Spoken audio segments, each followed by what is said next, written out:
El preso número 9 ya lo van a confesar. Está rezando en su celda con el cura del penal. Porque antes de amanecer la vida le han de quitar. Porque mató a su mujer y a un amigo desleal. Al confesar dice así: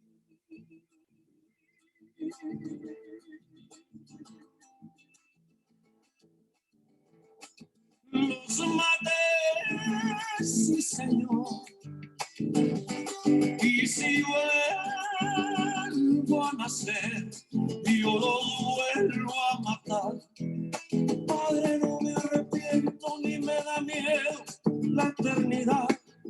Yo sé que allá en el cielo el Ser Supremo lo juzgará. Voy a seguir sus pasos, voy a buscarlos al más allá. Ay, ay, ay, ay.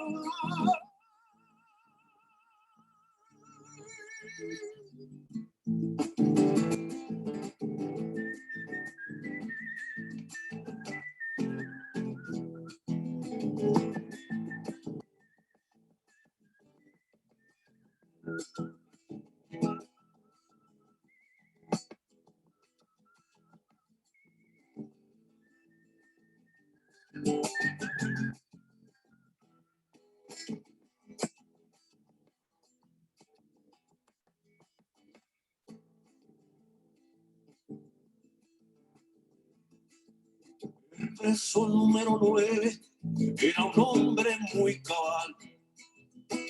Iba la noche del duelo muy contento a su jacal. Pero al mirar a su amor en brazos de su rival, ardió su pecho en rencor y no se pudo aguantar. Al sonar el clarín,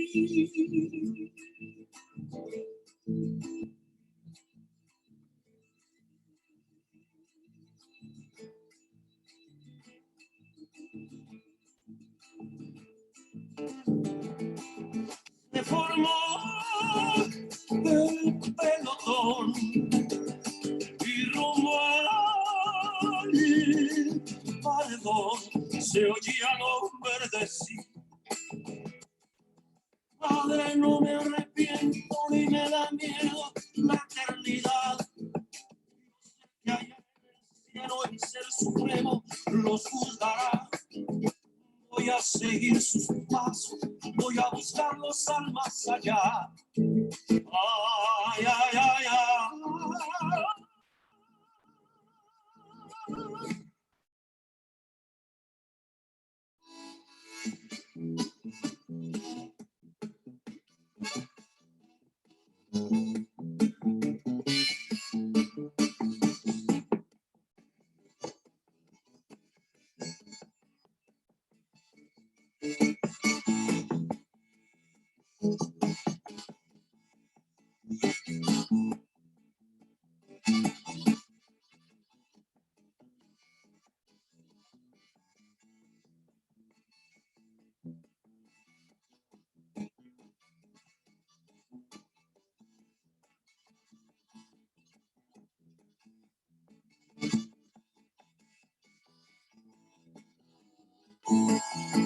Caminando por las calles de Tucson, fui corriendo para encontrar algún trabajo. Voy contigo, dijo un vato, no me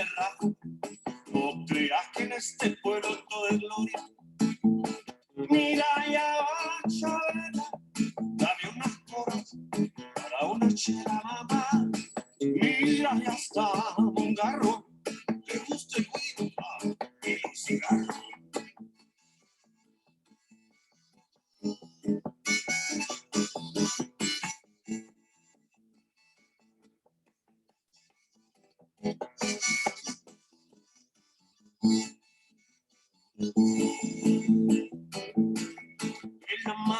La marea que se va, para la playa. La marea que se va, para la playa.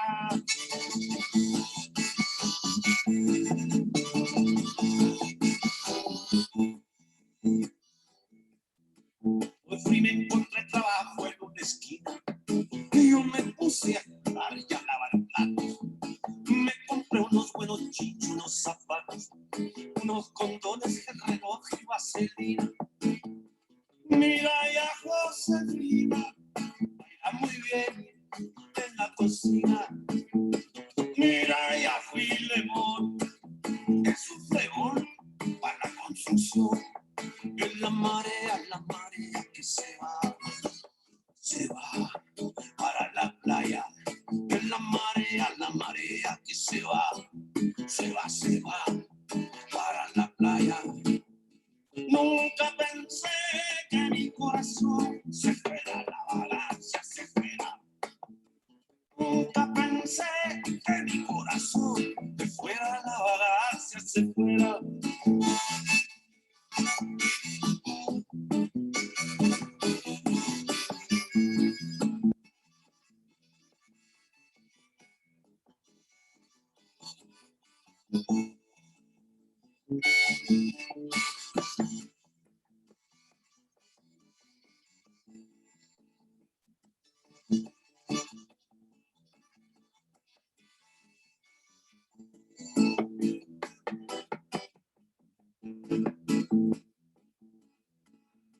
Encontré trabajo en una esquina. Yo me puse a cocinar y a lavar plato. Me compré unos buenos jeans y unos zapatos, unos condones, reloj y vaselina. Mira ya Josefina, baila muy bien en la cocina. Mira ya Filemón, es un fregón en la construcción. En la marea que se va para la playa. En la marea que se va para la playa. Caminando por las calles de Tucson, fui corriendo para encontrar algún trabajo. Hoy contigo, dijo un vato, no me rajo. No creas que en este pueblo todo es gloria.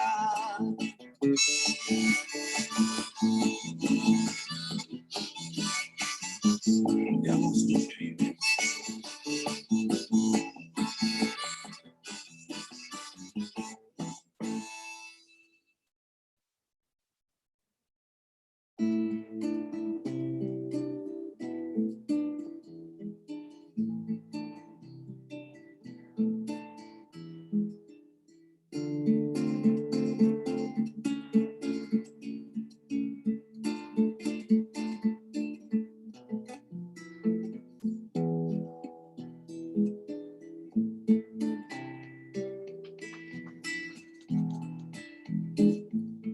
Tú me recuerdas el mundo de los soñadores, el mundo que nos separa del mar si es de noche. Tú me recuerdas sentada ciertos sentimientos que nunca se sabe qué trae en las alas, si vivos o muertos, si vivos o muertos.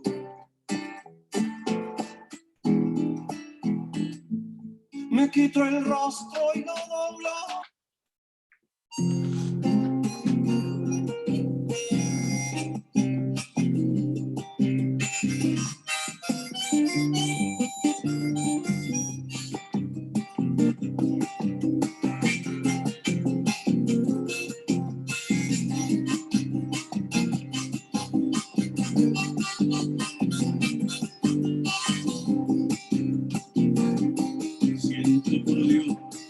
supe después de tu partida. Sabes muy bien que el celo es mi don, sublime agonía. Tú sabes muy bien que el celo es mi don, sublime agonía. Dios quiera que al fin encuentre algún puerto en mi vida. Canta corazón aquella noche que vivimos, los amaneceres intensos que sentimos en la madrugada. Nos unió la piel, la música, la lengua, como aquella cascada que iluminó tu cintura larga.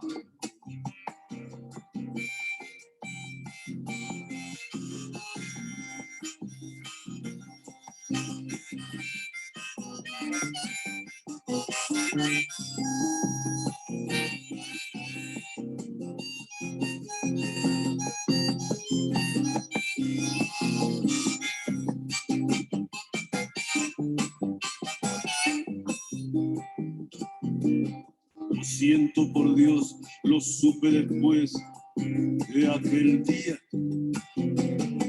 No supe tener respuesta a tu ausencia por la intriga. Yo mismo quebré la jarra que ayer no se enfadaba. Sudores de amores que quedaron presos en la almohada. Canta corazón aquella noche que vivimos, los amaneceres intensos que sentimos en la madrugada. Nos unió la piel, la música, la lengua, como aquella cascada que iluminó tu cintura larga.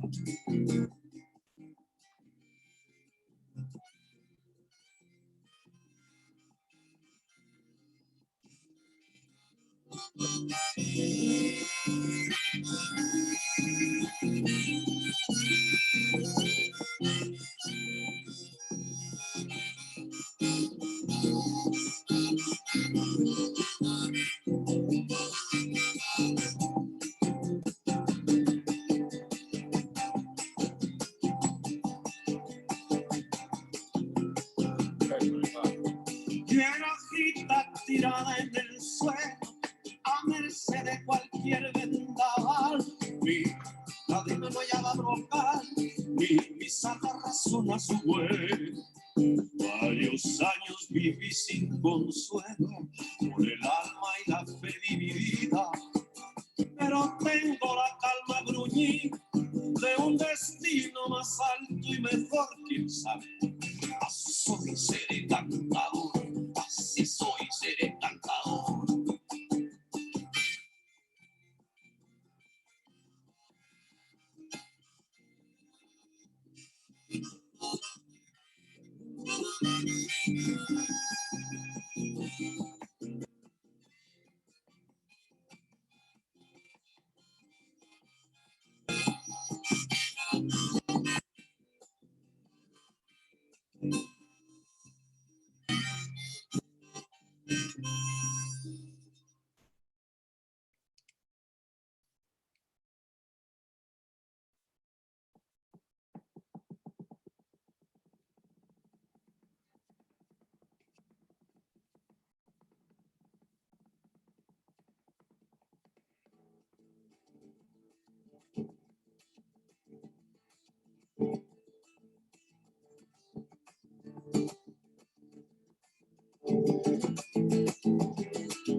El preso número 9 ya lo van a confesar. Está rezando en su celda con el cura del penal. Porque antes de amanecer, la vida le han de quitar. Porque mató a su mujer y a un amigo desleal. Al confesar, dice así:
Good morning.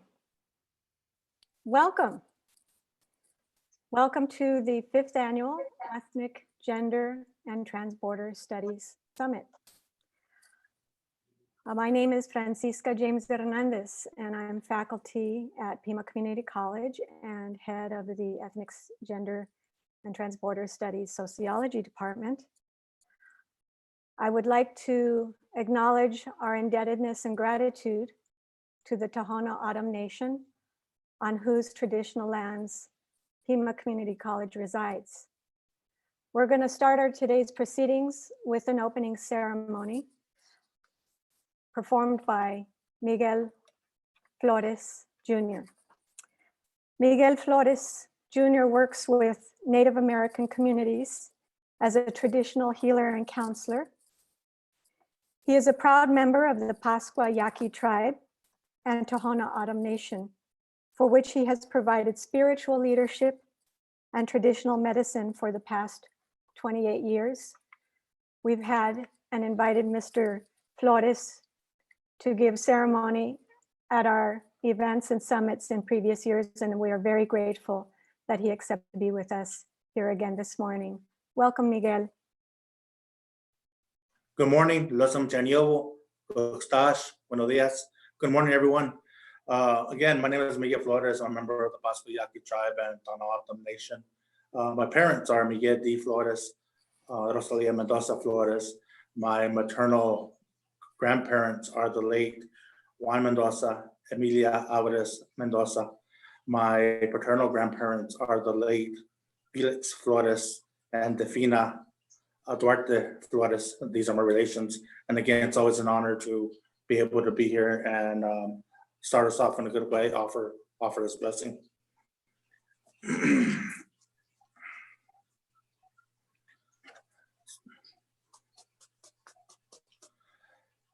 Señorita Macha'ata, we come to some manner, Grandfather. We thank you for this new day of life, this knowledge, Grandfather. We thank you for the morning trophy, the morning star, Grandfather. We thank you for the light that you give during our time of darkness, Grandfather. We thank you for the fire in which we have inside our hearts, Grandfather. We thank you for these relatives that are gathered here today, Grandfather, for the learning that's going to be done, for the discussions that are going to be had, Grandfather. Grandfather, we thank you for the rain that comes our way, Grandfather. We thank you for the blood of Mother Earth, the water, for the rains that heal us and cleanse us, Grandfather. We thank you for our inner peace, our inner calmness, our inner child. We thank you for the elements of the West, Grandfather. We thank you for those ancestors that passed on before us, Grandfather. We ask them to give us the strength, the guidance, the wisdom, for that we may be able to pass it down to the next generation that comes on after us, Grandfather. Grandfather, we thank you for the elements of the North, Grandfather. We thank you for the cold winds which bring away, Grandfather. We thank you for the white snows, Grandfather. We thank you for the endurance which you have to give us, Grandfather. We thank you for the lessons of life and death which you give, whether there's death or there's rebirth. Grandfather, we ask you to help us spiritually, physically, and mentally, to take away any impurities, any toxins that might lie within us. We ask you to bless us from the top of our heads to the bottom of our feet. We ask prayers for everyone, all mankind that's being affected by this coronavirus, Grandfather. We ask you to bless our frontline workers, Grandfather, the doctors, nurses, medical professionals, scientists, people that work in the fast food industry, restaurants, Grandfather, farmers that are keeping us strong and healthy during these difficult times, Grandfather. We ask prayers for those relatives that have passed on to the spirit world, Grandfather, due to this virus, Grandfather, that you lighten the hearts of those families, of those loved ones that have passed on, Grandfather. We ask prayers for everyone throughout the world, all people, all nations, that there may be a cure for this virus going around, Grandfather. We ask prayers, we ask Creator to keep us strong during these difficult times, to bless us, to keep us strong, to take away that fear that we may have, Grandfather, that hope to continue to be able to work together as a whole, as a community. Grandfather, we thank you for these gifts today. We thank you for these relatives that are gathered here today, Grandfather, to hear these good words and to be spoken today, Grandfather. With these couple of words, Grandfather, we thank you for these gifts. We thank you again for this new day of life, which bless upon us. So Losam Chocotes, Kita Macha'ata. Losam Chocotes. Thank you. Thank you, Miguel, for performing today's opening ceremony. And thank you all for joining us. My name is David Doré, and I'm president of campuses here at Pima Community College. Our downtown campus is usually the home campus for this event, now in its 5th year.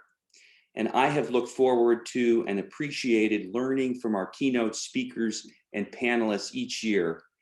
And I am grateful for the work that was done to move forward with this year's event. And while the downtown campus could not host this year, we are very appreciative for all the effort that went into making this a first ever virtual summit. And I personally would like to acknowledge IT, marketing, and media productions and instructional media for making the virtual summit a reality, in addition to the entire work group for all their effort. And I want to name them: Dominique Calza, Roseanne Kustin, Annie Denogian, Dr. Maria Federico Brumer, Jeffrey Gabitas, Yolanda Gonzalez, Dr. Jesus Jaime Diaz, and of course, the leader of our group, Dr. Francisca James Hernandez. Hilda Ladner, Lorenzo Lopez, Bill McGinnis, Kiana Martinez, Dr. Richard Orozco, Bardo Padilla, Dan Pinard, Mike Rom, Dr. Sherry Lynn Stewart, Marcos Trujillo, and Tiffany Amaretta Young. Now, please keep in mind, this is our first virtual summit of this kind, and please be patient with any technical difficulties or delays throughout the event. And now it is my great pleasure to introduce our Chancellor, Lee Lambert. Lee Lambert has been Chancellor of Pima Community College since 2013. And Chancellor Lambert has long championed community colleges as instruments in the fight for diversity, equity, and inclusion. Chancellor Lambert is the CEO of the National Asian Pacific Islanders Council, and he has been recognized nationally by the Asian Pacific Americans in higher education for contributions to education and the Asian Pacific Islander community. And he has been honored by the University of Arizona Asian American faculty and staff and alumni. In 2018, he received the League of United Latin American Citizens, LULAC, National Convention Humanitarian Award. And he has been recognized by the Tucson Hispanic Chamber of Commerce and the Victoria Foundation for exceptional service to the Hispanic community. And Pima Community College is a proud Hispanic serving institution. Chancellor Lambert is a US Army veteran, and he was born in Seoul, South Korea, and grew up in 3 continents. Please welcome our Chancellor, Lee Lambert. Thank you, David, for that very kind introduction. And hopefully everyone can hear me okay. So it's really a pleasure and honor to invite you to this year's and welcome you to this year's summit. And there's something I want to say to Francisca and her team. I mean, this is an innovative group of faculty and individuals who, without hesitation, when they realized that we were going to have to make a transition to a new reality, they were quick to say, without hesitation, we're going to do this summit and we're going to do it virtually. So my hat's off to Francisca and the team for your innovation and your foresight to really continue this important dialogue that you're all going to have today. And that dialogue focusing really on healing our communities in Corona times. And as all of you know, these times are having a disproportionate impact on our communities of color. We're seeing massive job losses.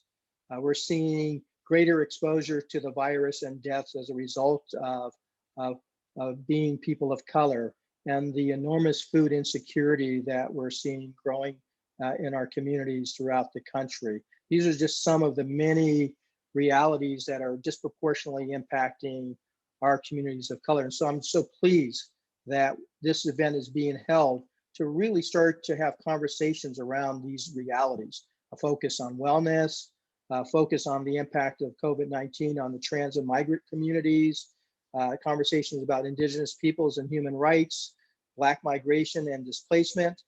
And then fortunately, we're going to hear voices from our largest school district, Tucson Unified. And finally, issues related to migration, detention, and deportation at the US-Mexico border. So with that, I just want to say thank you all for participating in today's summit, and I wish you a great summit. So thank you. Bye-bye.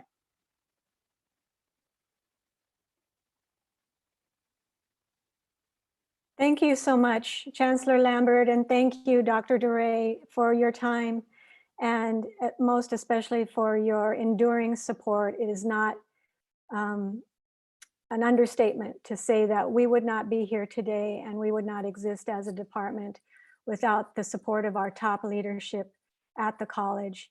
It was in fact the Chancellor who threw down the gauntlet for several of us faculty some years back to move forward and create the Department of Ethnic, Gender, Transborder Studies and Sociology that exists today and that is sponsoring, hosting, and organizing today's summit, our 5th in a row.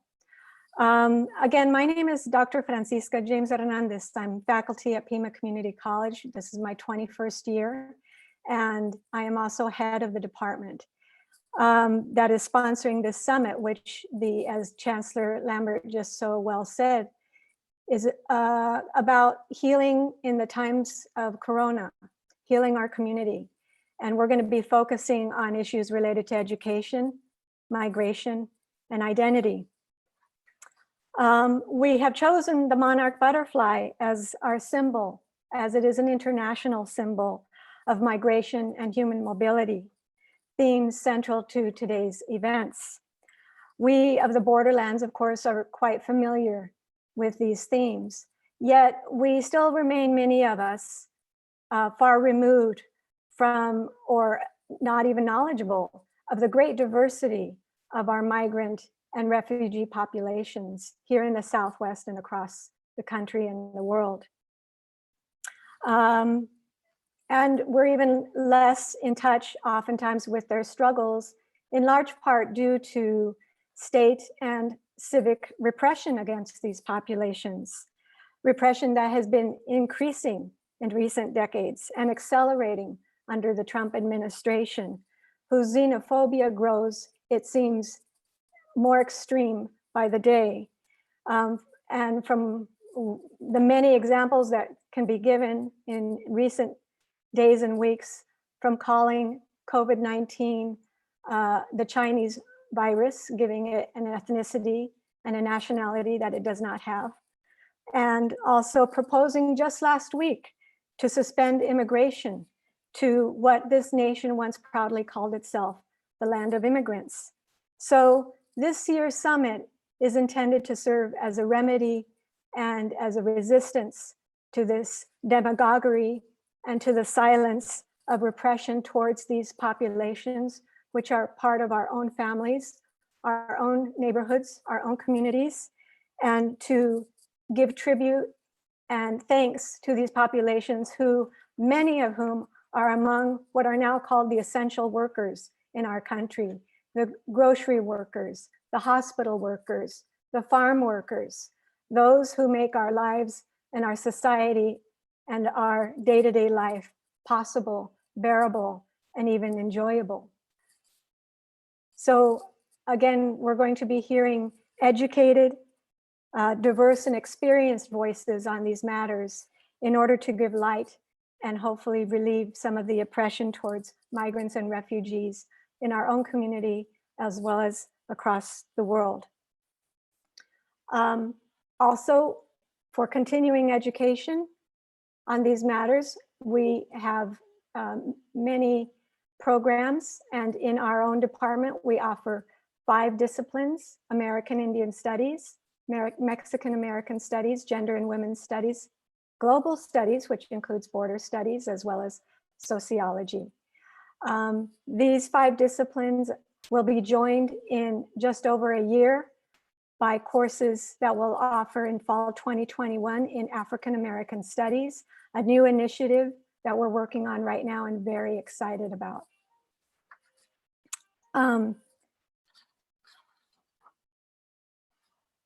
We as a department are strong advocates, as we are across the college, of our students, and we offer many opportunities both within the classroom and outside of the classroom.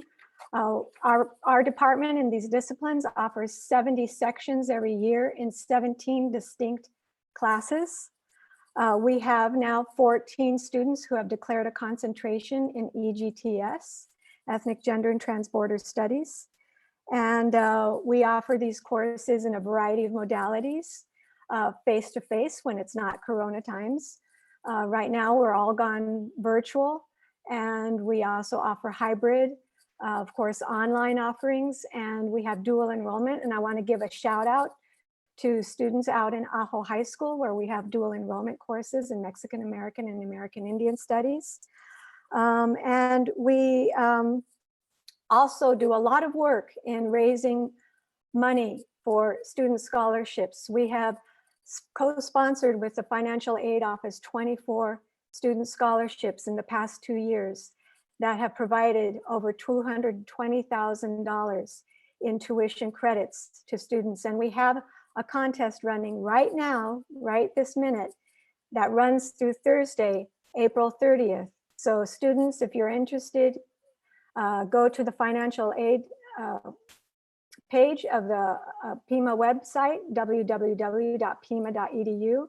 Find out about that and see if you can still enter to win tuition credits. We also have raised money for 2 other scholarship funds, close to $9,000. So we are strong advocates in this department, as well as active faculty, staff, administrators, students in raising money to help our students' financial situation, as well as within the classroom. And finally, I just want to mention our public educational events like today's summit. We do 2 of these every year for the past 5 years. In the fall, the Raquel Rubio Goldsmith Lecture in Ethnic, Gender, and Transborder Studies.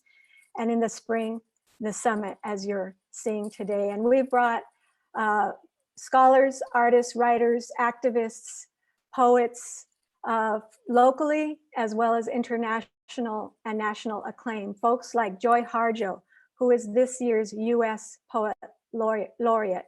People like Rodolfo Acuña, who's one of the founders of Chicana and Chicano Studies. Dr. Vicky Ruiz, a National Humanities Medalist.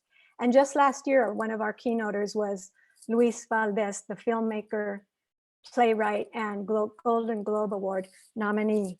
So we are very proud of all of the work that we do to try to bring the community to the college and the college to the community, because this is your college, it's Pima Community College, and we invite you to continue your education. We encourage our students to hang in there during these difficult times, and we are there to support you and to help guide you through dark times as well as light times. So with that, let's move forward onto our keynote address. And I'd like to bring in and welcome Marcos Trujillo to introduce to you our keynoter for today. And Marcos is one of our faculty in sociology and gender and women's studies here in the Department of EGTS. Marcos, good morning. Good morning, Francisca, and thank you for, not only bringing us together for this lovely event, but for getting us started this morning. Hello to everybody. It's good to have you here, and hello to all of the students that we have checking in from around the state and around Southern Arizona, and welcome to all of our families and community members as well. this was, again, we appreciate the acknowledgement of the Chancellor in not only our willingness, but our problem solving and our quick response to be solution oriented and making sure that we can still support, our students, our community, in the institution by making events like this available, and trying to meet that need in a creative way in this new virtual environment. So we're really happy that everybody is here, and for everybody who comes to this video later, we appreciate that as well. So my name is Marcos Guerrero Trujillo. My gender pronouns are they, them, theirs, and I teach sociology and gender and women's studies for the Ethnic, Gender, and Transborder Studies department here at Pima Community College. So I've been teaching here for about 2 years now, and my background and my interests are really based in activism, community engagement, music, performance art, and things like that. And so to have a home in a department that really practices, bringing the different spaces and people of our community together in the institution, as opposed to deepening that divide, is something that I really appreciate and, value to be a part of. And so today we have the amazing pleasure of welcoming Bamby Salcedo as our keynote presenter. So I'm going to share an email with you. You've seen it a couple of times in people's backgrounds, but throughout the day, for any of the presenters, this will be the email you can send any questions to. And at the end of their presentations, we will use those for the Q&A section. So the email is pcc-egts@pima.edu. And if this in the subject line, if you could put something like Q&A or question for presenter, that would kind of help us keep track, and we'll make sure that it gets pushed to the right people. Excuse me, Marcos. Sorry to interrupt. Yes. Just wanted to let you know it's 2 S's. So it's 2 S's. Oh, so just like in the background you see here, That's right. EGTS@pima.edu. Thank you for that correction. And so, yeah, everybody can kind of keep an eye on that, and that'll be a great way that you can communicate with the presenters and, kind of make sure that your questions are included if you don't feel like they are being addressed. And of course, we may not have time to address everybody's questions, but we will do our best.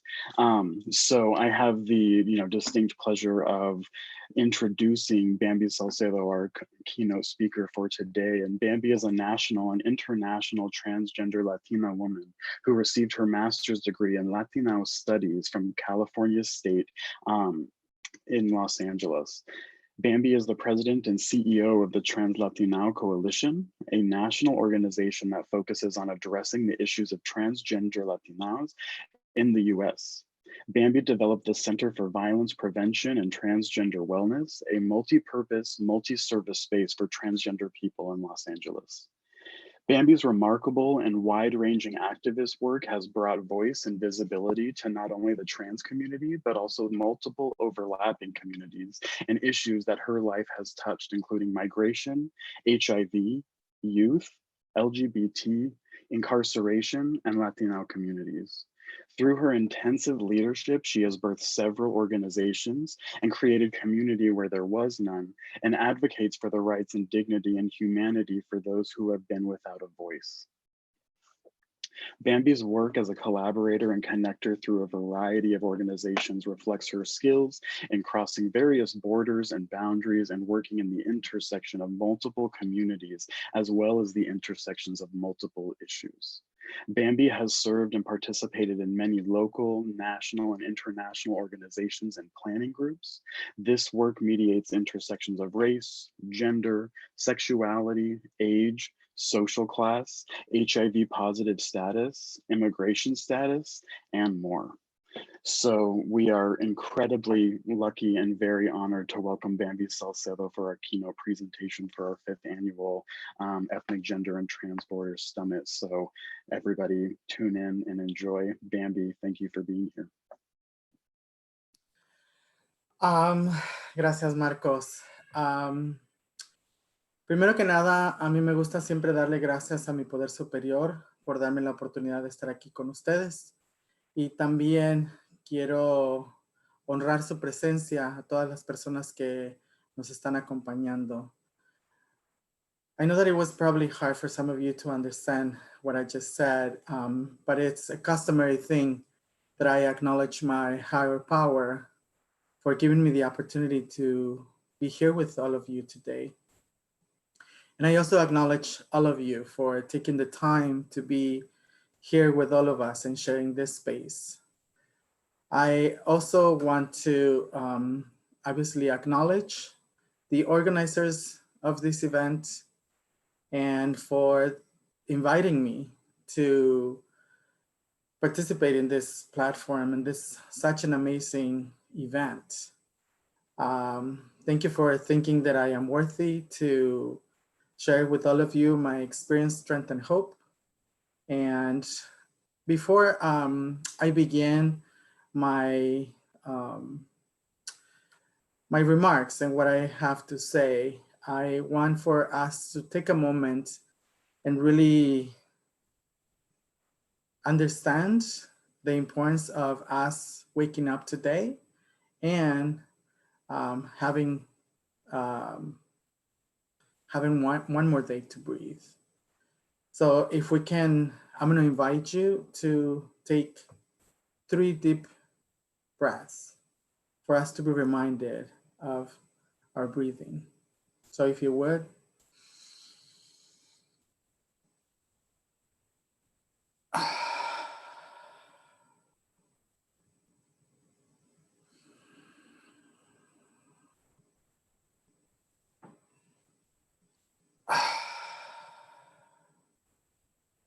One more.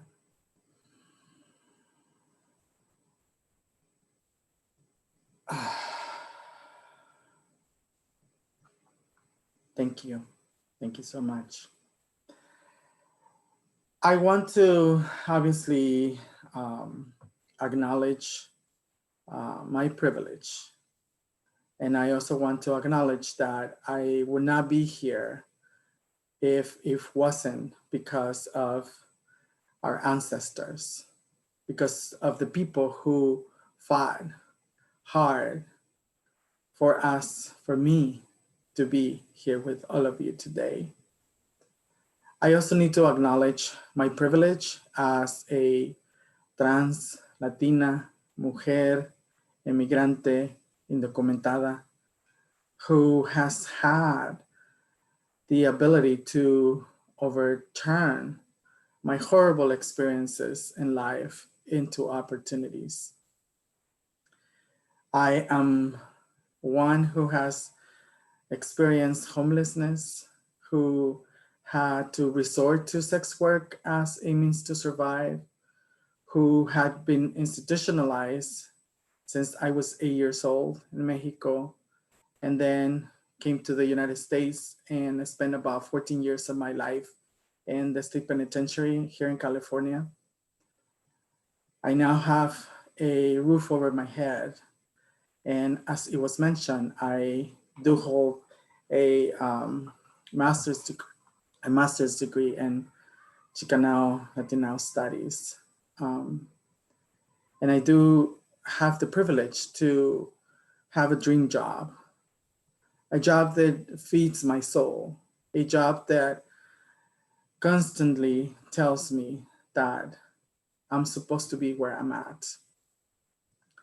But I also need to acknowledge that I haven't gotten here by myself. There has been many people along the way who has supported me, loved me, and obviously tell me that I am worth it, that I could do great things.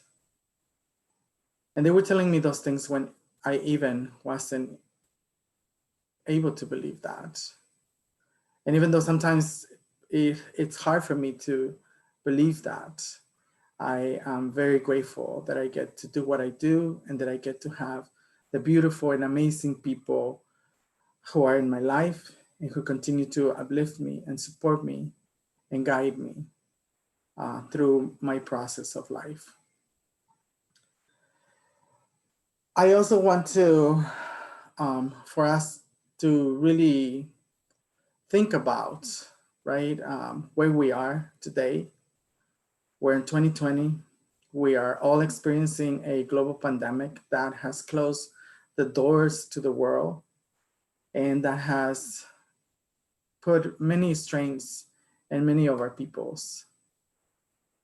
I think it's also important to recognize in what I'm going to focus on, obviously, is not just my experience, but I am going to also serve as a voice for many who are not able to speak. In 2020 and during this global pandemic, it's important for us to recognize that trans people, despite the fact that through history we have been really, I'm gonna say, murdered in different ways by the systems that we have in place within our society, right? And then when I say we have been murdered, I mean not just physically, because many of our siblings have been perished to the stupidity that we experience in our society. But many of our siblings continue to be murdered mentally and through the traumas that we experience. The fact that right now, the current administration is trying to reverse the very little gains that LGBTQ people have gained through the previous administration. Right now, things are going through the Superior Court for them to actually decide our lives. And there has been a constant theme for trans people, right? We know that trans people, even in 2020, before this pandemic, were experiencing extreme poverty. There is studies that show that trans people make about less than $10,000 a year. The discrimination that we experience trying to access healthcare, the discrimination that we experience trying to obtain housing, or even trying to obtain education. And even when we are in academic settings, the discrimination that we experience. And oftentimes for not just the institutions, but the people who are supposed to guide us and give us the tools that we need to succeed. And so this is a constant thing that we continue to experience. And so the thing that we want to think about is, we know that this global pandemic and the doors to the world are going to open soon, we hope. And the question is, what is it that we're going to do to uplift, highlight, and acknowledge the lives of trans people, gender nonconforming people, intersex people, people who are different than us? Because even within our own communities, communities of color, communities that we are part of, the exclusion also takes place towards us. And so that's one thing that is important for us to realize and understand. What is it that we're going to do? Do we believe in social justice? Do we even understand the meaning of social justice? You know, many of us obviously do extraordinary work.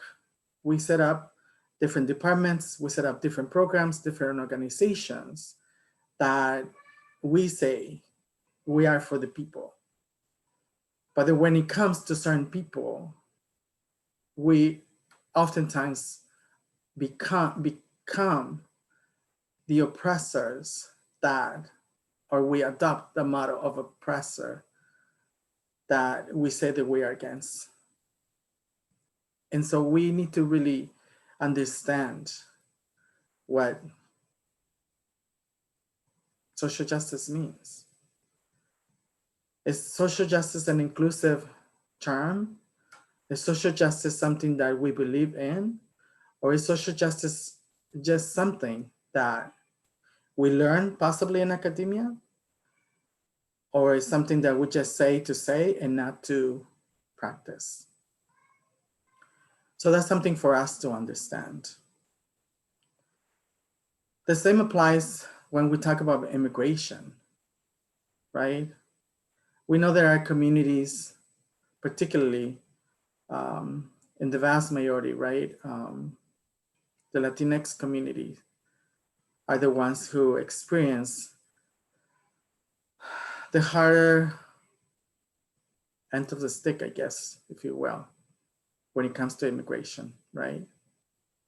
We often focus and really like the rhetoric that oftentimes is portrayed in the immigration movement and just in general about immigration issues is this notion of separation of families, which is true and which is horrible and is sad to see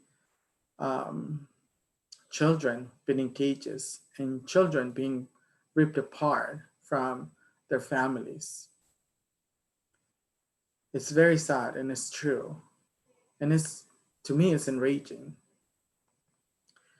But in the overall immigration community, we don't see and we don't advocate for the specific needs and issues of the LGBTQ community, who are also part of the immigration system, who are also in immigration detention.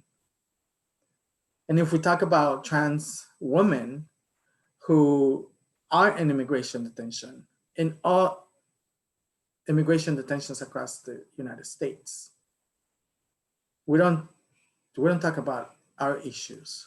We don't talk about our needs. We didn't include these communities into the advocacy efforts that are happening. Right now, we have a campaign to free Kelly. Kelly is a young trans,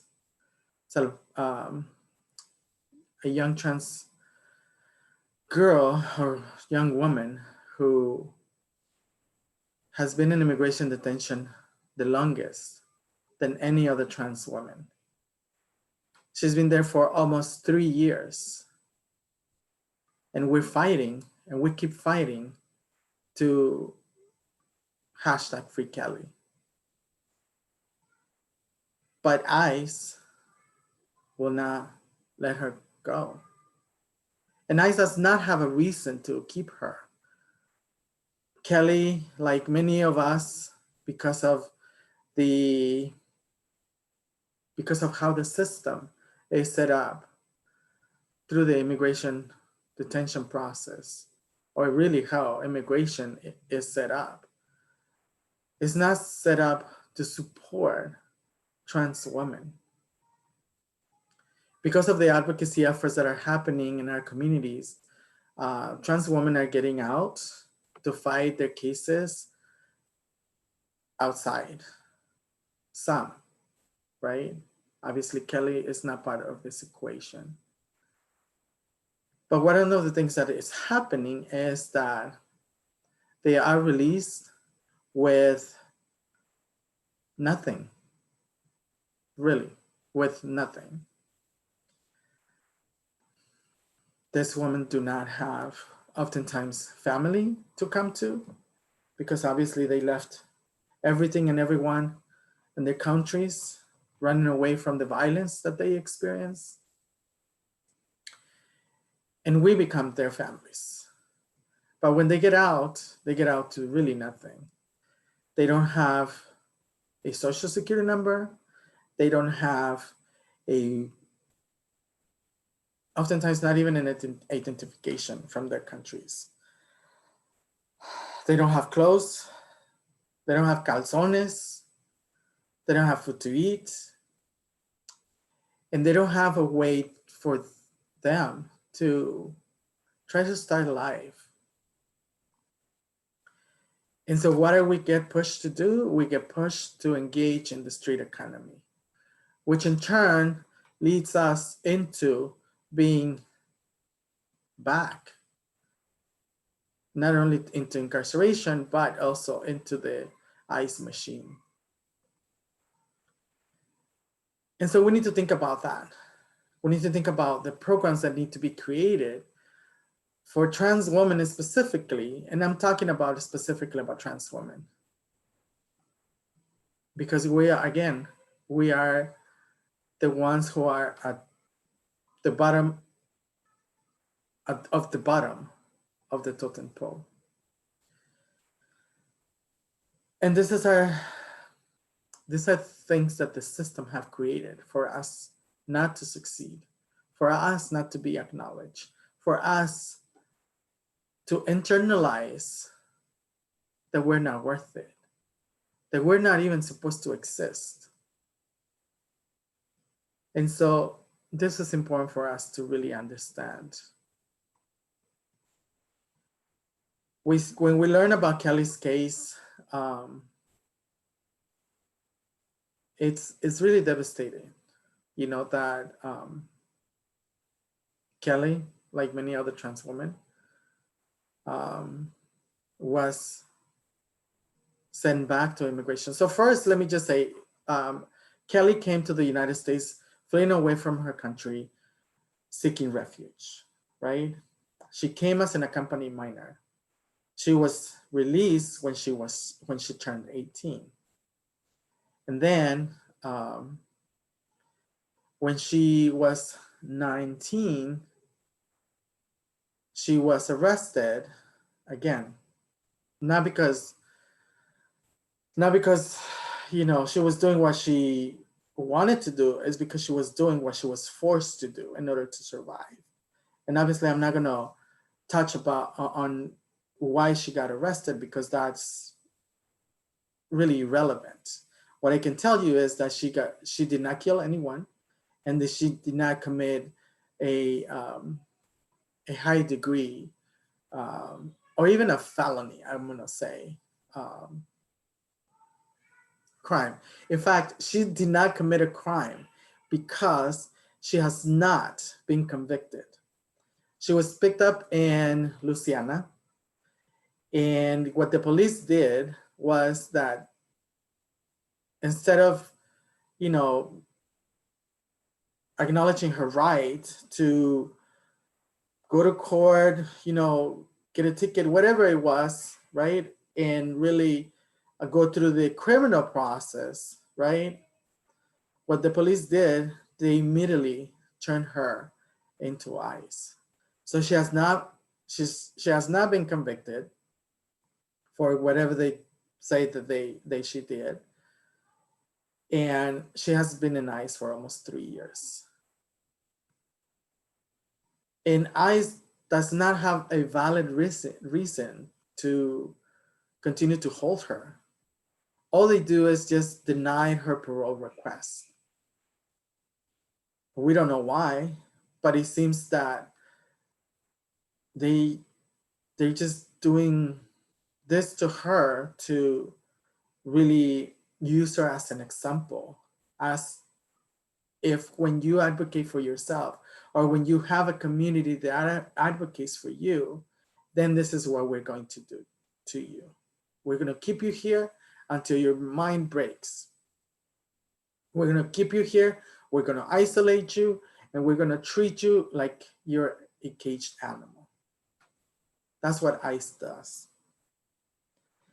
And so I want to invite you to support us to #FreeKelly, because she's been detained for no reason, really, other than the fact that she's a trans, other than the fact that she's an immigrant, and other than the fact that she was picked up by the police.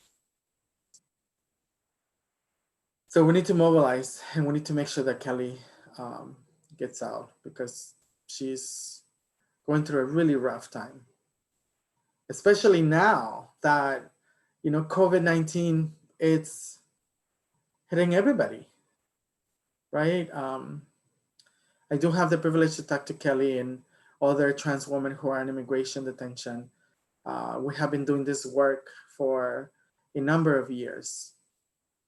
And so we are connected with trans women who are in inside immigration detention and those who come out from immigration detention.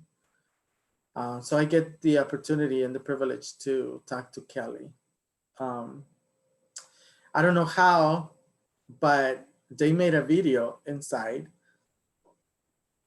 really pleading to the world for their lives. There was a group of trans women who made a video and they sent it to me.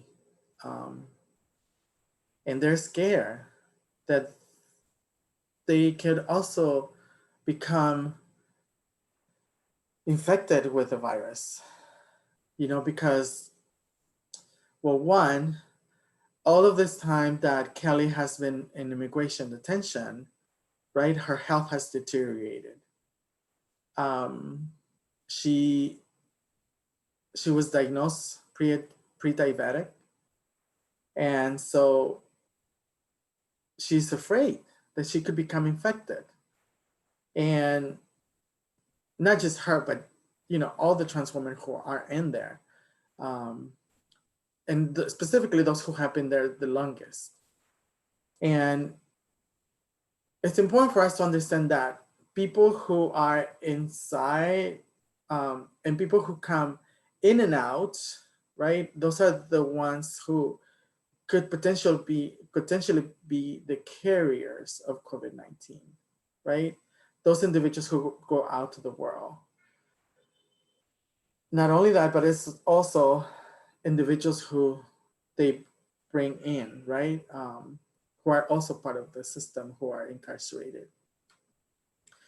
And so it's important for us to really understand all of this, how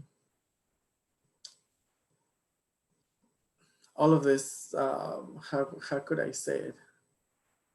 All this multiplicity of things and ways that people who are in immigration detention can potentially become infected with COVID-19. And I think, we know that many people are dying, obviously, and it's unfortunate. But again, for trans people, I do want to share with you that one of our sisters who was part of our organization, her name is Lorena Borjas, who has been part of the leadership of our organization in New York.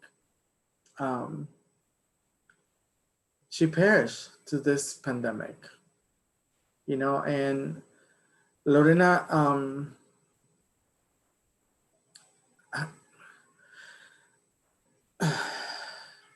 Lorena had been doing amazing work to support trans people, sex workers in New York. And what is horrible about this pandemic is that not just Lorena, but just everyone who have perished through this, but particularly for me, right? How this has impacted me is that Lorena, she was loved by all of us, a lot of people who are part of the community who became her family. And none of us had the opportunity to be with her. She died by herself.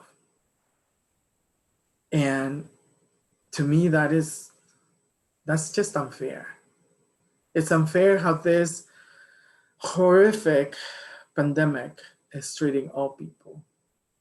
But in my opinion and in my experience, obviously, it's how Lorena had to part this world, Lorena was not able to be acknowledged as the amazing person that she was. And so that to me, it's something that is very deep and horrible for me. And so I think it's important for us to understand what the repercussions of this global pandemic, right? And as I mentioned earlier, trans people, right? And particularly trans women of color, right? Are really at the bottom of the social ladder, right? And now with this global pandemic, trans people are going to be set more behind, you know? Many of us who had the privilege to have had a job, primarily those who, you know, entertain or are part of the entertainment world, who like do shows at bars, or those who cut people's hairs, or those who, you know, had the privilege to work like maybe at a restaurant, or maybe at cutting hair, or maybe cleaning at buildings, or something, or just doing janitorial work. You know, they have lost their jobs. And those are those who had the privilege to have a job. Now they don't have it. And so the economic strain that this pandemic has put also in our community is something that we need to talk about, because we need to figure out how we are going to recover, right? We as an organization obviously continue to do some of the work because we recognize what is happening. You know, I mentioned my privilege as having the honor to lead a national advocacy organization that is based in Los Angeles. But it's also amazing, I guess, that we are the very first trans-led organization in Los Angeles that is providing life-saving and critical services to our community. Through this pandemic, we continue to have our doors open because we give food to people. And there are many people in Los Angeles who are trans and who are homeless. For the first time in Los Angeles County, when they did the homeless count, they counted about 1,000 trans and gender nonconforming people who were homeless in Los Angeles. So there's at least 1,000 people who were counted that are homeless, who are trans in Los Angeles. And so oftentimes, you know, or actually I'm gonna say most people, you know, when they talk about essential workers or when they talk about first responders, people obviously always mention, you know, the police, fire department, hospital workers, particularly in this pandemic. And yes, of course, they are, you know, heroes to many people. But nobody mentions the work that, you know, nonprofit organizations are doing, who still have their doors open to support communities who are also at risk. But to me, it's important that we do that because there's no other organization like ours in Los Angeles that is doing this work for our people. This pandemic really reminds me of the AIDS epidemic. And I know that for many students who are here, and you know, the majority of you probably have burned into the AIDS crisis, right? Or the HIV crisis, I would say, right? But I remember in the early days of the pandemic, how people who I knew, people who were close to me, my sisters were also, you know, isolated. and oftentimes we were not able to see them because, legally we're not their families. And that's the same thing that happens even when we do not have pandemics. The violence that our sisters experience when, when they're killed, when we have to fight with the police, with the morgue, with all of those places, because we can't really claim their bodies, because legally we're not family. And so there's a lot of work that we have to do for that. We have to contact families in their countries, for instance, to get notarized letters, and it's just a lot of work. It's just a lot of work, and just, to me, this is a reminder of the work that needs to happen in our community. I acknowledge my privilege as a trans Latina mujer inmigrante indocumentada who has the honor to lead this amazing organization that our sole mission is to change the landscape and the livelihood of our community. One of the things that we are currently doing right now, we have a campaign going on that is called Invest in Trans Lives. So there's two parts to this campaign that we're doing. One is early in the year, we have responded to the governor's budget, the governor from the state of California. We responded to the governor's budget to specifically allocate resources for trans-led organizations across the state. Well, we're doing great. We learned that no other trans-led organization in the state of California has done something like this. Well, we're doing great. We have gotten a few legislators to support our efforts, and then COVID-19 hit, right? And of course, this is a global pandemic, right? Trans people have never been a priority. And of course, with a global pandemic, trans people were certainly not going to be a priority. And so we took this opportunity to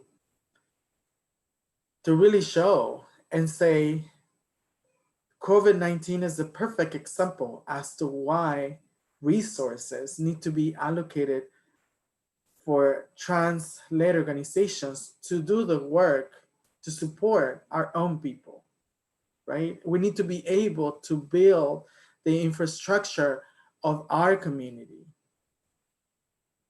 And that could only happen if there's resources allocated. So for us, it's important that we understand the political process. For us, it's important that we continue to develop and continue to increase our political power. And through that, we're going to be able to develop our economic power. And so we're doing that.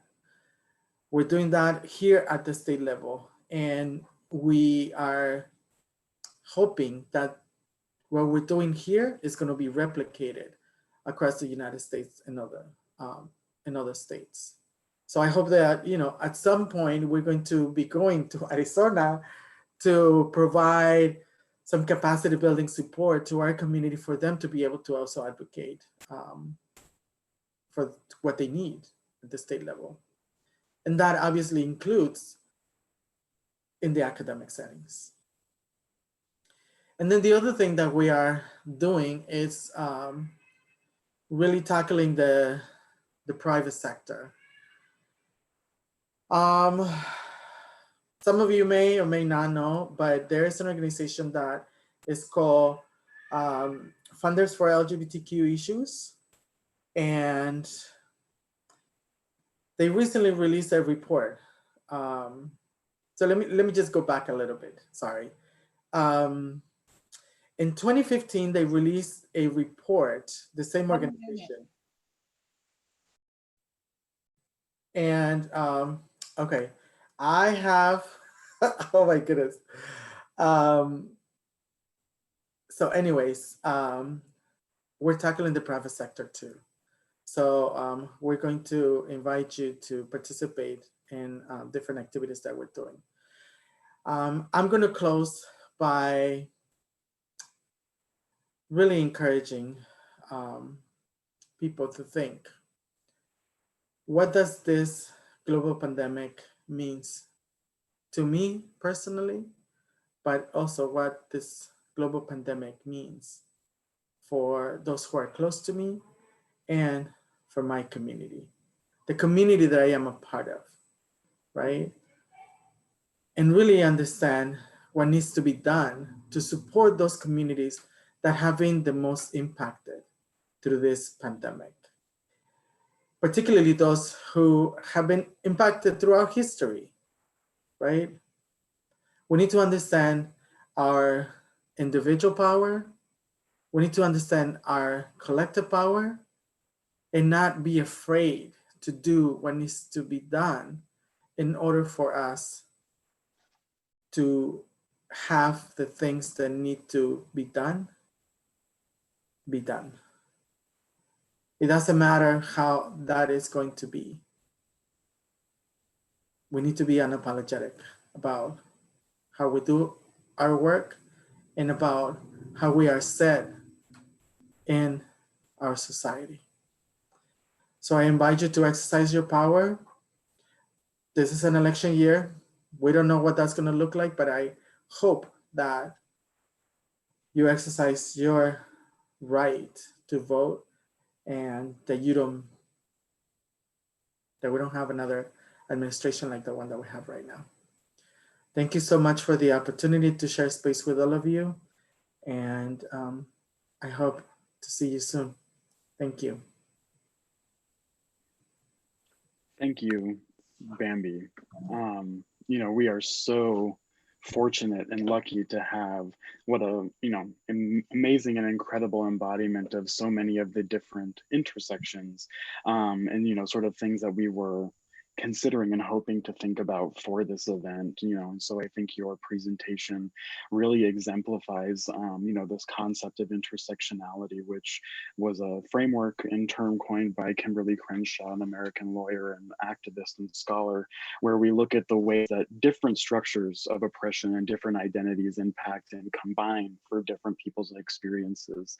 And this is a really guiding, you know, sort of concept for our department. And so when we were thinking about who has the ability to think of all of these different kinds of social structure and experiences and the ways that they come together to make sometimes very unique and overwhelming circumstances for people, you provided a great, you know, person to kind of do a little bit of that, connecting those dots for us. So we really appreciate your insight and your trusting us and sharing some of your experiences and how you connected with your community.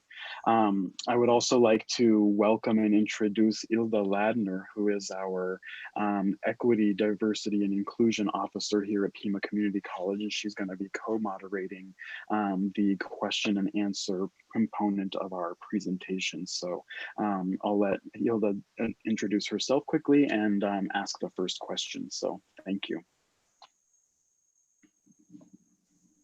Good morning, everyone. I'm waiting to see if I'm on screen and I can't tell.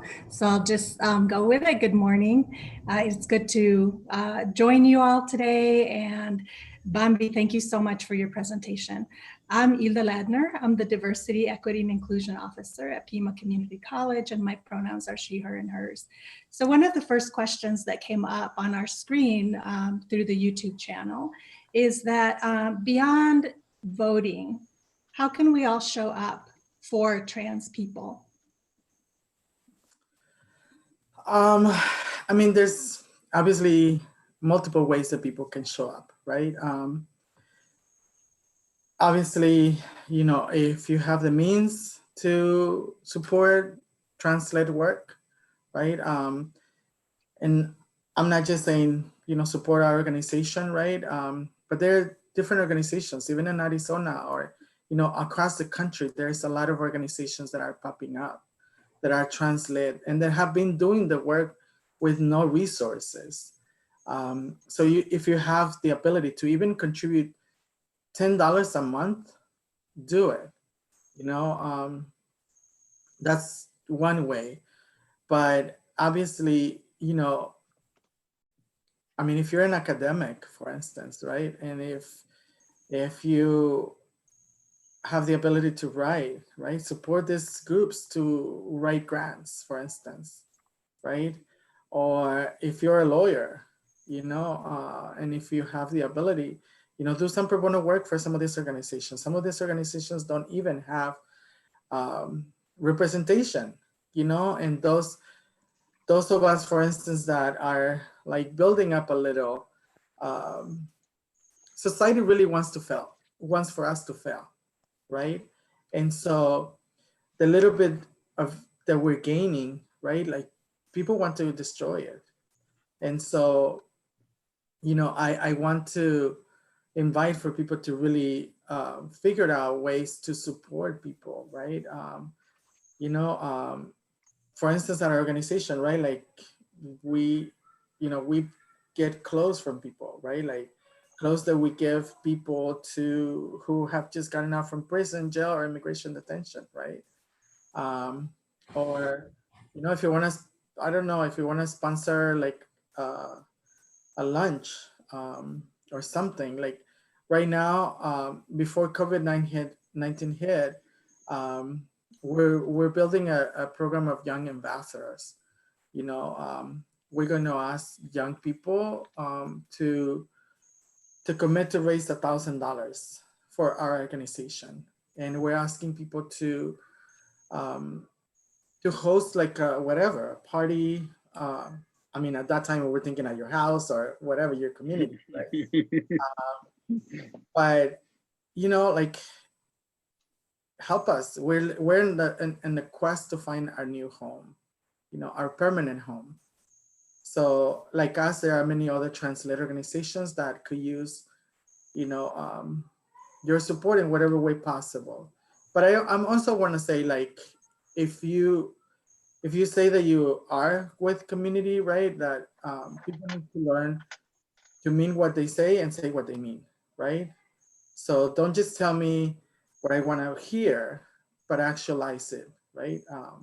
If you're saying that you're going to want to support us, please do, So I just want to say that. Thank you. I really like that. We were just reading Audre Lorde, and in one of her poems, she talks about finding that voice, that a lot of times we're so afraid about what might be going on that we remain silent. How have you really dug down and found your voice to be able to talk about a lot of these issues in a very public way? How was I able to find my voice? Is that what you're asking me? Yeah, so how do you find your voice? So for a lot of people that might be watching, they're sometimes afraid to speak up in this environment that we're in. How have you really found that voice to speak out on specific issues? I'm gonna say it took me a long time, right? Because obviously for a long time in my life, right? My life was foggy with drugs and with everything, right, that was going on in my life. And until I had the opportunity to like reform my life, right? Even then it took me a little while, but what I was seeing from the very beginning, once my mind was not foggy anymore, I was seeing that my sisters were experiencing the same things that I had experienced all my life. The only difference was that I could see it and I could feel it, right? And so for me, because I had the privilege to reform my life, I also thought that it was a responsibility that I had with my community. But I remember like the first job that I got in the social justice world, one of the questions that they asked me was, what are the issues of trans people? And I couldn't even respond to what that was, because I didn't know how to contextualize it. I didn't know how to put it into words. But I'm gonna say people who have always affirmed me as a person and who have always told me, you are going to do great things. You are amazing. You have a voice. Use it, right? Those are the things that like encourage me for me to do it. But I do want to say one thing that, really transformed my life. And that was the murder of Gwen Araujo. Some people may not know who Gwen Araujo was, but Gwen Araujo was a young trans Latina girl who was brutally murdered in 2002, who was beaten up and buried alive. And I think her murder not just transformed me, but also transformed the trans movement in the early 2000s. And from there, I was like, whatever. I mean, like, our bodies are on the line, like really, like every single day that we walk out of our doors, right? Like trans women walk with targets on their backs, right? And so we don't know what's gonna happen. And so in my case, the way I see it, if I have survived so many different things, what's gonna happen with me if I say something that someone is not gonna like? Whatever, if they don't like it, don't eat it.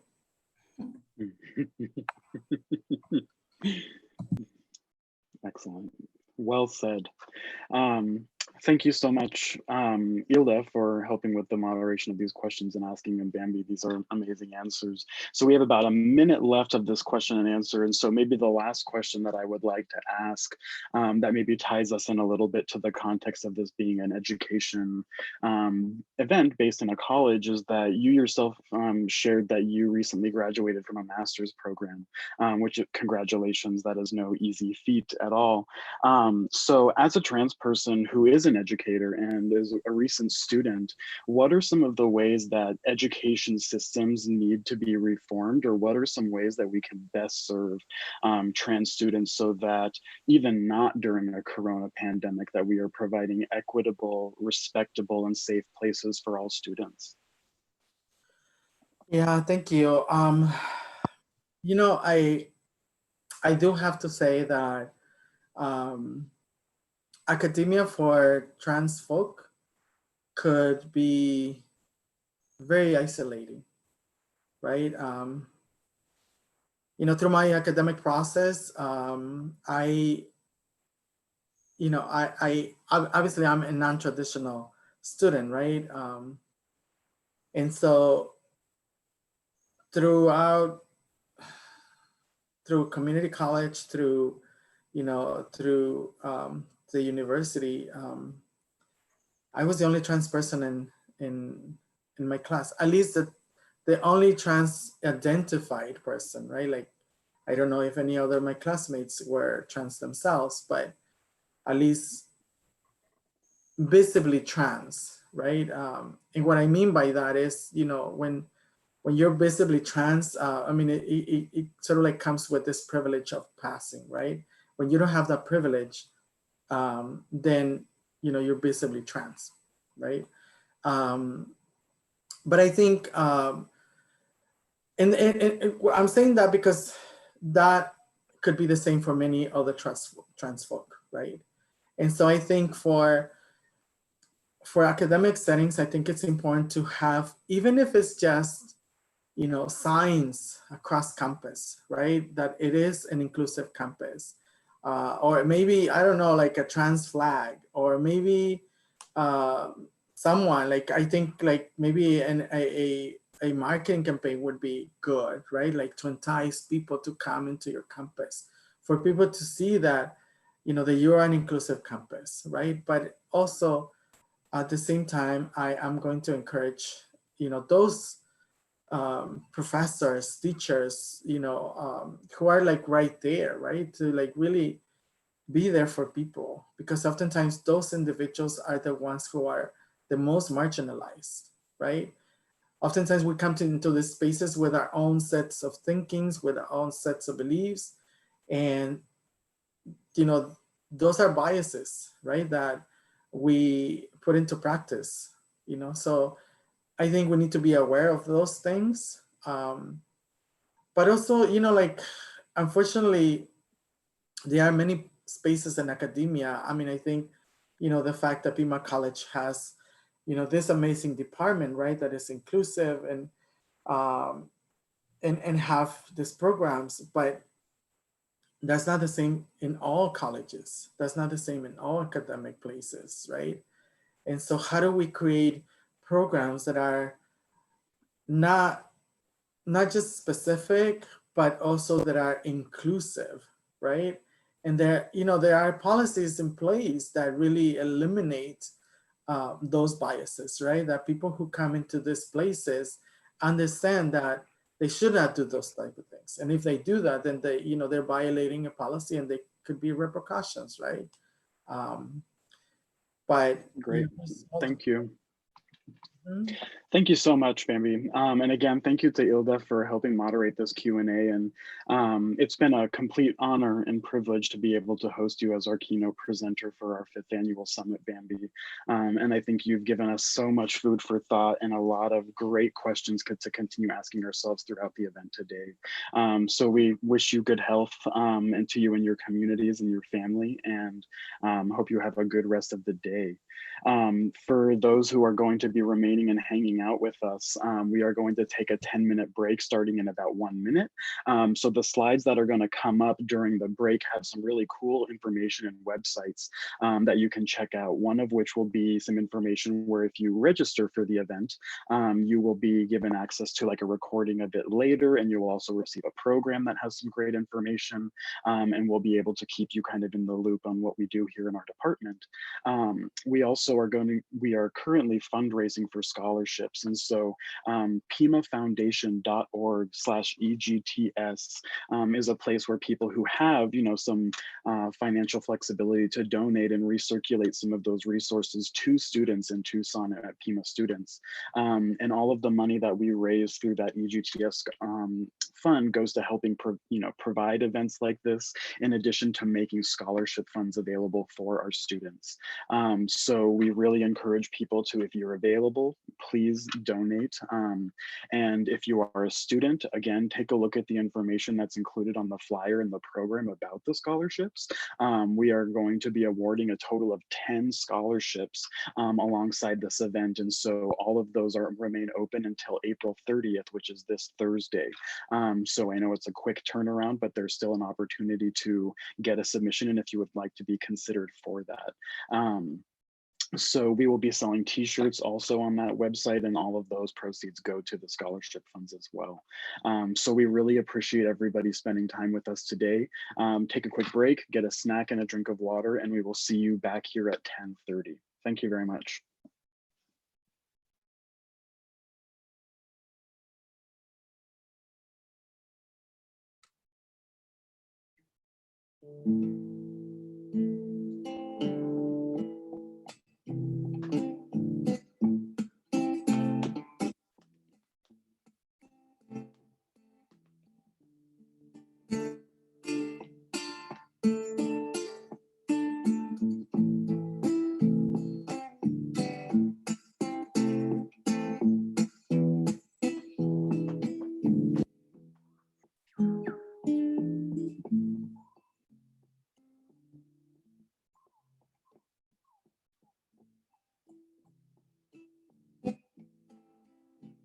Tierra de luz, el que andará ausente, oigo tu voz, llora el acordeón. Avisa a mi mamá que aunque esté tan lejos, en este rinconcito yo la he de recordar.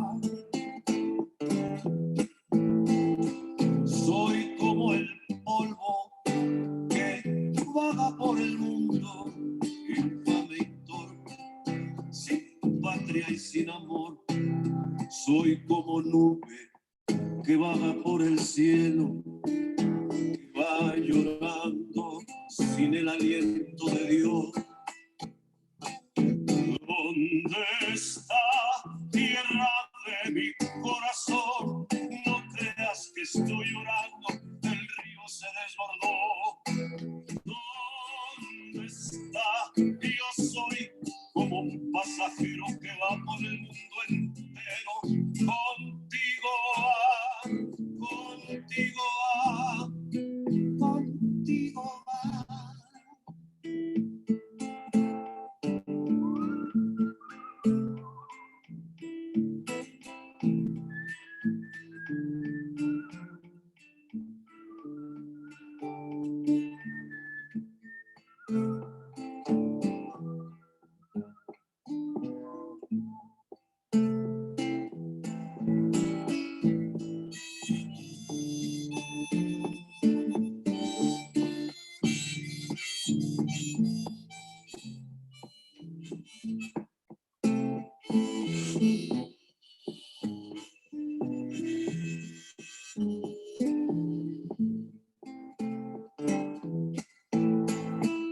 Soy como el polvo que vaga por el mundo, infame y torpe, sin patria y sin amor. Soy como nube que vaga por el cielo, que va llorando sin el aliento de Dios. Esta tierra de mi corazón, no creas que estoy llorando, el río se desbordó. ¿Dónde está? Yo soy un pasajero que va por el mundo entero. Contigo va, contigo va, contigo va.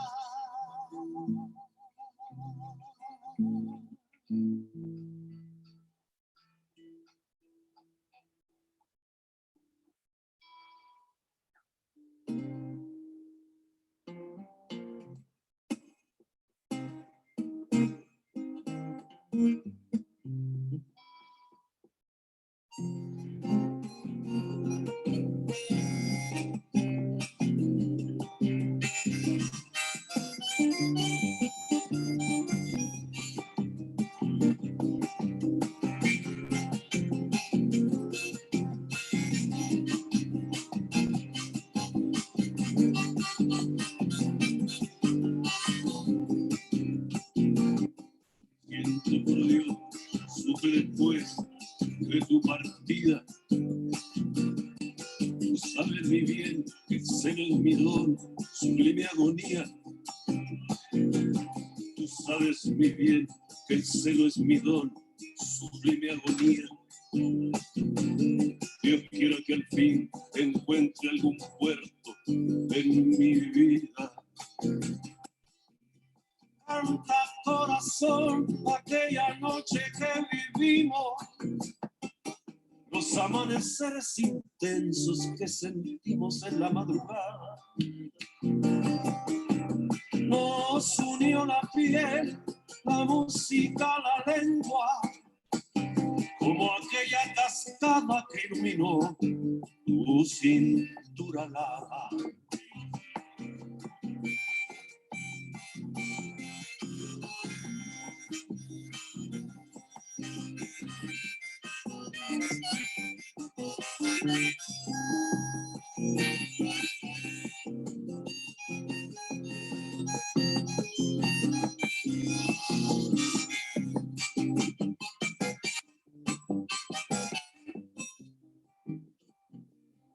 siento por Dios, lo supe después de aquel día.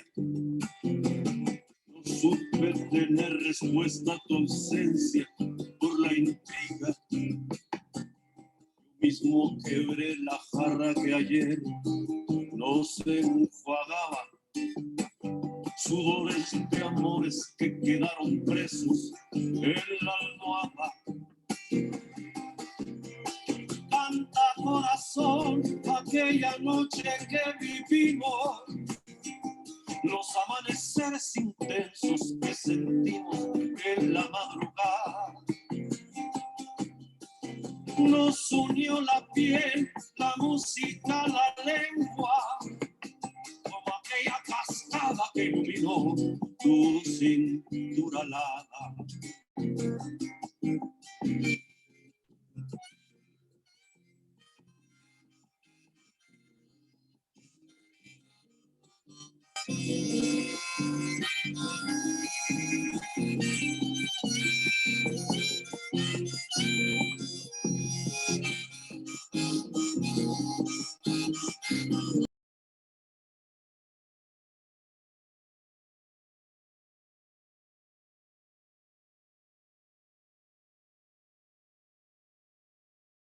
Good morning, everybody. Welcome back. Welcome to the 5th annual Ethnic, Gender, and Transborder Studies Summit, sponsored by Pima College and the EGTSS department.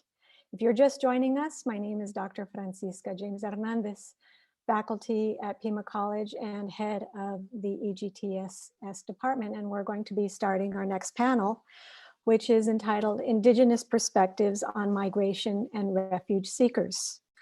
I'd like to present to you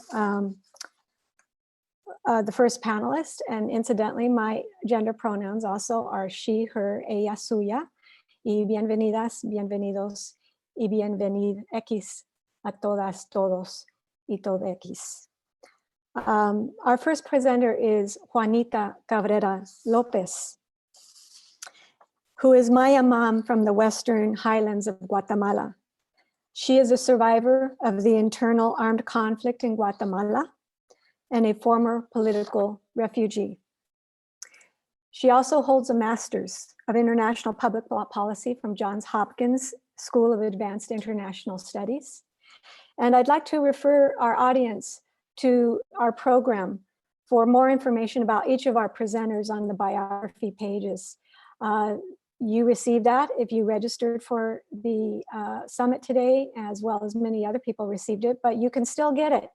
If you go on to PIMA's homepage at www.pima.edu, scroll to the bottom and you'll see a link to our event, and you can go there and find the program there. I highly urge you to do that to see the full schedule of events and all the biographies for each speaker. So allow me to welcome, and we're very honored to have Juanita return. She spoke last year at our summit, and it was wonderful, and it's an honor to have her back. Welcome, Juanita.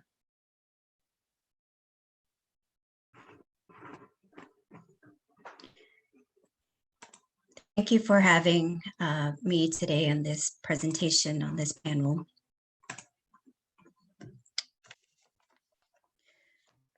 Kun kiolbel pkeye, ayin we Juanita. Dan mik mian kiach, dan mi tuchoch, dan mik mian kich, dan mi chua. My name is Juanita, and I just greeted you in my language of Maya Mom. I'm originally from the highlands of Guatemala, and it is a blessing for me to be here today. Thank you so much to Pima College, to Dr. Francesca James Hernandez for the kind invitation for us to share the situation that is affecting our communities, not only during this migration crisis, but also now in COVID-19. I wanted to give some framework as to who we are and why so many of our people are here in the diaspora. And as we've always been told by our elders, we cannot understand where we are unless we go back to our history and understand from where we come from to understand where we stand today and to start visioning steps in the future. It's important to talk for Indigenous peoples. Forced migration is not something that's been happening for 20 years or 30 years or even several decades. It's a situation that's been affecting us for more than 500 years. Our displacement has been occurring for hundreds of years throughout all of Abya Yala. And this displacement is oftentimes intrinsically linked with conflicts over our ancestral lands, our territories, and the natural goods of the earth. And the most recent conflict in my country of Guatemala, in our ancestral lands of the Maya people, it was specifically because of this conflict over lands and territories that most of us Maya people were affected by war and genocide. And so in this photo, we see mostly Maya people in the refugee camps in the 1980s, during a time where more than 200,000 people, mostly Maya, were killed or disappeared, and 1.5 million forcibly displaced. I bring this context up not for a history lesson necessarily, but because it is critical to understand that the situations that we have faced for decades are also are linked to the forced migration that we see today. If we look at the 2018 zero tolerance policy, we actually need to go a couple of years before that and look at the surge of unaccompanied minors in 2014. We look at the data, and most of the data of the unaccompanied minors during that timeframe were minors coming from areas in Central and South America, particularly Guatemala. And if we know anything about the context of Guatemala, we know that it's a predominantly indigenous country with 22 distinct Maya nations, Xinca and Garifuna. And we look at this data from 2018, and we see the number of family units that were forcibly separated and the number of children who were ripped apart from their family.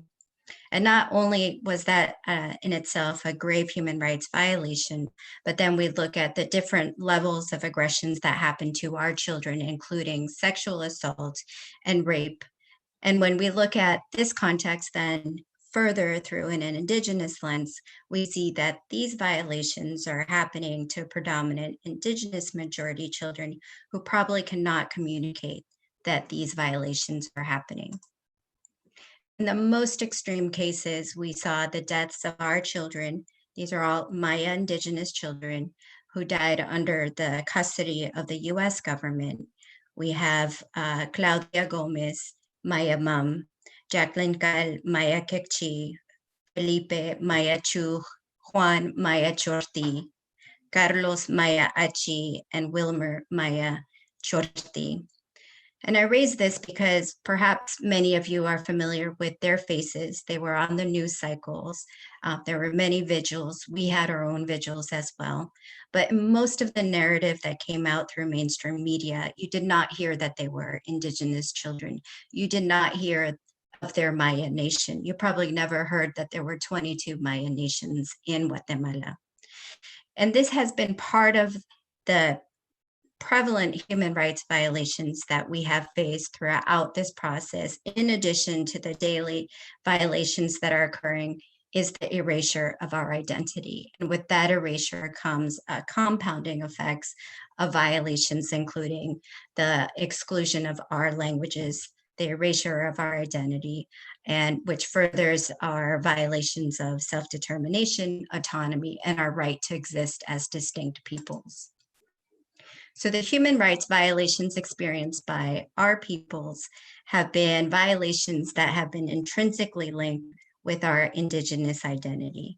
As we become mislabeled as Latino or Hispanic, and as this miscategorization happens, it becomes another form of genocide for our peoples because we statistically disappear. But in addition to that, our inherent needs and rights as indigenous peoples are fundamentally denied and ignored. So what that has meant is that, and this is an example of some of the indigenous-led human rights response work that has happened And this is why actually a year ago, I was in Arizona, I was in Tucson, and we partnered with the Indigenous Language Office. We partnered with the Indigenous Alliance Without Border, because we knew that there was a missing story, that our stories as Indigenous peoples displaced had not been accurately depicted in the media, and we could not wait around for those to help us because we continue to be invisible. Therefore, we said we have to go down and do something. And without having a story, without having statistics, there was not a way for us to express the urgent needs faced by our community. And so it was important to do data collection. Within a small group, we interviewed about 39 asylum seekers in a space of about a week. We found that predominantly, not only were they majority women participants, women and families, but as you can see in this chart, there was a huge presence of Indigenous peoples.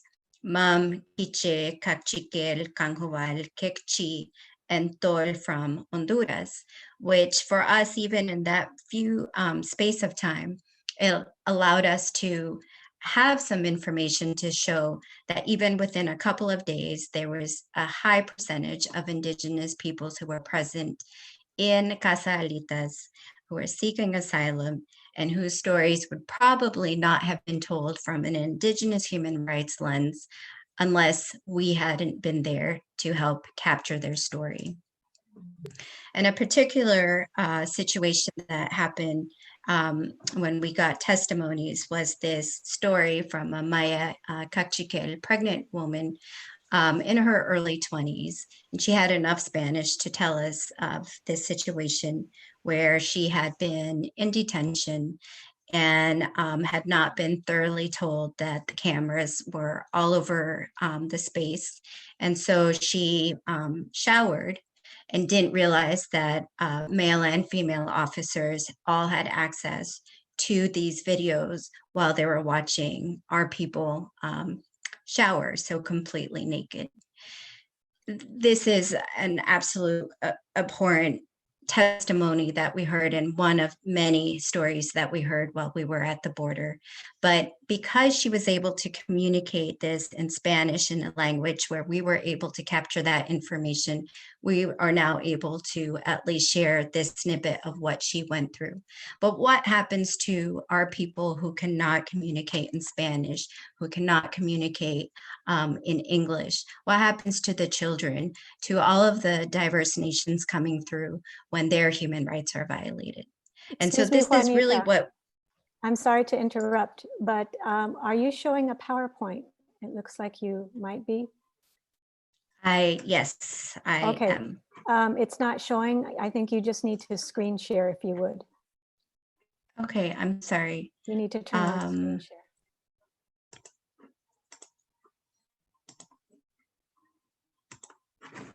I had said it was sharing. Can you see my screen now? No. Okay. Can you see it now? Yes, it's showing a Zoom page. Okay. I apologize for that. So I will. So these were some of the graphs that I was able to talk about, and I apologize that the others screens did not show. And this is part of what I was talking about in terms of the Maya Cachiquel asylum seeker. And so really, when we look at things in the framework of COVID-19 and the extreme inequalities and discriminations that is being faced by our communities, what we're seeing in COVID-19 response is that when our peoples and communities are now in the interior of the United States, so possibly hundreds of thousands of peoples who are now living in different parts of the United States, our identity is not being looked at, our language rights are not being addressed because there are structural inequalities, racism, discrimination, and exclusion that we have carried from our countries of origin throughout the immigration journey. And of course, now where we are in our places where we live. And so Indigenous peoples who are best positioned to know the communities that we live in are the ones who are responding, even though Indigenous peoples organizations and associations and coalitions are some of the most underfunded, volunteer-driven, grassroots, and who are at the margins of the immigration human rights movement, again, because oftentimes our existence is not even acknowledged. So in this photo, you see some work that we did recently in Centerville, Virginia, where there's a Maya Ishil community of about 4,000 people. And through Indigenous-led leadership, we were able to identify some of the most vulnerable and in need households and get food to the families, as well as gift cards, and start a process of monitoring and understanding the needs of our community. But again, it's because Indigenous peoples have gone at the forefront of the situation that's been occurring. Most recently, though, the situations that we have been experiencing in terms of large-scale exclusion across the board have not been only specific to the Maya people, but rather it has been a situation that has confronted Indigenous peoples from Mexico, from Central America, from South America. And so we came together to provide some sort of recommendations on how to shift this exclusive, this COVID response that has not included Indigenous peoples. And so we came up with 4 main recommendations: consulting with Indigenous peoples organizations, supporting Indigenous-led strategy, financial support to the organizations doing this work, and coordinating directly with Indigenous peoples and the leadership that is already doing this work. And so as much as there's a grave human rights violations occurring right now to our communities and our peoples, I also want to leave in a positive note that Indigenous peoples, we already know how to bring our cultures, our traditions, our language, and our history as a place of strength and building solutions that can reduce the human rights violations that we face and provide some sort of dignified future for our communities and our peoples. And I thank you so much for this opportunity, and Chonte. Thank you so much, Wanda, for that presentation on Indigenous peoples' human rights and migration, and within the framework of COVID-19. Our next presenter is Blake Gentry on Invisible No More, Forced Migration of Indigenous Peoples. Blake is the Director of Indigenous Language Office and founder of Casa Alitas. He is of the Cherokee Nation and an international policy expert in Indigenous community health development and climate change adaptation. He's a policy advisor to traditional Tohono O'odham leaders in Mexico, and he researches and writes about migration, immigration rights, and Indigenous language rights. Welcome, Blake, and thank you for being with us here this morning.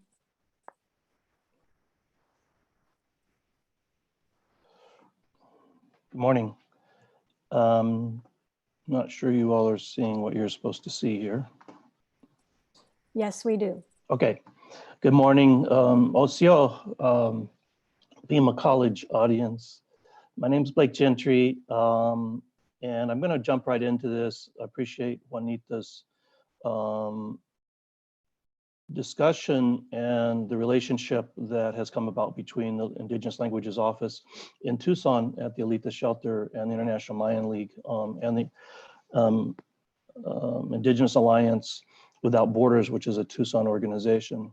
I should say I'm a co-founder of the Alitas Shelter, not the founder. There are many people involved, and it's an agency of Catholic Community Services. But I'm going to move quickly through these slides to explain what this means for the operation of the shelter. I had been involved in a previous shelter, but started with this one in 2014 at the height of a crisis known nationally as the Child on the Border crisis. From 2014 through August 1st, 2019, every time a person came into the Elitist shelter, they were asked different questions, but one of the ones that's operative for us is, what is your primary language? And we have been mapping that. Now, every time we ask a person that, that person is attached almost always 99% of the time to the family that they come with into the shelter. Our the guests that we have in the shelter were released by ICE and released by the Border Patrol. And they usually came as families. The exceptions were usually pregnant women. So for the 1,337 people, there is a family attached to them. This map is of Mesoamerica, indigenous Mesoamerica, and these are the places of origin for those people who came through our shelter. You can see the highest concentration, the dark blue there, that's Huehuetenango in Northwest Guatemala. And you can see how in many ways, there's very little difference between some of these southern states of Mexico, Chiapas or Oaxaca and Guerrero, and Guatemala. We can also see in Honduras that there were indigenous language speakers from there. One of those speakers was a speaker of Nahuatl, and Nahuatl is the language of the people who were in the Triple Alliance or the Aztecs, and it predates the arrival of the Spanish in that region and a larger view of Mesoamerica. This is a little more complicated map. Here we have Guatemala on the right, and you have the languages listed there. They're listed in the order of the most frequent appearance for us in our shelter.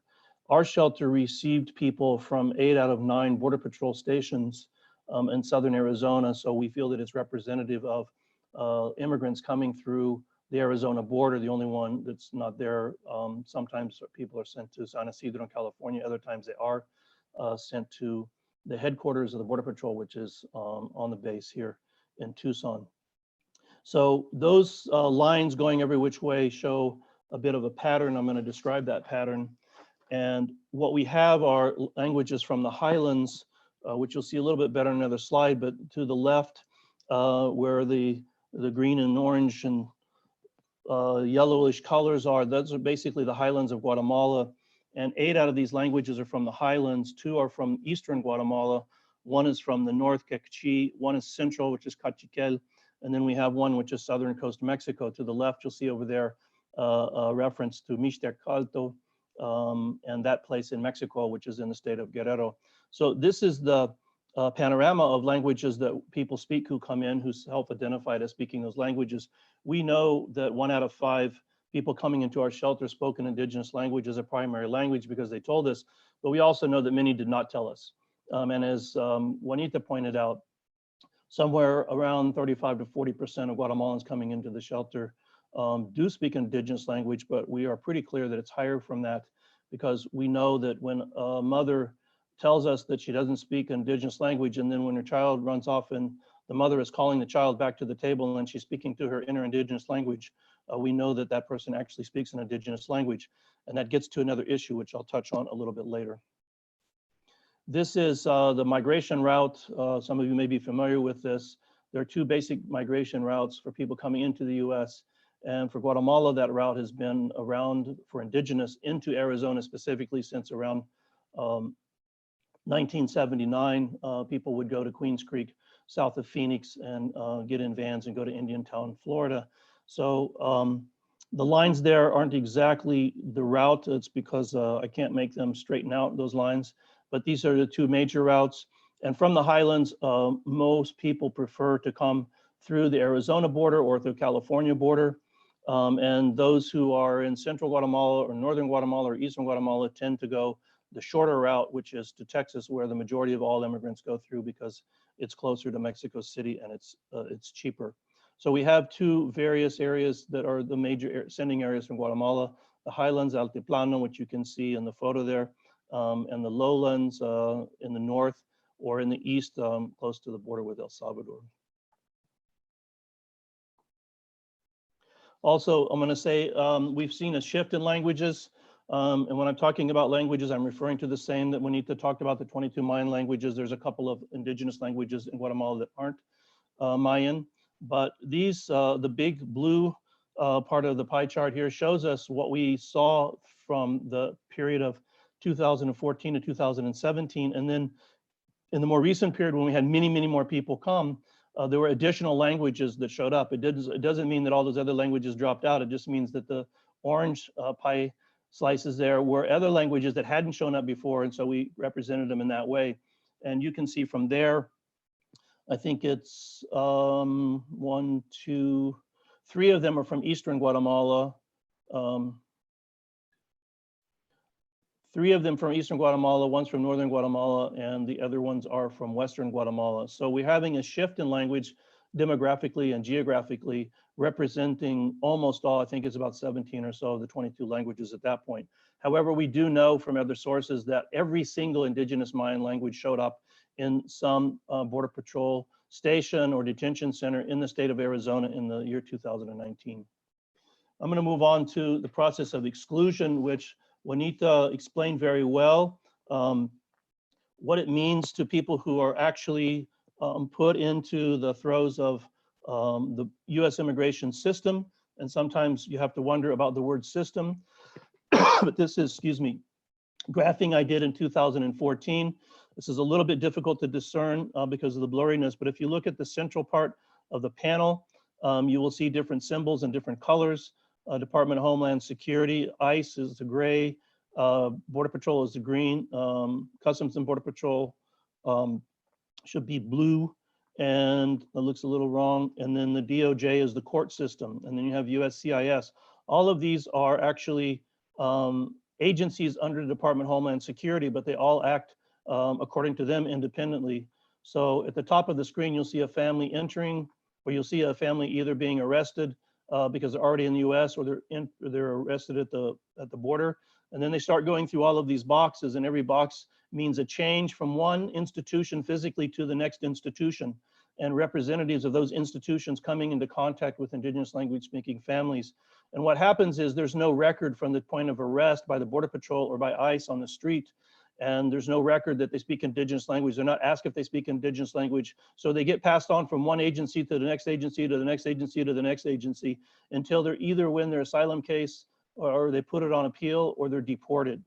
So I won't belabor the point here, but what it means is that for these families, they're somewhere at a very minimum between 7 and 12 excuse me, exclusionary contexts, and each of those contexts become detrimental to their due process. Here is the same kind of idea, but this is for children. Children are the most vulnerable indigenous language speakers and the most vulnerable population of all the populations in immigration. And there are several populations in immigration that have serious vulnerabilities. Here you can see that they come in by Customs Border Patrol, and then they're transferred to ICE, and then ICE transfer them to Health and Human Services, and Health and Human Services and the ORR work together, Office of Refugee Resettlement, which is a subdivision of the Department of State. On the right, you'll see a series of symbols. I think it's like 7 symbols and these color banners. Each of these are the services that are provided in the shelter for children, and each of those services are not given in indigenous languages. The children enter into what the agencies are always proudly boasting about, which is their bilingual education program, bilingual in English and in Spanish. So the children have also this process of exclusion. However, theirs is repeated because they're in these shelters usually a month, could be longer. I did an average of 7 weeks, and I counted 189 exclusionary contacts. I know from an interview from a former worker that one child was in a room by themselves for an entire week because nobody spoke their language, and the facility did nothing about it. What does this matter? We do have some information, not a lot, in terms of studies that have been done about the damage, but the Florence Project in the top left of the screen, you can see, reported that 26% of children are interviewed 2009, that they were indigenous language speakers and did not have enough language capacity to understand the orders for deportation. That's the form the Border Patrol gives you to try to induce you to sign it without explaining it. And I just made a note there that 5 years later, 2019, nothing had changed. The same practice was going on. Another example is from our own study.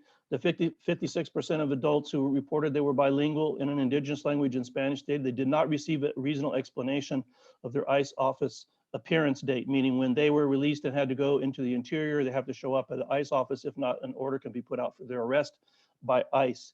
So this particular citation is important because the question here is, Ike, what does it matter? It does matter that people speak an indigenous language as their primary language because that's the language that they have confidence in. When they are assumed to speak a second language, Spanish, and they're assumed that they will understand what is going on, this shows us that that assumption is wrong. So let's see. I'm going to go quickly through these to get to the COVID at the end. How much time do I have, Francisco? Francisca, how much time? Maybe You have 2 minutes, Blake. Okay, I'm going to whip through this. This is the map of all the families that were distributed into the United States because we know where they go. This is the pattern for the Mam speakers, which is the most frequent language that we encounter. Here we see the Quiche, which is the largest language in Guatemala, but it has the most dispersed pattern of any indigenous speaking community in the United States. Here we have the Conjobals, and if you look at this pattern of the Conjobals, you're going to see that it's very similar to the pattern of the Mam there. The dot in the middle is in Nebraska, and that's because there's a Conjobal community there which has an agreement with the Omaha tribe of Nebraska. Here we have the Ixils, and Juanita mentioned that community. Here's the Mixtecos in California. And to put one point on this, we don't consider these are dying languages. I get articles every day in the Google feed telling me about indigenous dying languages. This is a banner from Guatemala on the left, and this is an anatomy chart that was done in the shelter by indigenous Mayan speakers. Recently, there was spontaneously produced COVID-19 messages. This was not by any government. This was by indigenous NGOs in Guatemala and the United States. And you can see that here are 22 languages, and each of these is a YouTube or Facebook video. And probably I'm running out of time. 1 minute. Okay. We'll see if this will come up for us, and you can get a little taste of what one sounds like.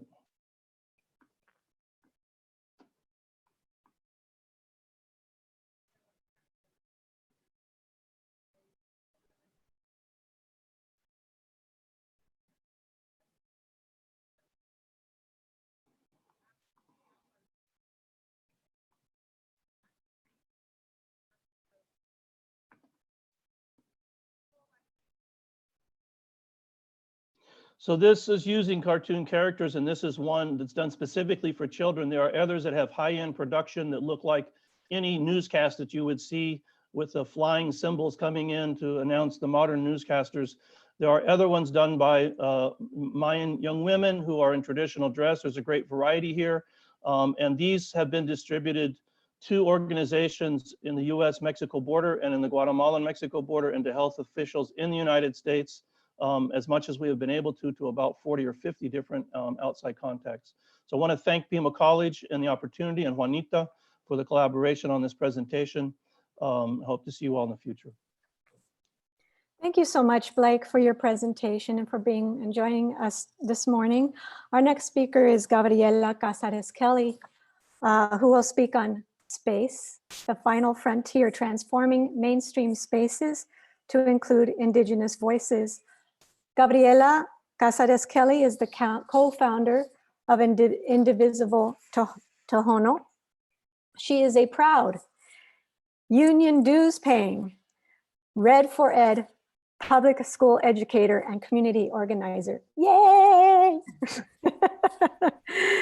And she's one of 4 women who founded Indivisible Tohono, a grassroots community organization that provides opportunities for education and civic engagement for members of her tribe, the Tohono O'odham Nation. Gabriela, we are so pleased to have you here today. Thank you.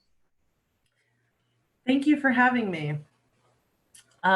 So first, I just want to address, well, Skuktash, Anya Nyapchugi Gabriela Cáceres Kelly. Bisan Mo'o Chkup Amjad. My name is Gabriela Cáceres Kelly. I am from the communities of Bisan Mo'o and Kup, located on the Thanatham Nation here in Southern Arizona. Just a quick comment on my theme for today. A lot of times I think we talk about Indigenous people as people of the past. And this is just a visual reminder that we are people of the present and we are people of the future. As mentioned, I am a co-founder of Indivisible Thano, and we started our organization out of a need to serve community due to fear. So right after Trump was inaugurated, we started having conversations about the border wall, and it started becoming a really daunting reality.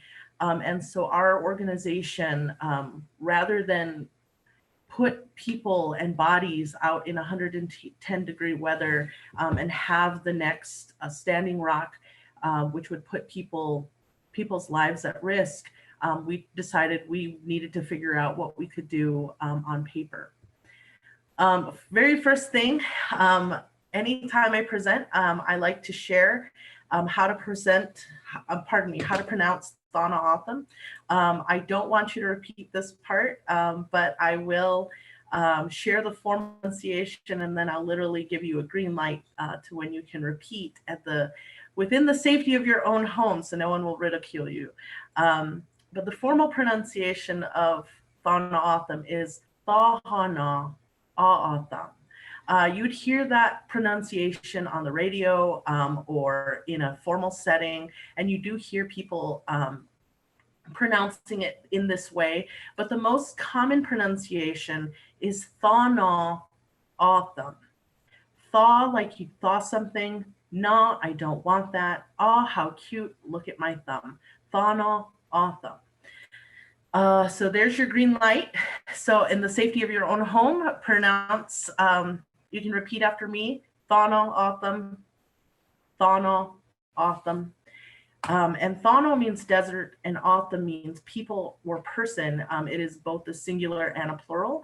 And I often refer to myself as simply an Otham woman. I'm simply a person. The Thana-Otham Nation is roughly the size of Connecticut, and most people don't know we're there. Pima Community College is sponsoring this summit, and we're located in Tucson, Arizona, and I'm broadcasting from Tucson, Arizona. And we're on traditional Thana-Otham lands. We're one of the communities where the border didn't cross. We didn't cross the border crossed us. And so as you can see from this map,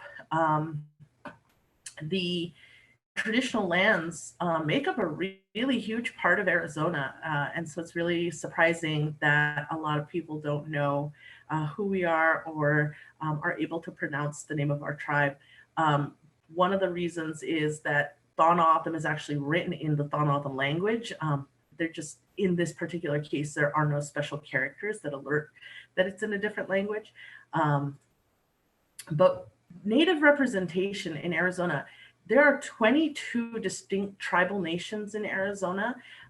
We're home of the largest reservation, which is Navajo Nation, which during this time of COVID has really experienced extreme outbreak of COVID.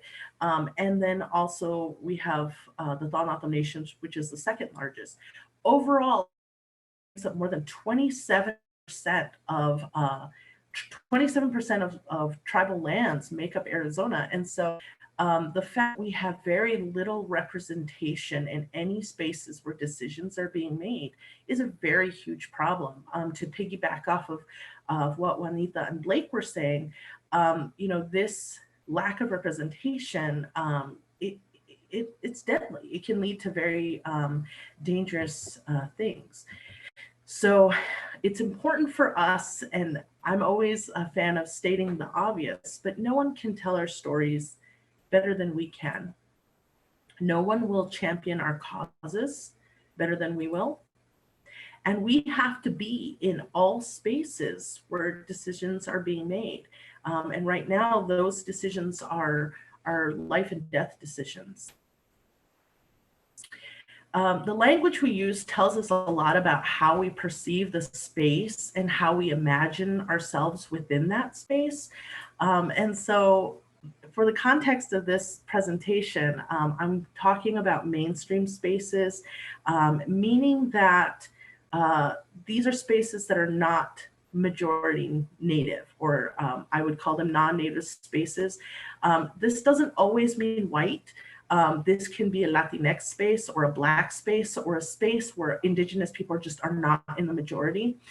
So I spend, on a normal non-COVID day, would be spending the majority of my day in an Indigenous space. And then when I come home into the Tucson area and engage in community organizing in Tucson, I would then be in a mainstream space, a non-Indigenous space, or a non-Native space. Sometimes those spaces aren't welcoming. And so we have to figure out ways to change the space. I'm really grateful to be a part of this summit. This is the 5th year of this summit, which means that 6 years ago, this space for us to come together to talk about Indigenous issues and border issues and to have these shared values didn't exist. And so someone created an opportunity and they made this space a welcoming space for Indigenous voices. That space has been shared with me as an invited panelist, but also I then shared this space with people who may be tuning into Pima Community College's Ethnic Studies program for the first time, right? And so, or participating in this online forum for the very first time. With the familiarity comes the claiming of space. And so I was a presenter last year and I'm very grateful to be invited back. But that sense of ownership also allowed me to want to share more, that I was going to be on this panel and that people had the opportunity to tune in. And so if I'm contrasting with what happened last year was I was very hesitant. I didn't know what to expect. I only shared with a very few number of people that I was presenting, whereas this year it's all over my social media and literally every format. And so that is part of the claiming of space. One of the things that I think that Indigenous people and people of color in general are really struggling with is often we'll see panels or we'll see trainings that are done that have absolutely no people of color or no Indigenous people involved. I'm putting this word of requested out there with a grain of salt because requesting is heavy and it is a big ask. It is a big emotional weight. And we shouldn't have to do that. We shouldn't have to. But the reality is that often people are doing their very best, and we have to think about people trying to do their very best. And we should request space. If we see a space where Indigenous voices are a possibility and we can plug in, we should be pushing for that. However, on that same vein, space can also be demanded. And I would like to think that we wouldn't have to come to that, but in reality, oftentimes we do. For allies, it's important to know that space can be yielded. So people can use their platform and their privilege and their access to spaces to then give it away.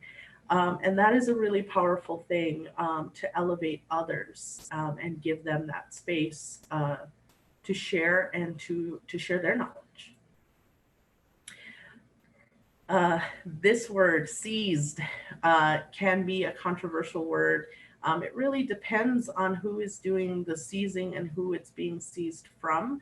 I know this is very colonized language to use, but I think that it's really important to know that it doesn't always have to be friendly. And sometimes space is not going to be given up willingly.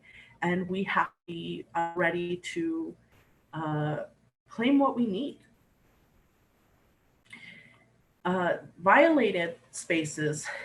This is really important. Today, you are joining us via YouTube and via Zoom, and we are on this format that we have taken painstaking precautions to ensure that white supremacists do not target this space, which we're absolutely vulnerable to. But these safety protocols have been put into action to minimize the possibility of having a space violated. That doesn't always mean that a space can be violated from the outside, because also when we disregard community agreements, or if we don't set community agreements, a space can be violated also from within. And I think that that is also very important, especially when you have a small number of people of color or a small number of Indigenous folks who are participating in your event. You need to make sure that those spaces are safe spaces. Space can be held, occupied, taken, expanded. Here in the Pima Community College Summit that we are all a part of last year, this was majority of this summit was in person. It was very lovely, and a small component of that was all online. This is now a majority online space, and so we have transformed and expanded what we expect of this space here, and it's 100% online. And then my favorite word is to infiltrate. When we infiltrate spaces, that means we go in and we make it our own. And I've spent a great deal of time thinking about ways to infiltrate non-native spaces or mainstream spaces, and ways to make them include more Indigenous voices and more voices of people of color. With any of this travel, because it is very movement oriented, we have this language of stopping and going and taking and seizing. There's a lot of movement within. It is very important to know that just like with travel, there are roadblocks. There isn't a need to navigate and to think about the ways that you're moving within a space. There may be collisions, there may be hazards, there may be speeds, flow, arrivals. All of that type of language is very important to be aware of, because it can be a very exhausting experience to put yourself within non-native spaces. 1 minute. Dangerous. Oh no. So everywhere we go, we're on Indigenous lands. Therefore, we belong everywhere we go. And so really what I'm saying is mainstream spaces, they are Indigenous spaces. And we need people to infiltrate in those spaces by going to meetings, any small meeting that you can start going to, or writing, or speaking to a group, or creating a group, sitting on boards, running for boards, or in my situation, I'm running for office. And that is part of the infiltrating of making sure that Indigenous voices are being heard. So Indivisible Thano, if you'd like to connect further, it's a short 14 minutes, right? You can get us on all our social media, and I'm also there too. But I would like to thank you for the time. This is such a great opportunity, and I definitely appreciate being included in the transformation of these spaces. Gabriela, thank you so much. Thanks for your presentation, for being here. And we have about 10 minutes left for our question and answer period. I'd like to bring in one of my dear colleagues who just started at Pima College on faculty this last year, Tiffany Amorete Young. She is a sociologist and a critical race theorist. Tiffany Amorete, please ask some questions of our panelists. Hello, everyone. Thank you very much, Juanita, Gabriela, and Blake, for your very powerful perspectives and these inspirational voices so that we can be more knowledgeable of the amazing work that you are doing tirelessly despite adversity. We do have one question for Blake coming from Elizabeth.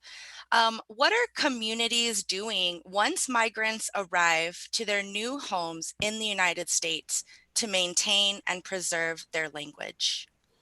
Really appreciate the question. I think that Juanita is actually more qualified for this because she lives in one of those communities, if she's available. If not, I can handle it. Sure, I can start, and then anyone else on the panel. So there's a lot of complexities around cultural preservation, language preservation, and identity. And part of what I discussed in my presentation was some of the persecution that Indigenous peoples have faced because we are Indigenous. And so during the process of forced migration and becoming part of communities, there is a tension also of being in survival. And so oftentimes being in survival for us means hiding our identity. This has been the case for many Indigenous peoples. So the question then becomes, when you're hiding your identity because it has been a form of survival, how do you continue to maintain and preserve and rejuvenate your identity? And so part of the way that we have addressed this from the Maya League perspective is really looking at teaching about our culture and our history through also a format and a methodology of cosmovision, of our traditions, knowledge from our elders, and also through music and art. And when this process happens, what we have seen oftentimes with the little kids, with teenagers, and also with adults is that there is a safe space for reconnecting to our histories, to our culture in a manner that allows for a celebration of who we are, a pride of who we are, rather than this constant deficit mode of, especially within the context of the current administration, where we're told we're criminals, that no one wants us, that we're bad, that we're not wanted in our communities. And then, of course, that coupled with intergenerational trauma and genocide as part of our histories, it adds more complications. But there, as the previous panelist mentioned, we know best how to respond to our communities. We know how to lead these efforts because we are part of those communities. And so that has really been an effort in a very tangible way that we've done this while also defending the rights of our community has been through building up Indigenous language interpreters, including a process of identity formation with technical training, so that when we're done, a lot of the especially the youth that have been part of this program have said, you know, I never realized the value of my language, but now I see I can use it to interpret for somebody else and defend their rights. So there becomes a practical application in also the revaluing of our traditions and our heritage. Thank you so much, Juanita, for your answer. Blake, Gabriela, would you like to make any additional commentary regarding this large, broad question from your own perspectives? Sure. Gabriela, do you want to go? Sure. In the Thonothan community, there, of course, have been a lot of language revitalization efforts. And right now, during this time of COVID, we're seeing just the need to have resources available to elders in a very different way.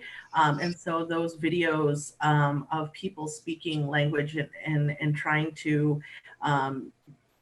share what is happening. It's become a very real need. But I'm very fortunate to come from a community that is thinking about language preservation and revitalization, and have things like online classes and things like that. But I think that I have seen more of the type of like Autumn 101, maybe Autumn 102, but we're not seeing the production of fluent speakers. And so when I was in high school and college, I took Spanish, and that was I went to school here in Tucson, but I nearly minored in Spanish because my language fluency got so high, but I'm not seeing that type of level in the Thanatom community yet. But I think that it is something that we are aspiring to, and we see the need for that, but we are fighting years of colonization and this undervaluing of it. But I think we're approaching a renaissance as well. I can add to that if it's okay. Please. I think that we have a pretty interesting crossing of paths when we have an O'odham speaker with us, and then we have someone who lives in a Mayan community. Juanita's in Metro DC area. There's a preponderance of Ixil and Mam people there. She told me last week that a school district in the county where there are an Ixil presence had counted some 64 families, but according to the community organizers, there's 5,000 Ixil people. So the disappearance and the invisibility is part of the historical process of the attempt of the states, and I mean national federal governments, to erase indigenous peoples. Sometimes it's deliberate, and sometimes it's the aspect of a majoritarian culture just being extremely ignorant about the other peoples in their own place, the place that indigenous peoples occupied and took care of before colonization. So I say that somewhat on a theoretical level, but what we are seeing actually is the unfolding of this happening right now. So Mayan languages are entering this country, but they've been entering this country for some time. If you look at the US Census, there's only 4,000 to 5,000 people registering that they speak indigenous language from Central America. We know there's tens of thousands of people who speak indigenous languages from Mexico and California, and they've been there for some time. And we see the Mayan communities getting recomposed in less and more degrees in different places in the United States.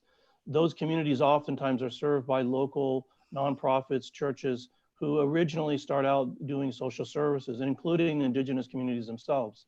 But over time, we see that there's a differentiation between the indigenous needs and those cultures and those who are not indigenous, but from the same country. So in the case of Guatemala, it would be Ladinos. This is played out in Los Angeles and in San Francisco in the 1980s and the 1990s. I've been with this work since the 1980s when I was a member of the Sanctuary Movement. So the languages themselves then become not a barometer, but an ingredient of cultural maintenance. And the efforts that are made are extremely important because if they're not made, then absorption or a disarticulation of these communities can be an ongoing process. But having said that, I think it's really important to realize and to understand, at least for the Mayan cultures, they have been in resistance for a very long time. They do not rely on states, they do not rely on the governments. Those COVID-19 presentations were all done independently of the government. Nobody waited around or asked the government. They didn't go and apply for a grant in order to do this. They just did it. And they put it up there, and they're using technology, and that's transnational communication in technology that they are now using for their languages. And I think that we have to try to understand it's important to break through our presumptions. I say that for myself, having grown up in the United States, about what modern society does and what it doesn't do, and what indigenous cultures continue to do. And that is they live autonomously, they reconstruct themselves. Migration has been part of all of our, most of our cultures for a very long time. I think that's true for the O'odham. I'm sure it's true for those who are Cherokee, Ainu. We migrated at some point 10,000 years ago from Central America. So yes, I think that it's an important issue. One last thing I would point out is that language is transnational, especially for indigenous. O'odham speakers exist all the way down in southeastern and southwestern Durango state in Mexico. There, they're called Tepehuan, but if you ask them, the language that they say they speak is O'odham.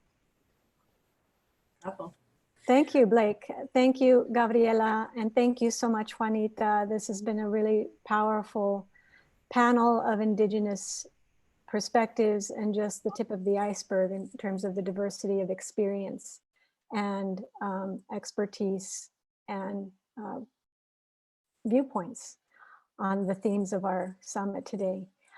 We're going to take a break, about a 10-minute break. And before we do, I'd like to just remind everybody in our audience, first of all, thank you for being here. It's wonderful to have you joining us today. And during the break, we've put together Mike Rom, who's one of our IT specialists, a beautiful slideshow that shows you different websites you can go to help support our program and to help support our students with scholarships. Please consider donating and to donate generously. You can also find a website for resources regarding ethnic, gender, and transborder studies, library resources. And you can also find a website for registering for today's event. You can still do that, and that will entitle you to a reminder of a recording that's coming out of today's event, and that will have closed captioning. You'll be able to get a certificate of appreciation for your participation today.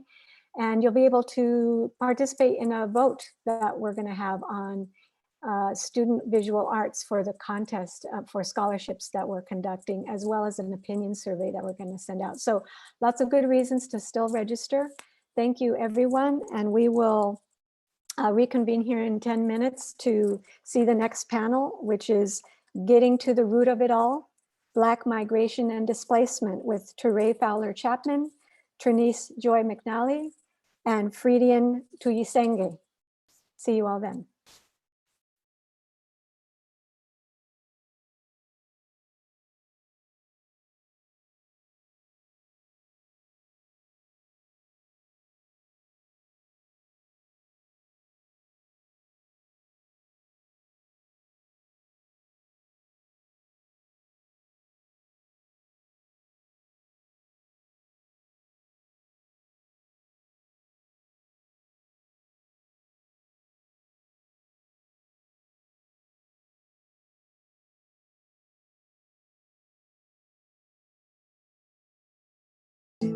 El preso número 9 ya lo van a confesar.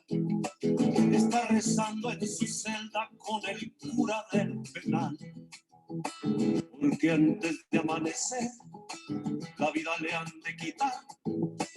Porque mató a su mujer y a un amigo desleal. Al confesar, dice así: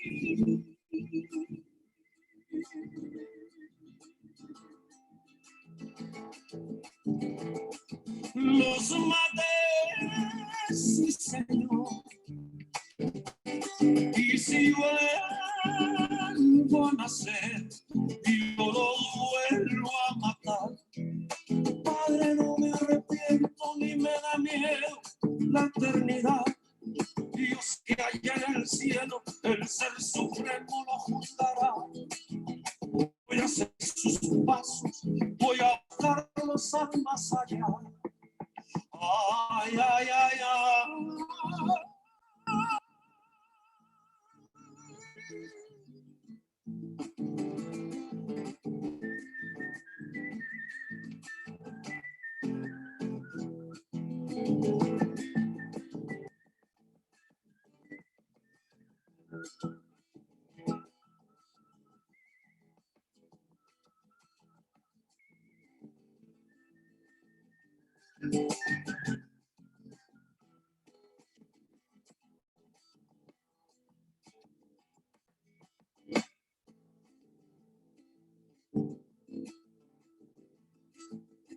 El preso número 9 era un hombre muy cabal. Iba la noche del duelo muy contento a su jacal. Pero al mirar a su amor, en brazos brazos de su rival. Ardió su pecho en rencor y no se pudo aguantar. Al sonar el clarín,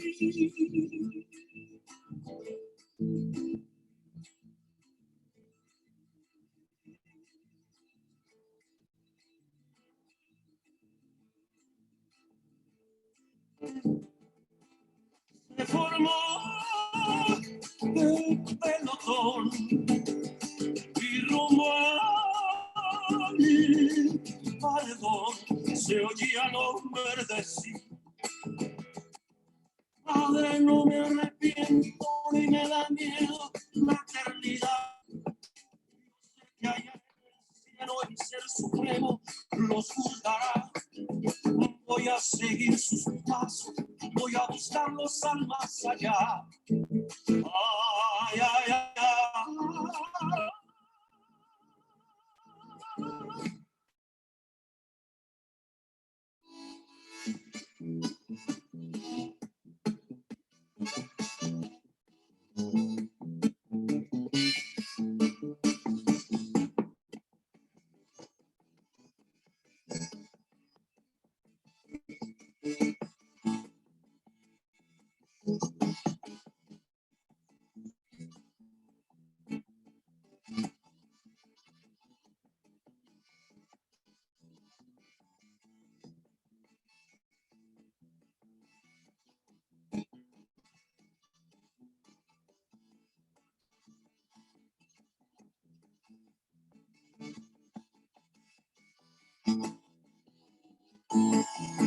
Caminando por las calles de Tucson, fui corriendo para encontrar algún trabajo. Voy contigo, dijo un vato, no me rajo. No creas que en este pueblo todo es gloria. Mira, allá va Chabela, dame unas horas para una chela, mamá. Mira, ya está un garro, le gusta el weed y un cigarro.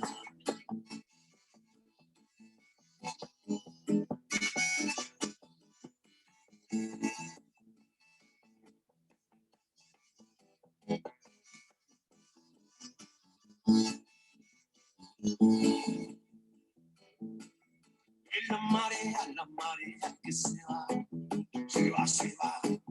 para la playa. Es la marea que se va, para la playa.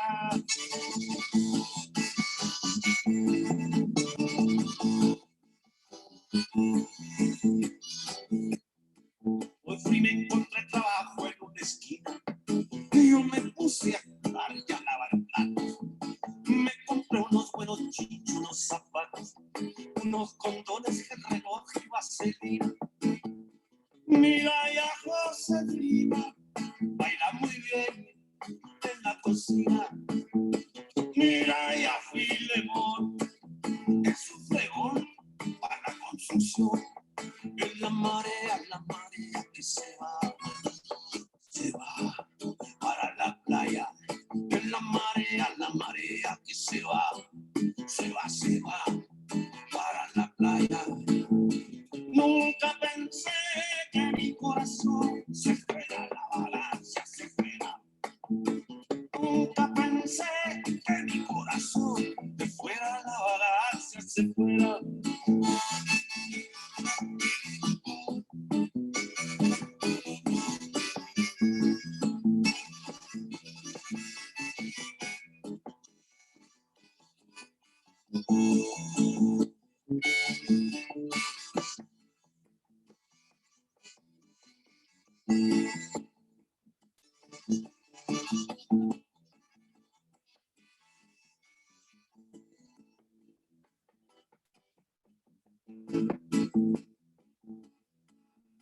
Encontré trabajo en una esquina y yo me puse a cocinar y a lavar plato. Me compré unos buenos jeans y unos zapatos, unos condones de reloj y vaselina. Mira ya Josefina, baila muy bien en la cocina. Mira ya Filemón, pasión. Es la marea que se va, se va, se va para la playa. Es la marea que se va, se va, se va. Andando por las calles de Tucson, fui corriendo para encontrar algún trabajo. Voy contigo, dijo un vato, no me rajo. No creas que en este loto de gloria.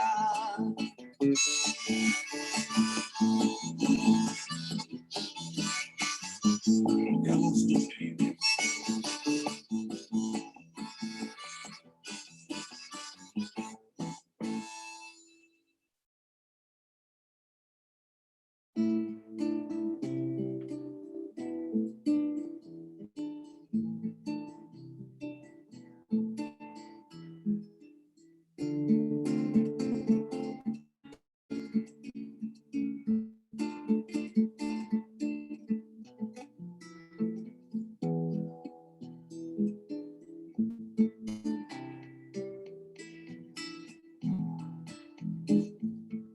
Tú me recuerdas el mundo de los soñadores,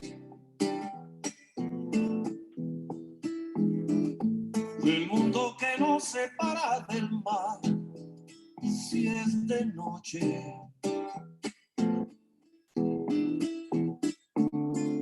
Recuerda sentada ciertos sentimientos que nunca se sabe qué trae en las alas. Si vive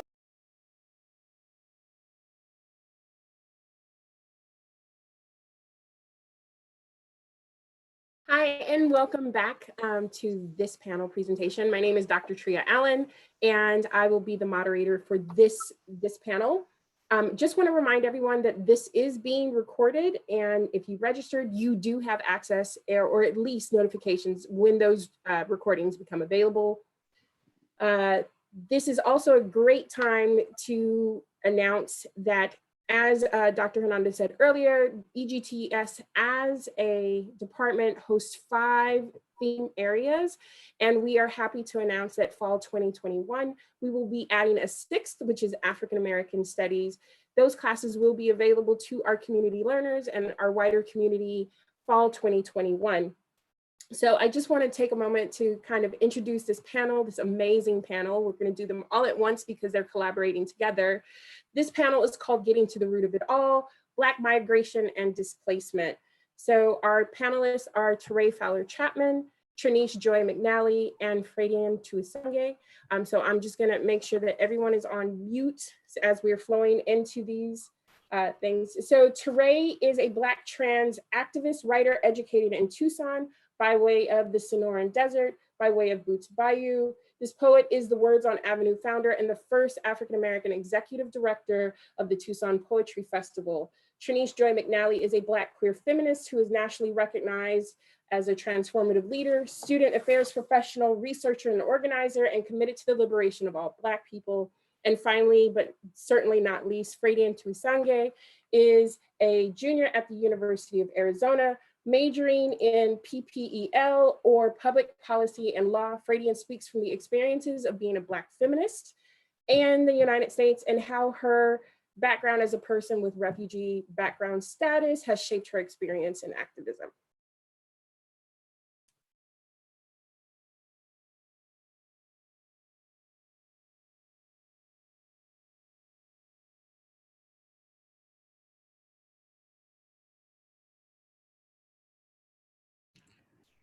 All right, my name's Teray. I want to start by acknowledging the land that we are on. This summit is taking place on the original homelands of the Tohono O'odham people, who have stewarded this land since time immemorial. The practice of acknowledging the land of this sovereign nation brings to the forefront their enduring connection to this land, regardless of historical and current colonization practices. We also acknowledge that this university and all of its inhabitants benefit from this land.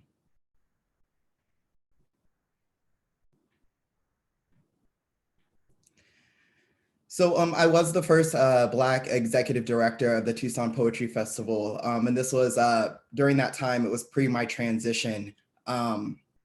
what I think is like being a Black migrant that unwillingly came to this land or was brought to this land is that, you know, the ingredients that has caused my generations to survive is always throughout my poetry.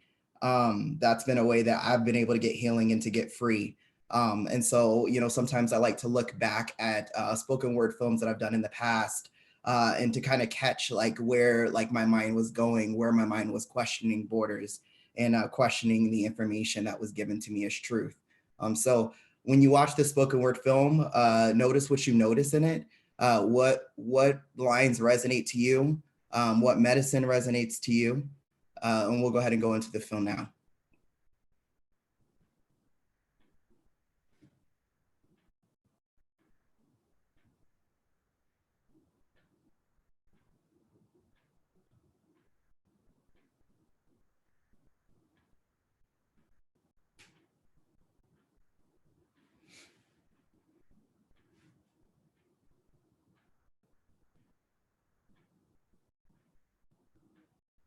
Teray, the audio for the video is not coming across. You need to check the box to share audio, so it will play the audio as well, if you can do that, or... Yeah, I think Trinice is on it. Okay. 5:17 a.m. the day of the festival. I have stayed up all night for the last 3. I am weary and waving off my checklist. My eyes do not know what is blue anymore or what is black when I type. My shoulders are heavy and tense, and my neck is pretending that it was slept on wrong. We haven't slept yet. Everything that could go wrong has. I am questioning the way I begin sentences. I am questioning the way I read poems. I am questioning if poets and friends are synonyms. I am questioning this literature that protects the libraries, that binds the books, and at what expense? I am questioning and putting together the answer. That is what breaking the border feels like. My students are writing out Claudia Rankine as I write it on the board. They question if my A's are A's, says that sometimes they look like O's. Usually I say to them, leave it up to your mind to decide. But this time I correct. We are studying page 134. They read it and ask if I printed it wrong. Did the printer run out of ink? Nope, I say. They continue to study. The room is silent. One kid turns his paper to the side and shoots it like a gun. Another finishes each line in memory, in memory, in memory, in a name that has stopped breathing. A man with gold teeth in uniform says he is the last of his kind to make it to the US Army.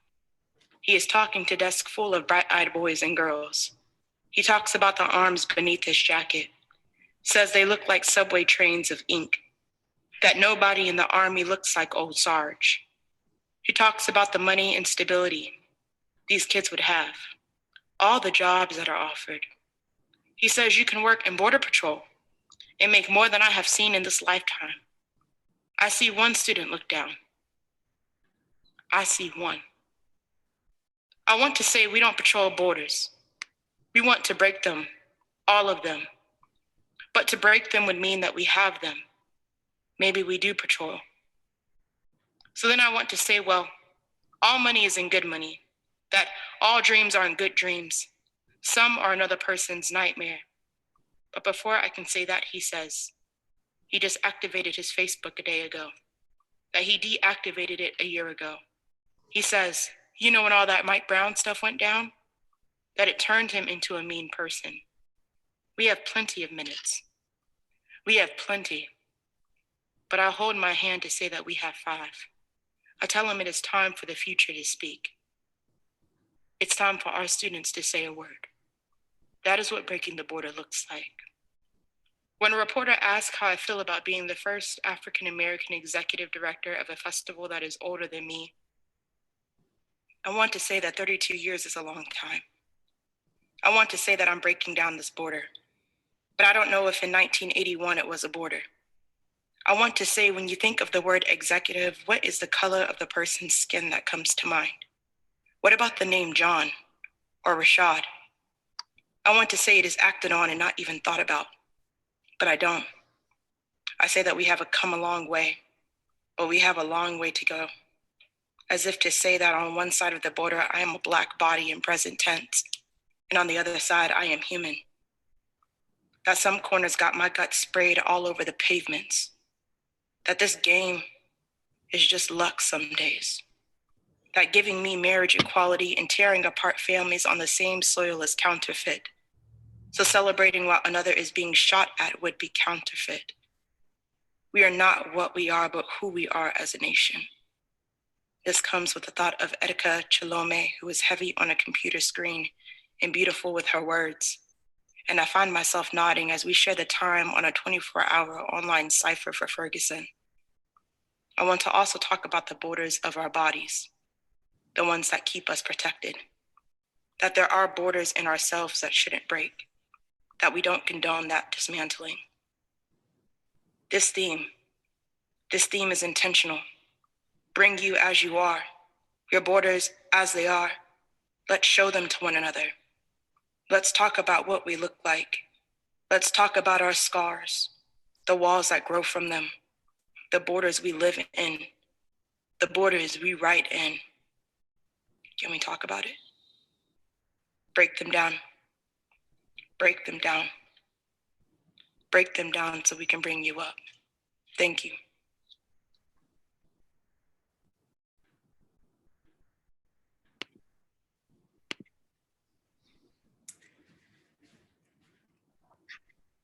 Thanks, y'all. So that poem, it means a lot to me because even while I'm talking about and questioning borders, right? This was like before my transition. So there's still certain borders even within my body that are constantly like being broken down. And the way to do that is to question.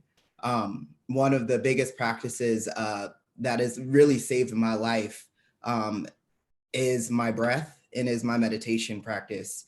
So typically, you know, outside of COVID-19, a communal collective breath is when we all sit in the same room.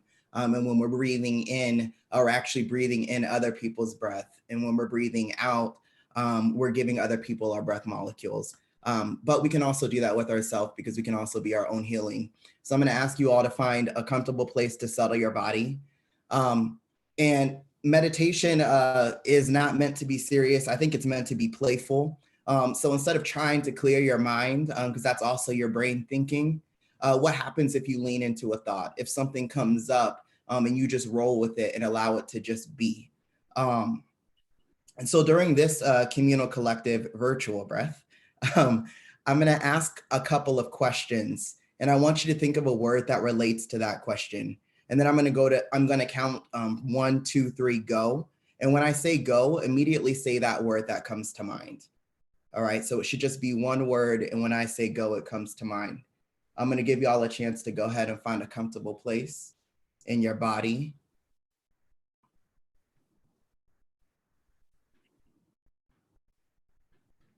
Take a deep breath in. Breathe out. Take a deep breath in. Breathe out.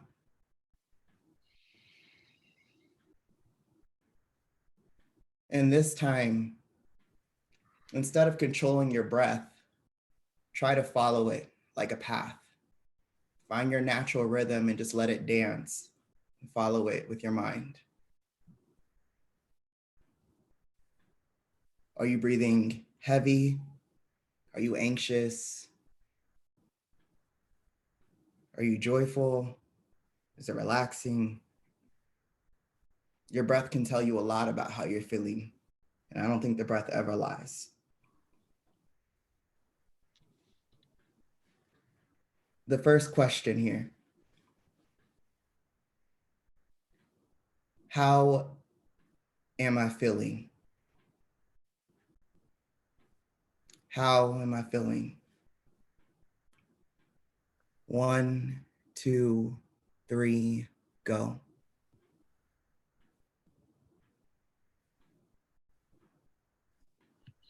How do I define myself? How do I define myself? 1, 2, 3, go.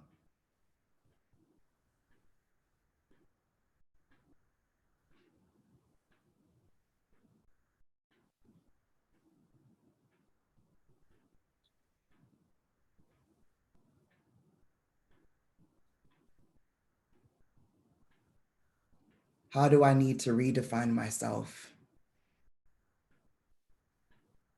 How do I need to redefine myself in one word?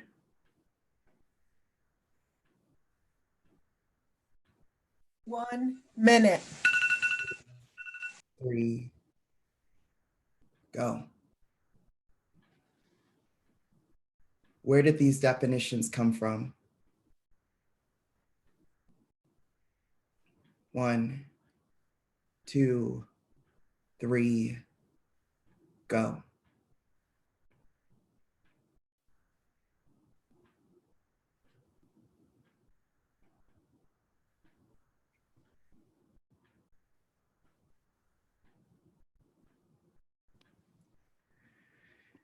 Now, when you're ready, I'm gonna ask you to go ahead and open your eyes, and whatever your eyes find first, whatever in your room, whatever your eyes settle on, go ahead and pay honor to that.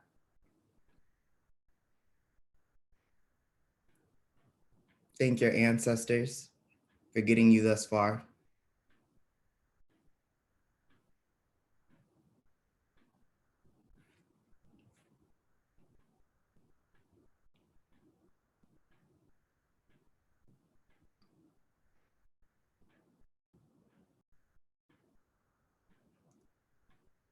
Great, and if you can bring your attention back to the screen, all of my visual artwork tends to just explore my own Blackness. So those are just 2 art pieces outside of poetry that I like to play with found objects and things like that to kind of redefine and break the borders within myself. Thanks, y'all.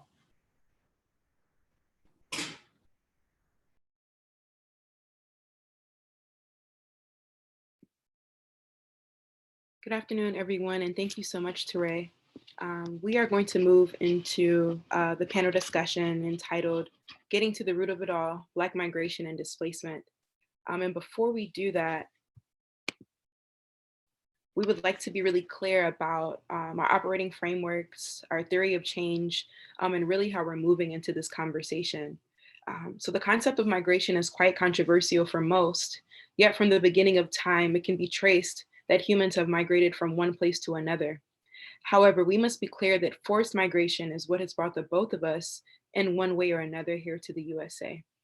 And we're gonna take a couple of minutes to share our stories of migration and where our people are from and what has brought us to this point. Again, so my name is Trinice McNally, and my story of migration is a story of migration from the continent to the Caribbean, to the United Kingdom, to now here in the USA. My people are Akan people, my people are Maroons, who were captured, enslaved, and led rebellions on the land that is now known as Jamaica. 5 generations into my family lineage, my great-grandfather, Alan McNally, was one of the 492 passengers aboard the Empire Windrush, which is the first of many ships that came to the USA, bringing in Black migrants who were mainly from Jamaica and Trinidad specifically. And from there, he was contracted to work in laboring across the United Kingdom, specifically in London. So as I trace back my family history from enslaved Africans, right, becoming captured and landing in Jamaica and moving to the UK, I'm clear that it has always been labor and capitalism that have granted my folks a disservice and also a service to their families. Fast forward probably into 10 years later, my grandfather was contracted to work in the US as a farm worker and a sharecropper across Detroit and the state of Florida. He later relocated to the UK and met my grandmother, where at some point their union brought me into the equation. So my mother was also one of the first generation or the first wave of migrants to be born in the UK of Jamaican parents. And this is also a time period where Jamaicans are still known as British subjects. So because Jamaica was a colony at that point and owned by the British, any person that had been born in Jamaica would naturally have access to at least some of the rights that British citizens would have. And from there, my family stayed in labor jobs for probably about 28 to 31 years and later migrated to the US and came in under a family visa. And that is how I got into the equation of having to move to the US later on as a 2-year-old child due to my mother suffering from mental illness and also really just understanding what it meant to be a Black person from a US born lens, as my family was very new, to the USA in terms of making it our homeland. So grew up undocumented in Miami in the Metro South and didn't understand really that I was undocumented, right? Like most other Black and brown folks. And this is a time before DACA, this is in 2007.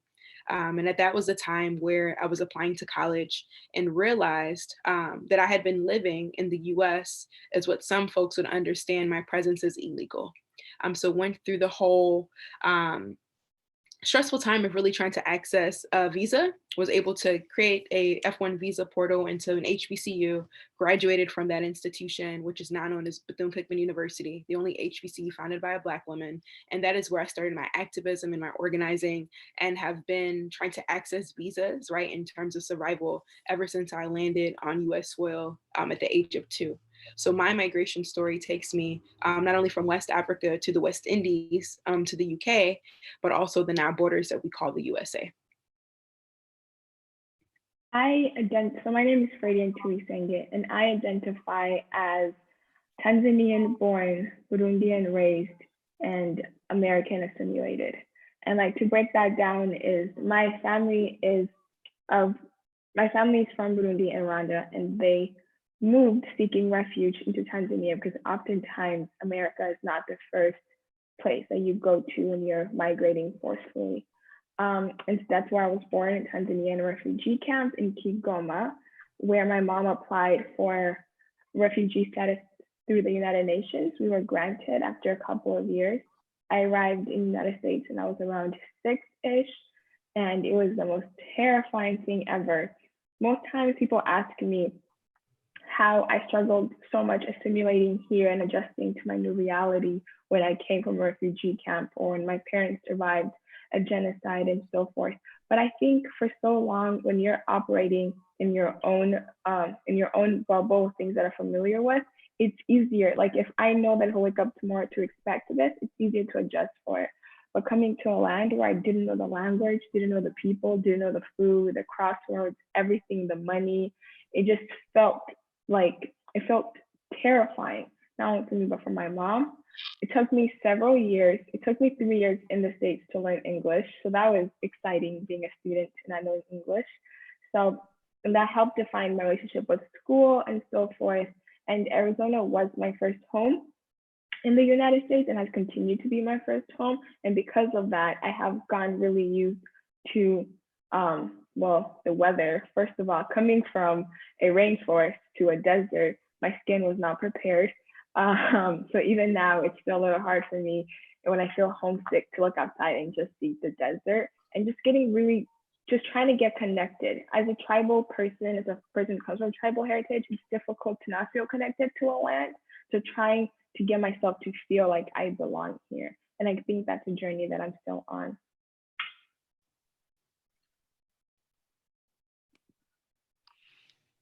People say that slaves were taken from Africa. We know that this isn't true. People were taken from Africa and were made into slaves. So as we shared before, we really wanted to ground our conversation in the context of 2 slave trades. We're going to talk about the transatlantic slave trade in both the sub-Saharan, and I'm going to move us through the impact. So we can't discuss the migration of Black people without providing historical context of how the transatlantic slave trade impacted the world based on the exploitation of enslaved Africans, the extraction of their labor and resources from their homeland. And it is largely by this betrayal that stripped folks of their humanity as well. It's largely because of this that the concept of Blackness as we know it today and how we understand race, how we understand gender and class in the West has been cultivated. It is also clear that the transatlantic slave trade has laid the foundation for modern capitalism, and it's important that this dialogue has been started by acknowledging the ways that imperialism, colonization, and patriarchy inherently stem from white supremacy and have created these conditions that African people or Black people are fighting against across the globe today. So as we've just been grounded in this historical context of the ways that Africans were enslaved and captured in the Western world, I think it's important that we also talk about the ways that African people, Black people have been resilient, have reclaimed and also resurged post the 400 years of terror. Right, so we can talk about the ways that rebellion, Haiti, right, being the first country to lead a revolution and be successful on January 1st, 1804, started the insurgence of rebellion of African people across the globe to fight and liberate themselves as we move into the abolishment of slavery, World War I, even before that, civil wars, and the ways that Black soldiers' bodies were always put on the line and still seen as second-class citizens. And some folks would argue that that's still happening today. From the Reconstruction era, to the cultivation of HBCUs in the Black church, which are still the oldest standing institutions in the US for Black people, down to the Freedmen's Bureau, the starting of the Pan-African Congress and the 8 congresses that was led from that meeting originally 1900, to the Back to Africa movement, later moving us into Jim Crow. Also SNCC, right? This is the 60th year of the Student Nonviolent Coordinating Committee meeting and leading work, not only across HBCU campuses, but campuses across this world, moving into the Stonewall era where we see folks starting to grapple with the ideas around race, gender, and also sexual orientation, keeping in mind that it was a Black woman, Marsha P. Johnson, and Sylvia Rivera that were the first to throw that stone in this liberating movement that also coincided with the civil rights movement. Then we also see the coining and contemporary starting of Black feminism, which is the political framework that organizations like Black Lives Matter, the Movement for Black Lives, and the Black Youth Project 100 still use today as a political framework for liberation and freedom. So it is through these resilient strategies that Black people, African people have resurged and also reclaimed and built what we now know as our freedom. Imperialism, racism, and capitalism in Africa. So my story of how I ended up in the United States ties back to the genocide that occurred in East Africa between Rwanda and Burundi. And I think before I continue forward, it's essential to realize that my acceptance of refugee had a lot to do with the guilt of the United Nations failing the nations in responding to genocide at adequate time, and how the folks that were on the council were personally invested in the resources the countries had to involve.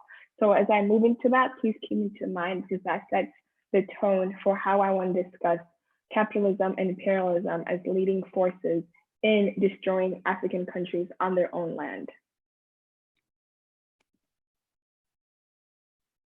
So East Africa's forgotten slave trade. There's most of the time, I don't think there's a significant slave trade versus the other one, but I think it's important to tell the holistic story of how all African people have been impacted by imperialism and colonialism. And I want to talk about how Arab Muslims in the North and East Africa sold Africans captured to the Middle East as an alternative to prisons and exchanged goods and services. So for most societies, prisons were not as advanced as we have them today, and they were not as inhumane as we have them today. So an alternative most of the time would be to just hand them off to someone who could, quote unquote, handle them, and that ended up being using them as mules, kind of, to carry goods to the Middle East, to India, and to go on the different Red Sea and Indian Ocean that lead to different countries. So most prisoners were used as currency for Arab Muslims. So if they wanted to trade a resource with someone else in East Europe or in India, they would trade the slave, the enslaved person, and that person would then be good for household products, becoming a lot of teachers, sophisticated jobs, tea farms, and a lot of spices. Women were the most desired, that sounds really weird, were the most sought out category because they were believed to be the best weavers and field makers and spice makers, which, as we know, has a lot to do with how the Middle East and Indian nations operate.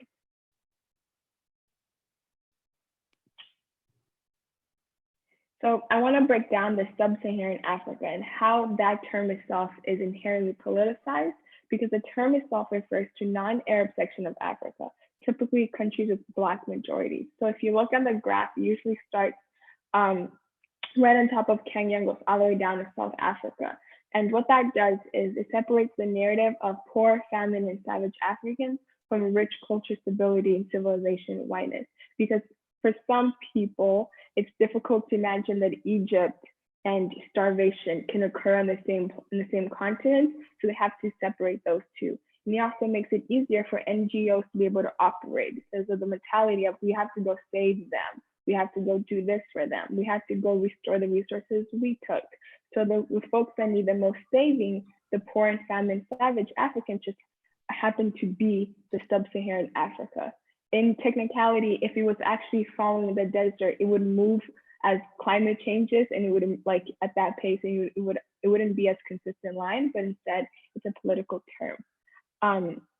The extraction of resources and division among tribes happens when a nation decides to colonize an African country or a territory, and then use their resources, gold, water, or whatever it is, and then take it back to their homeland. And then those people then end up having a rivalry of resources, which then leads to tribal tension. And then oftentimes folks end up following the line of resources we've got. So if all my resources are going to Britain, then I'm going to want to go to Britain and follow them along because that's the better place to be at. I also want to break down how language has migrated throughout nations. The most famous tea at Starbucks is chai latte or chai tea. And if you break it down, chai means tea in both Swahili and Hindu, and there's a reason for that. So half of the year, the Indian Ocean goes directly up towards India from Tanzania and the border of Zanzibar, and the other half, the ocean waves lead you directly to Tanzania. So like that trade has always been used, and for the longest time, it's also been used to take Africans and turn them into enslaved Africans. So what that happens is they come back and pick up more goods and take more and more people. They leave pieces of their culture and their language, and it becomes burned into the language. In order to talk about how Blackness has been stolen and sold, I think we also need to talk about how resources have been taken constantly and how it's becoming expensive to live in a country where the resources should be inherently yours, and people are forced to migrate towards resources in countries that are perceived to be first class. And then another part of this is I want to break down how this has impacted the land directly and the people of it directly. And I think one of the greatest examples, one of the greatest tragedies is the apartheid in South Africa. So as described by Trevor Noah, apartheid was a police state, a system of surveillance and law designed to keep Black people under control. This is often described as a perfect racism, where the majority of the country, Black South Africans, experienced mass murder, relocation, segregation, and were systematically made to become second class. And this didn't happen overnight. This happened when folks decided to go into the United States, go into Australia, and see how they were suppressing their native population, go to the United States and see the relations between Black folks and white folks, and search out to see what the best way it is to oppress people. So with this formula, they created an official government document with all the different ways they have accumulated, and over time developed a strategy that with the goal of taming and controlling the Black majority.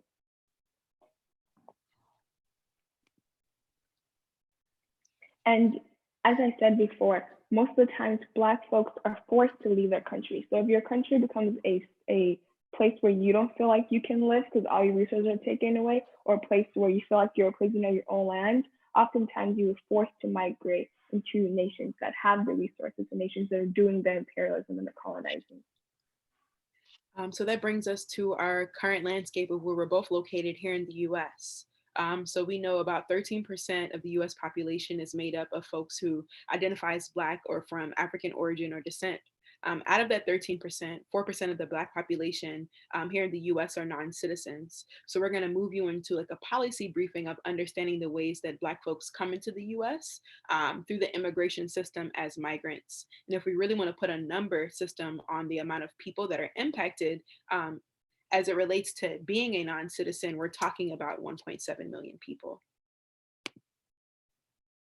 So when we think about the ways that Black people in particular gain status in the US, here are the top tier ways that we understand based on our experiences, but also based on our research as well. So folks are able to gain status through a green card, either through a family member, that could look like your parent, that could look like a sister, but it usually has to be an immediate family member. Also through marriage, you're also able to access conditional residency for 2 years when you are married to a US citizen, whether naturalized or born here. Work visas, which are also less than 10%, as compared to the early 70s and 80s, where work visas were more common for African people from West Africa and the Caribbean in particular. H-1B is a work visa that your employer would sponsor you to work for your particular organization or corporation. And through there, you go through a process of becoming a citizen. So you kind of skip through conditional residency. Your job is petitioning for you. Also, another way is a student visa. That is a way I've also was able to gain status in the US, where folks come in under F1, where you're presumed to study at least a bachelor's degree. This can be extended depending on the institution and the partnerships and relationships.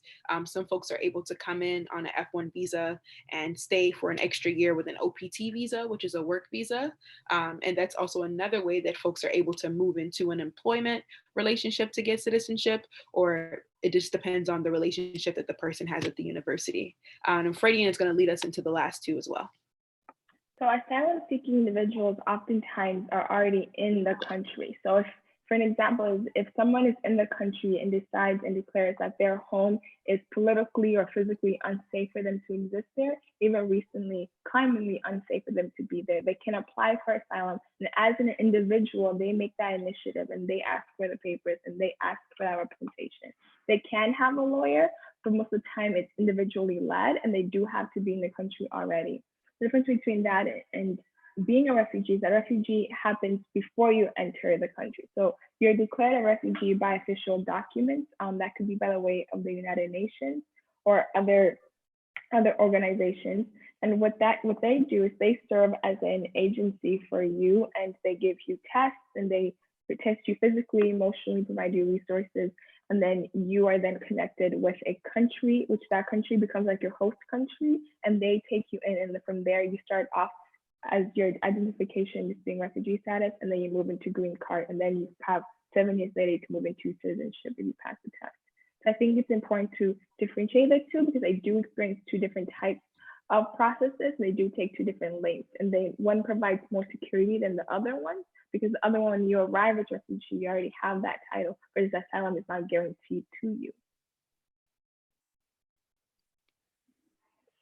So here are also some important immigration policies that have impacted people globally, but specifically between the UK and the United States. So we have the Immigration Act of 1924, which pretty much limited the number of immigrants allowed entry into the US through a national origins quota. This quota provided immigration visas to 2% of the total number of people of each nationality in the US. And also ensure that most immigrants would come from Europe, right? So this is one of the first pieces of legislation that we see as blatantly racist and inherently anti-Black. I also want to cover the 1948 British Nationality Act, which is the act that also gave my great-grandfather and great-grandmother access to come into the UK aboard the 1948 Empire Windrush that I told you about.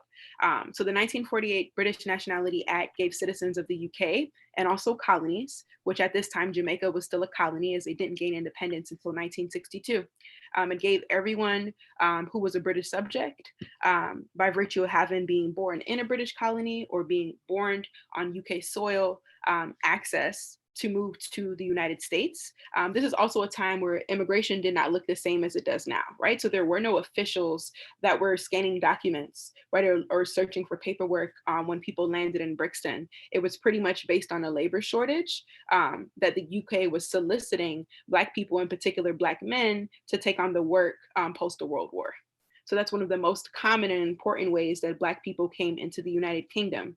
And then we want to go into the Immigration and Naturalization Act of 1965, which is also known as the Hart-Celler Act. It abolished the earlier quota system from 1924 based on national origin, and it created this new immigration policy based on reuniting immigrating families and attracting skilled labor to the US. So if you notice, all of the policies that I'm sharing in legislations are still based on the same inherent white supremacist values based on capitalism and exploitation of labor, right? These people can come to our country if they possess this particular skill, which we still see today with the Immigration Act of 1990, which amended the previous 1965 Act to change the level, the preference system, and admission of migrants coming into the US as well. So we also see a huge insurgence in the early 90s, especially on the East Coast, with folks coming in from Jamaica, folks coming in from Trinidad, and also Nigeria, which is how the narrative around West African people and class are often in opposition as to people making assumptions about the ways that people who are migrants have access privilege in the United States. So if you examine from 1924 even to some of the most current legislations that we're going to talk about now, it is always based on the extraction of labor, which we know has inherently come from the United Kingdom, right, and the British Empire, and the ways that they taught the US the ways of slavery. So asylum, Fradian has taken some time to talk about the differences in asylees and refugees. A person who requests asylum in the US is called an asylee. A person who requests protection while still overseas and then is given permission to enter the US as a refugee that is how they get refugee status. DED, which is a very common one right now for folks from Liberia, allows certain individuals from designated countries and regions facing political or civic conflict or natural disaster to stay here in the US. DED is a temporary immigration benefit, and I'm really proud to share the ways that Black organizers, especially from Baji and UndocuBlack, have moved folks to vote DED as a way that Liberians can get access to citizenship. And that is recent in the last 4 months. TPS, temporary protected status, is a temporary status given to eligible nationals of designated countries who are present here in the US. This status, afforded to nationals from some countries affected by armed conflict or also natural disaster, allows people to work in the United States for a limited amount of time. And over the last 2 to 3 years, we have seen the Trump administration be really aggressive and hostile to a lot of these countries like Honduras and El Salvador, which are countries that populate, large concentrations of Black and Brown people. And lastly, we have DACA, which is currently still in limbo for a lot of us, which is a US policy that allows individuals with unlawful presence in the US after being brought into the country as children to receive a renewable 2-year, pretty much some type of visa that helps save you from deportation and helps you become eligible for work permit in the US. And we now know that we're voting and hoping for a Clean Dream Act that will create a pathway for citizenship for folks who are on DACA to remove not only the age barrier, but the other barriers that prevent people from living their most full and successful lives here in the US. We also think it's important to highlight and understand the ways that US-born Black people have inherently migrated since folks were captured and brought to this country, but also the Great Migration. We often think about the South and we think about borders only from outside countries and limits, but we should also be thinking about borders in context of the way the USA has been designed and the way that Black people have been forced to move for one condition or another, either from the South to the North, also to the Midwest, and even to the West Coast. The primary factors for migration among Southern African Americans were segregation, an increase in the spread of racist ideology, widespread lynching. Nearly 3,500 African Americans were lynched between 1882 and 1968, and of course, the lack of social and economic opportunities in the South. So we know that we cannot actually talk about migration from just a global perspective, but we also must bring it back here to the US in ways that our people here are also suffering as a result of forced migration. And from that, I want to talk about Black migration and presence in Arizona. So on the next slide, I'm going to invite Teray to come in and discuss how they have experienced Black culture in Tucson and how it's impacted, how the historical context is currently impacting the present and the future. Great. So Tucson, by calling Tucson, Tucson is automatically a colonized practice. It's Chocson. We see this in the Super Bowl. We failed to observe MLK Day as a state in Arizona. So that was a loss of $200 to $250 million in revenue. The Dunbar Landmark is a school that goes unrecognized, and its integration is close to the Esteban Park. Esteban was one of the first colonizers in the 1500s, the first people to colonize his platoon, which was a Black man. And then in Menlo Park, Black and brown people were pushed.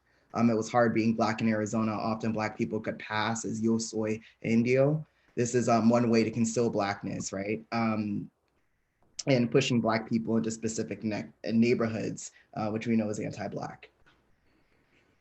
And from the perspective of someone who's a migrant in Tucson as a border city, I have come to realize that oftentimes what is closest physically is what feels the harshest. So there's a lack of resources for communities where who don't speak the language that come from the border stereotypically, lack of resources for migrants who come in through other means like Therese outlined before. And I think what the best way to invest in Blackness in Tucson is to outline the historical context, storytelling, speak of scholarship that is happening, of poetry, and of preserving resources like the Dunbar.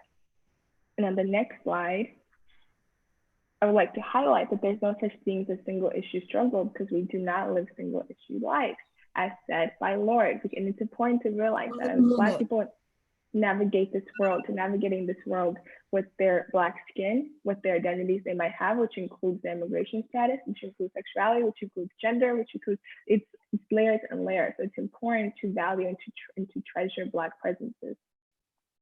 The next slide. On the next slide, we have a couple of members of Undocu Black at a rally here in Washington, D.C. The Undocu Black Network is one of the premier Black organizations for formerly and currently undocumented folks with different statuses. And this is just an example of the ways that Black people have continued to rebuild, to reimagine, and become resilient to fight for our people. And we also want to remind folks that immigration is indeed a Black issue, regardless of what you see in the media, regardless of what you see on TV and movies by a dominant narrative. There are reasons, right, why Black folks in particular have been impacted in this way. And just remember that immigration is a Black issue, always was and always will be. Thank you. Thank you.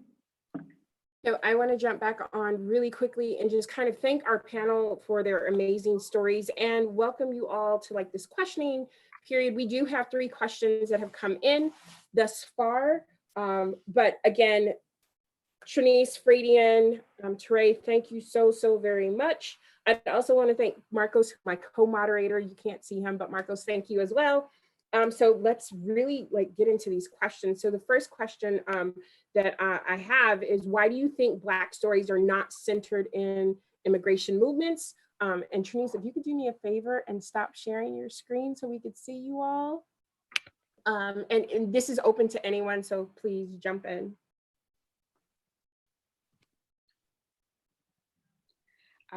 For me, I think it's really intentional, right? We understand that white supremacy and whiteness has always been the grounding for folks, especially in the United States. So if there's a way, right, that people could complicate a narrative, they do that by erasure. And I think that's why we only see usually Latinx narratives, specifically Latinx people who don't identify as Black, right? Because I think that complicates the idea of whiteness. And we understand that in this country, the closer you are to whiteness, right, the closer you are to perfection, right? The closer you are to what is just, what is right. So I think that not only the government, but media outlets are really clear about their values, really clear about who they think is important, who they think is valuable, because they do not center our stories intentionally. Right? Because we know that if Black countries are being impacted in a particular way, then they would have to be accountable.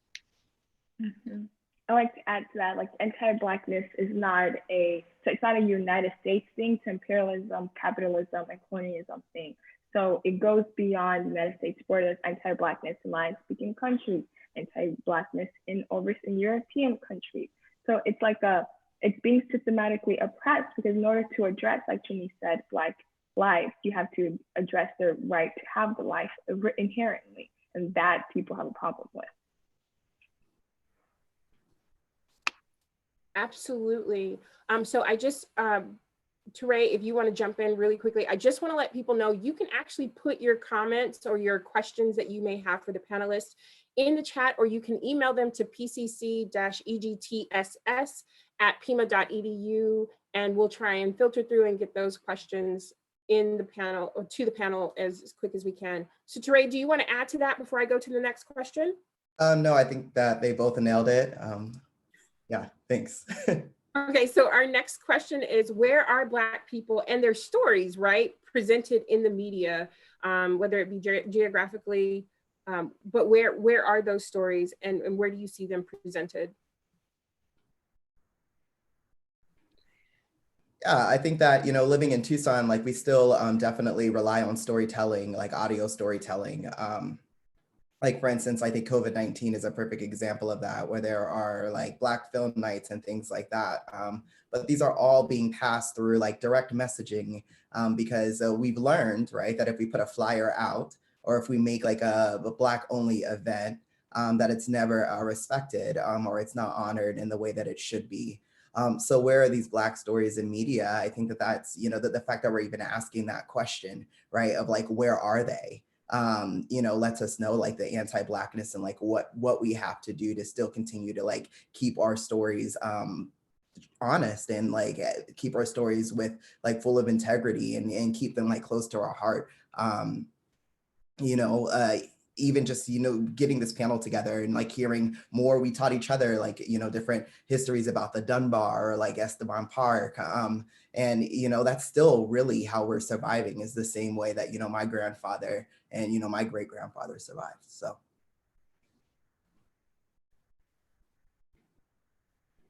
Absolutely. Yeah. Oh, sorry. The thing that I would like to add is around growing up on the East Coast, especially in Miami. When I grew up, I would only see narratives that centered non-Black Latinx people, right? And by large, that's still the truth 25 years later. I think that it's happening consistently because of the ways that Teray just shared, the ways and the reasons that Fredian just shared. But I also think that we have to highlight the erasure of Blackness, and it removes the accountability of the transatlantic slave trade, right? We know through the Treaty of Versailles that every country on this earth is guilty of participating in slavery, except the Polynesians, right? So I think the conversation of wanting to bring back how folks got to these different places, when we talk about migration, when we talk about refugees, I think the accountability portion is something that the United States has escaped, right? Primarily. And other countries have started to have conversations around it, but the United States has by and large ignored conversations around reparations up until last year. So I think that we continue to see this because the lack of the accountability is easier, right, to focus on other populations of people. We don't talk about the ways that folks in Brazil, right, folks in El Salvador and the global South are also impacted because their descendants too, right, are descendants of chattel slavery. It's very interesting that you all bring up COVID-19, and we're seeing lots of conversations around justice and what justice means, especially when we think about migration of Black people, and this call for reparations, right? So we have been calling for reparations for some time. We know that what we see in the media is that it's not possible, but then here comes COVID-19. And then all of a sudden, all of these things that we're calling for are possible. So can y'all speak just to that point of when we talk about forced migration, and what it means to like actually pay back for the use of Black bodies, or to even just have the conversation and really have that conversation be present in media right now?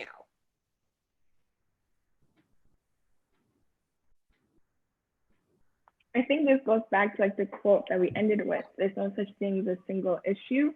I think right now most folks are focused on COVID and COVID this, COVID that, COVID that. But if you break that down, who's COVID impacting, who's at work, who can't stay at home, who doesn't have the resources, who has to, like, if you break that down, it's more systematic, and the same issues we had before are going to show up twice as much in a time of a pandemic.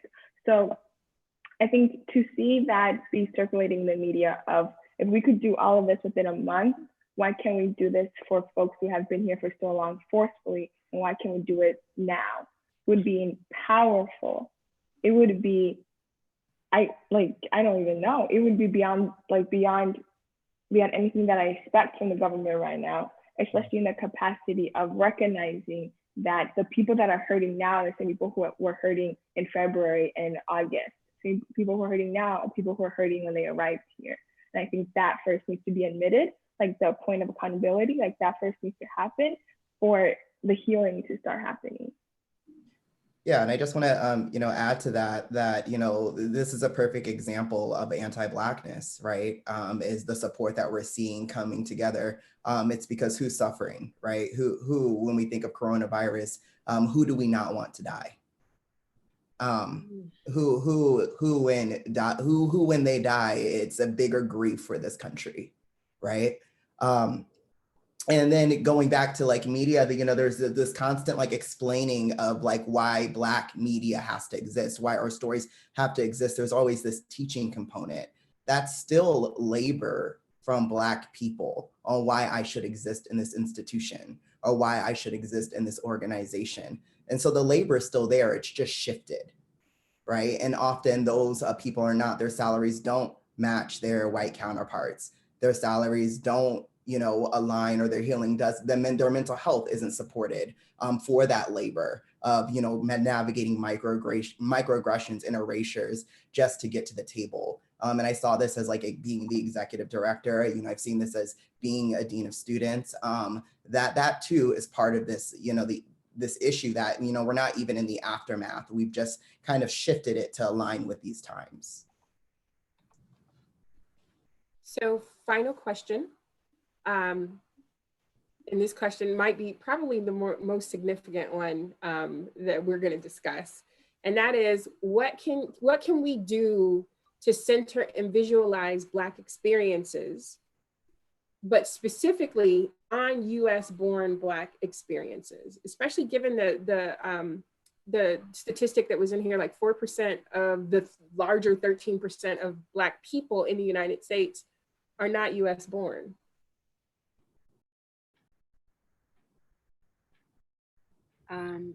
Just a quick offering. As a higher ed student affairs professional, I think it can start by actually collecting data, right, on who these folks are and creating your own policies at your institutions to support them.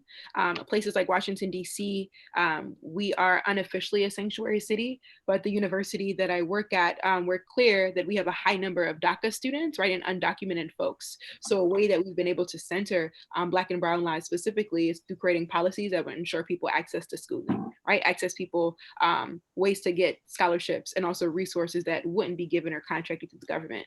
So I think we do that by collecting the data that we need, actually creating the resources that we need for folks to be able to not just survive, but thrive, and also talk and respect the human life, right? Actually ask Black migrants, what do they need?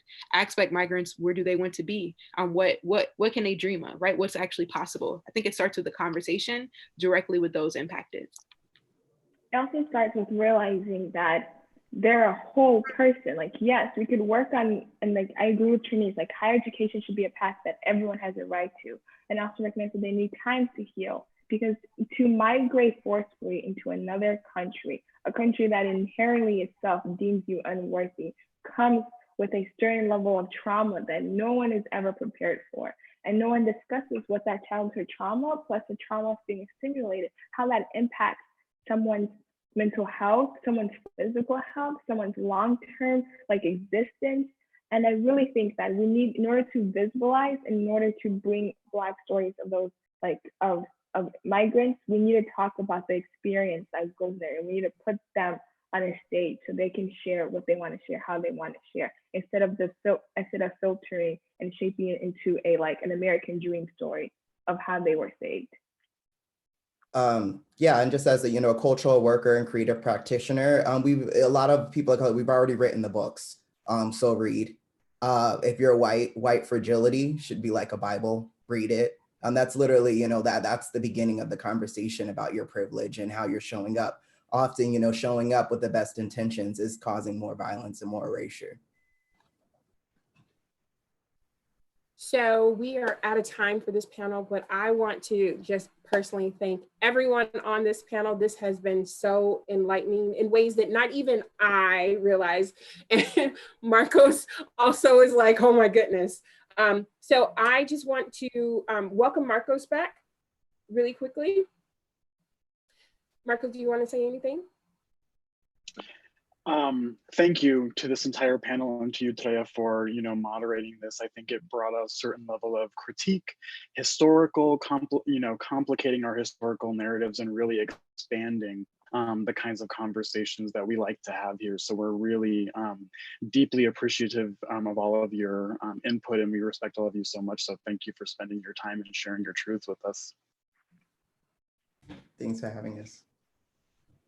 So I just want to remind everyone, if you registered for this amazing conference, this entitles you to the links and notifications of the recorded sessions.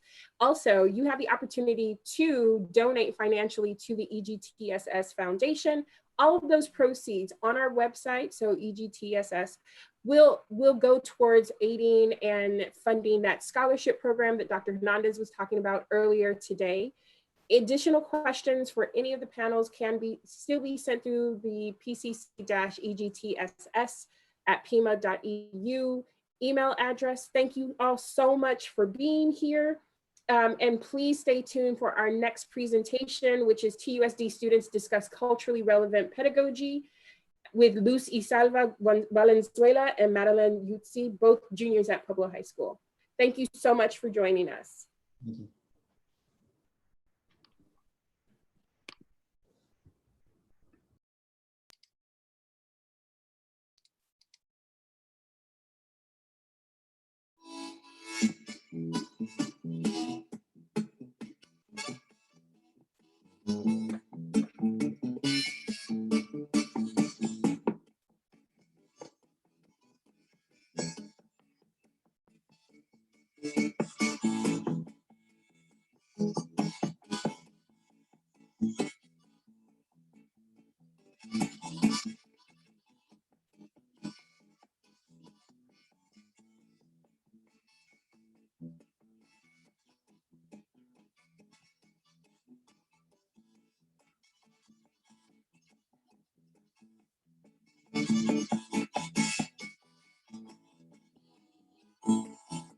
Caminando por las calles de Tucson, fui corriendo para encontrar algún trabajo. Voy contigo, dijo un vato, no me rajo. No creas que en este pueblo todo es gloria. Mira, ya va, chaveta, dame unas coras para una chela, mamá. Mira, ya está un garro, te gusta el weed y un cigarro.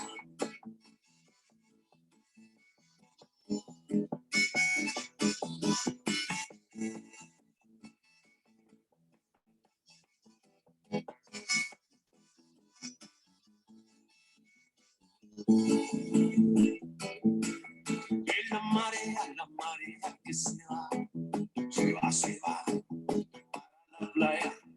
Es la marea que se va para la playa.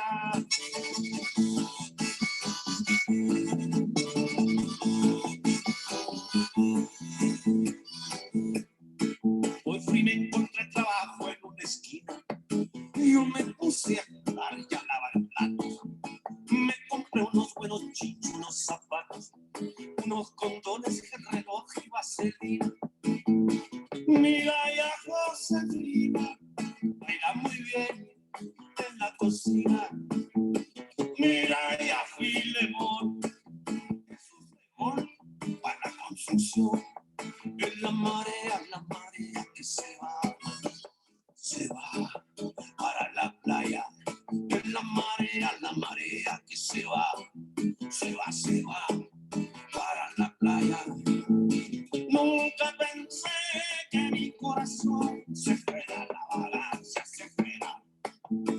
Nunca pensé que mi corazón se fuera a la balanza, se fuera.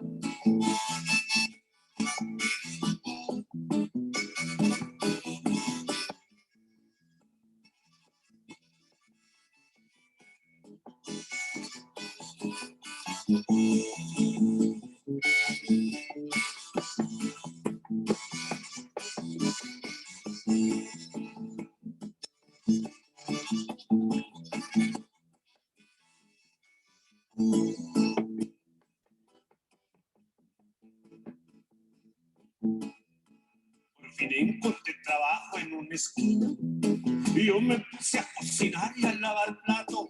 Me compré unos buenos jeans y unos zapatos, unos condones de reloj y vaselina. Mira ya Josefina, baila muy bien en la cocina. Mira ya Filemón, es un fregón en la construcción. Es la marea que se va para la playa. Es la marea que se va para la playa. Caminando por las calles de Tucson, fui corriendo para encontrar algún trabajo. Voy contigo, dijo un vato, no me rajo. No creas que en este pueblo todo es gloria.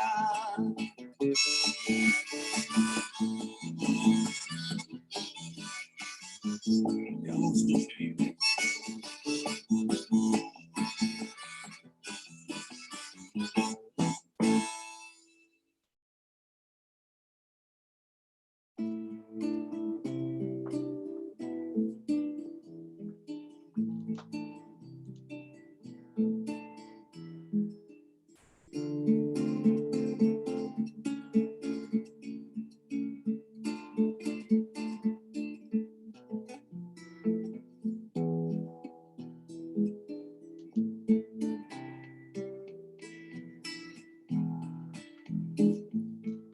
Tú me recuerdas el mundo de los soñadores, el mundo que nos separa del mar si es de noche. Tú me recuerdas sentada ciertos sentimientos que nunca se sabe qué traen en las alas, si vivos o muertos, si vivos o muertos.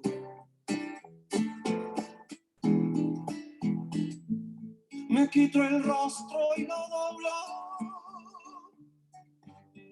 encima del pantalón. Si no he de decir tu nombre, si ajeno se esconde, no tiene expresión. Suelen mis ojos tener como impresos tus sueños risueños.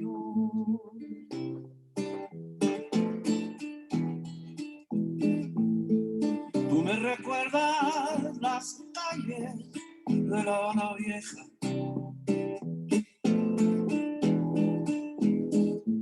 su catedral sumergida en su baño de tejas.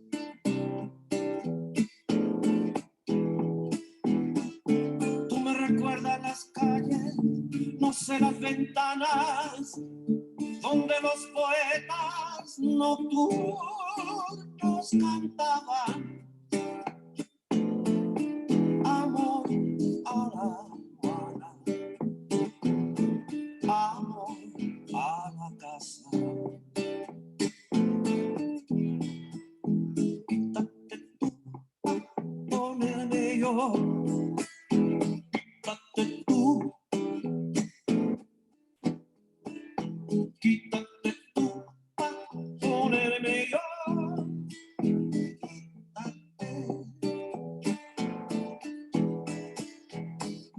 Un gato se está peinando y no puede ir a vacilar. No tan pronto está de fiesta, juguete felino, tiene que echar a correr. Esto no es bueno, mi amigo. Oye, qué lío se va a formar cuando tu gatita sepa que te fuiste a parrandear, que a su gata le cuenta, que a su gata le cuenta, no es nada más que un ratón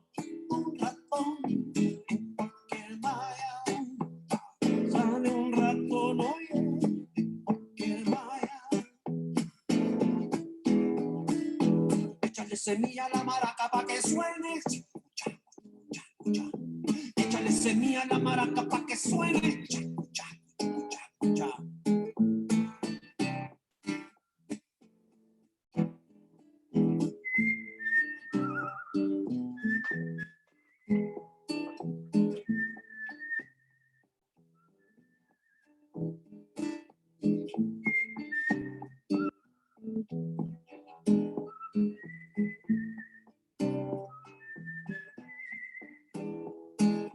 Toma chocolate, sí, paga lo que debes. Toma chocolate, paga lo que debes. Toma chocolate, paga lo que debes. Toma chocolate, paga lo que debes.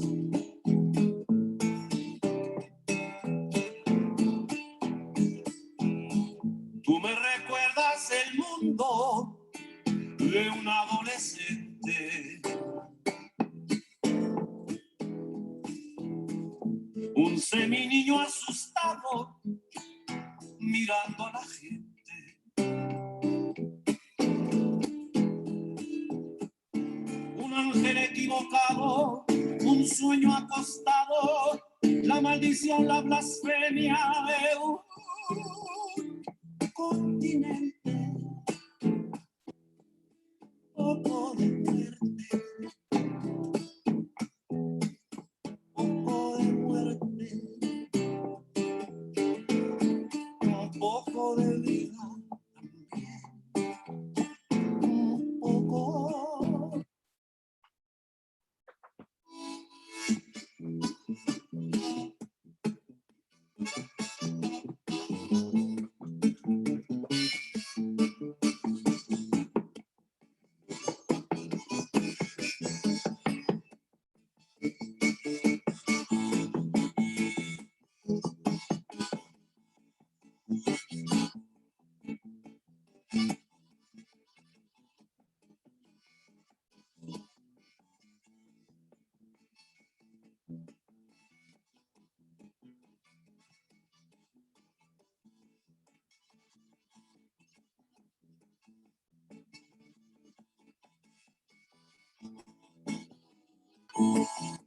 Caminando por las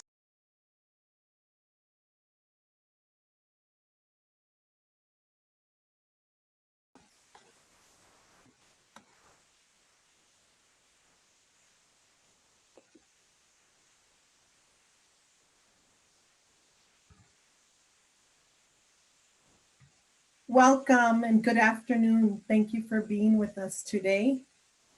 I'm hoping everyone can hear me. Can everyone hear me? Okay?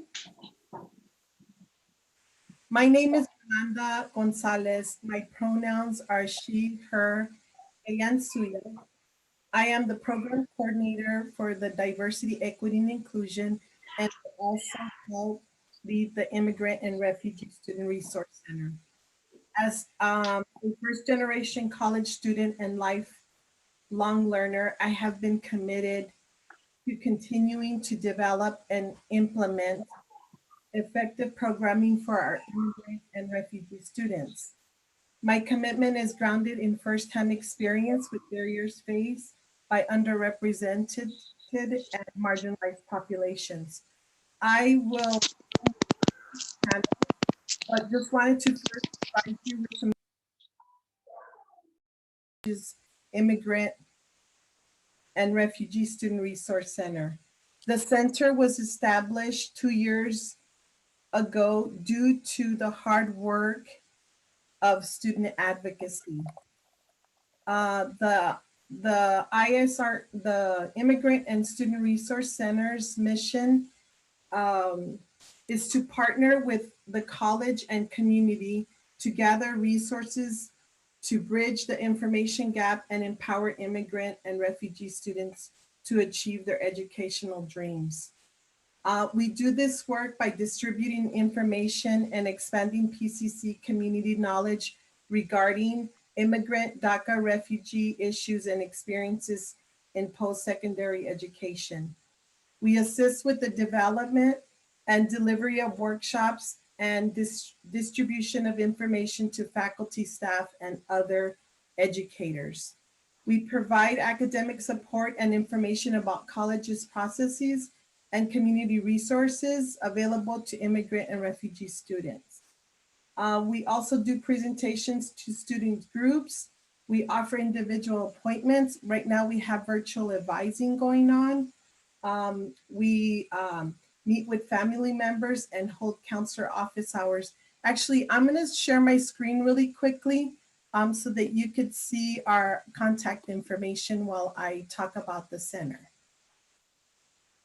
Let me do that really quick. Hold on, give me a second. Sorry about that. Get you this one. Here on the screen, you see all of our contact information.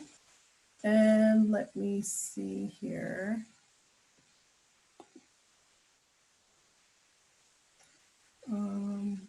Full screen mode.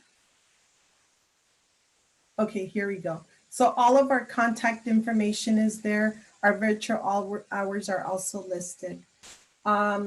So pretty much how we accomplish our mission is by providing a safe space where anyone can feel comfortable in being themselves and expressing their concerns. We provide scholarship information and financial services, referrals to organizations who provide social services.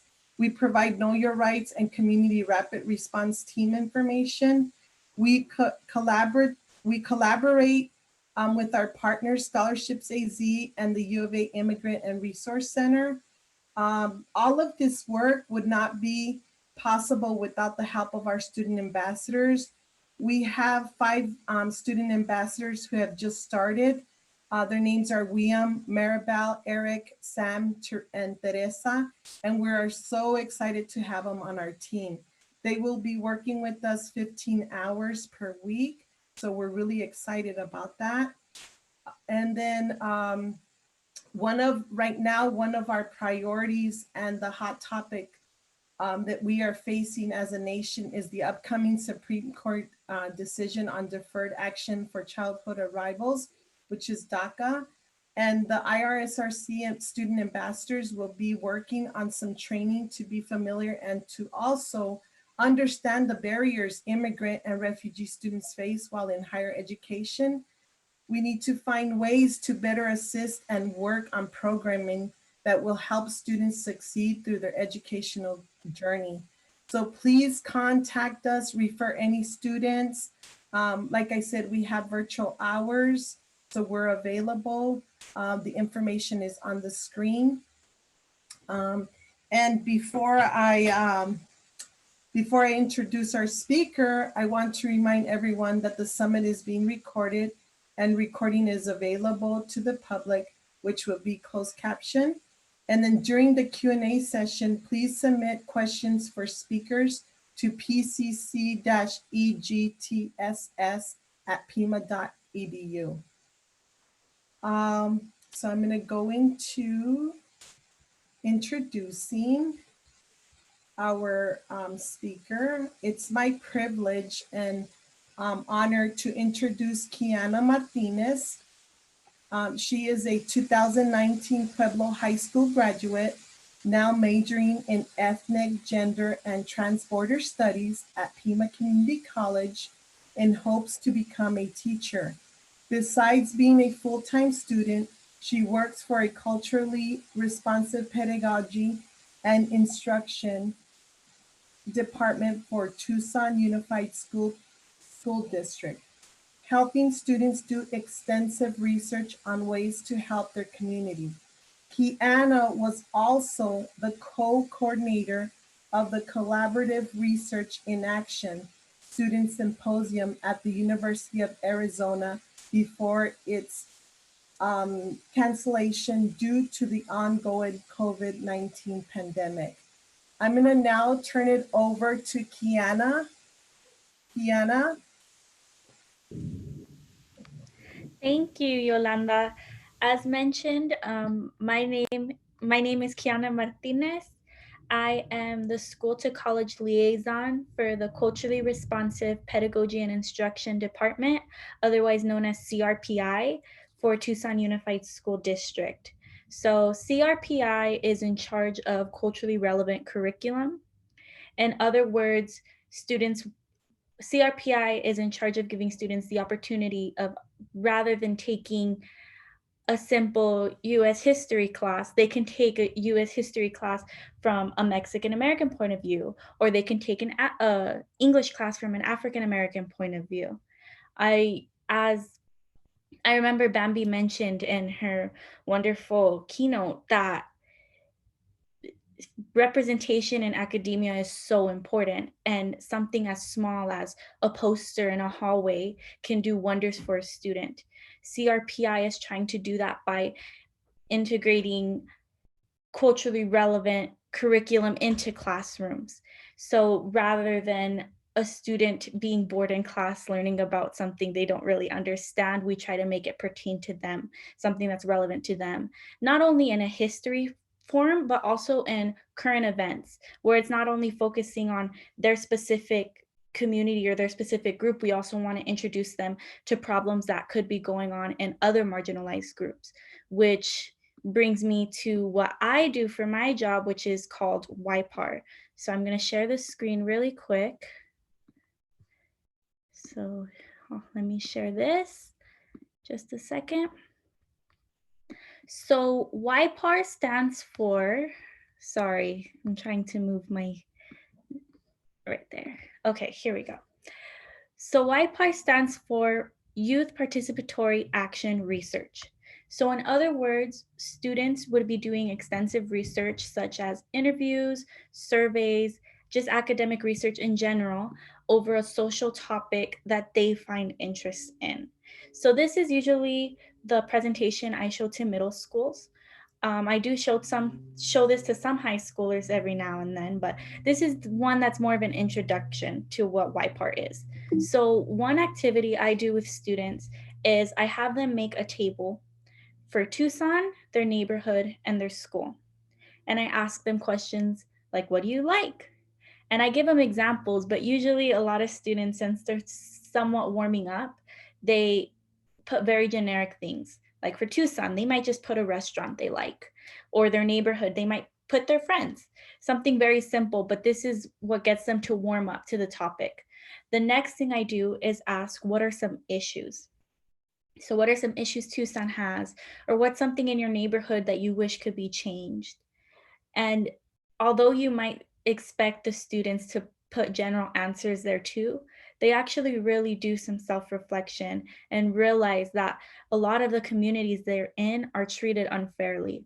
A lot of students tend to put racism in the Tucson aspect. I've had students put police brutality. I've had them put gentrification or food deserts. And keep in mind, these are middle schoolers, so imagine high schoolers and so on. And once they do that, usually they realize that a lot of their classmates tend to have similar interests, as in similar things that are going on in their neighborhoods or in their communities. And it's kind of eye-opening to them to realize that.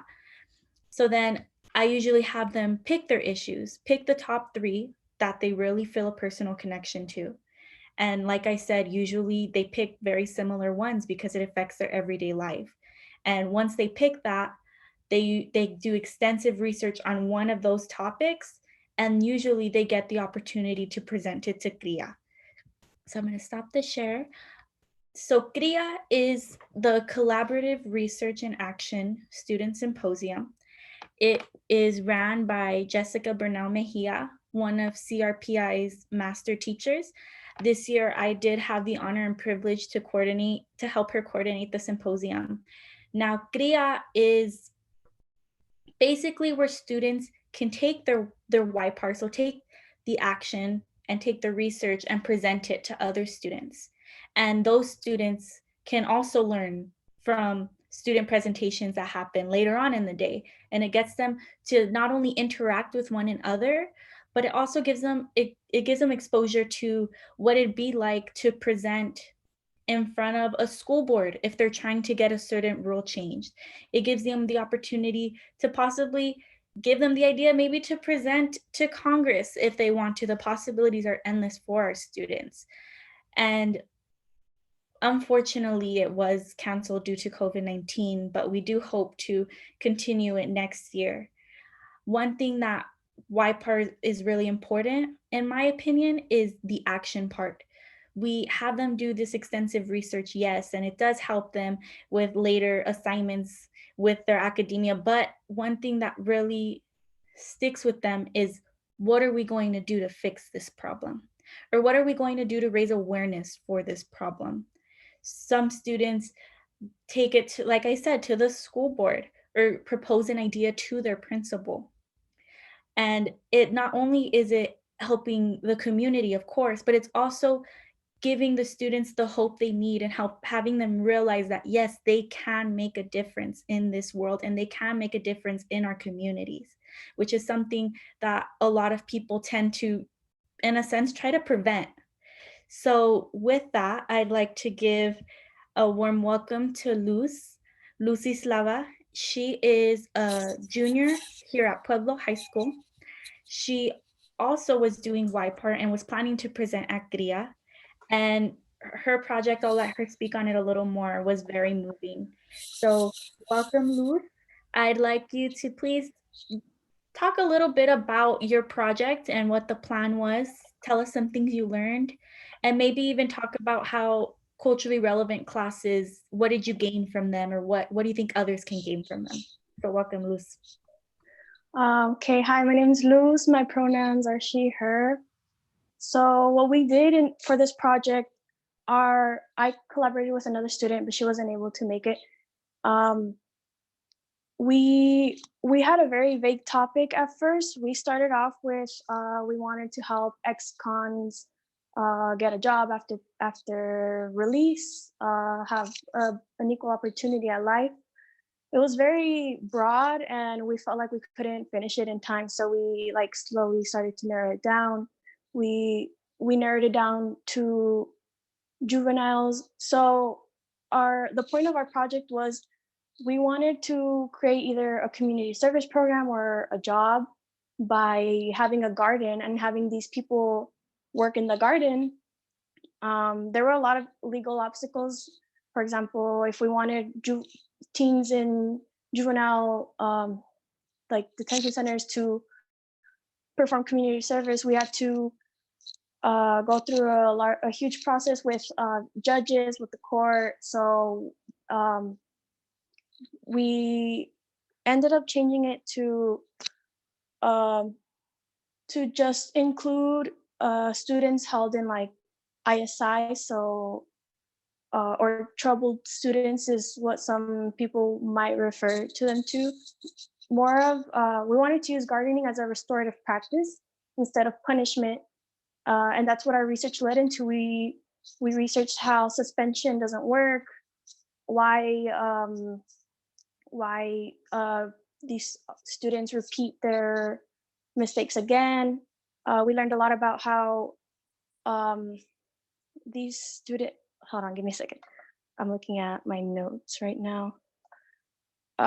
When students are suspended, they come back to class and they're farther behind, and they feel like giving up because they weren't given an equal chance to make up their mistake. They don't get a say in the in their punishment or consequences. So we wanted to create a program. We created a budget, and we were going to make a proposal to administration, but because of COVID-19, we weren't able to do that. We learned a lot. It was very, the way that we got into this topic, we learned a lot about it from mainstream media, TV shows, things like that. And it really interested us because me and my partner, we've had family that's dealt with these issues. So it felt very important for us to research. We had a connection to it. We were very motivated to learn more about it. And it was really interesting. And I wish we could have presented. And going back to the class, I learned a lot from taking a culturally relevant class.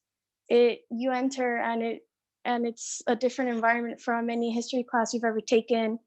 You go in and it'll definitely challenge your preconceptions on topics like racism, how that directly affects us. You have a clearer focus on the Latinx, Chicanx community, especially. And then we'll have class discussions and we'll share ideas, and we walk out the classroom with a different educated perspective than what we knew before. We gain many skills, some we've already had, so we are able to build up on them more. We're curious about our own culture, other cultures. If we decide to take a class that doesn't pertain to our culture, which is perfectly fine, that's very encouraged.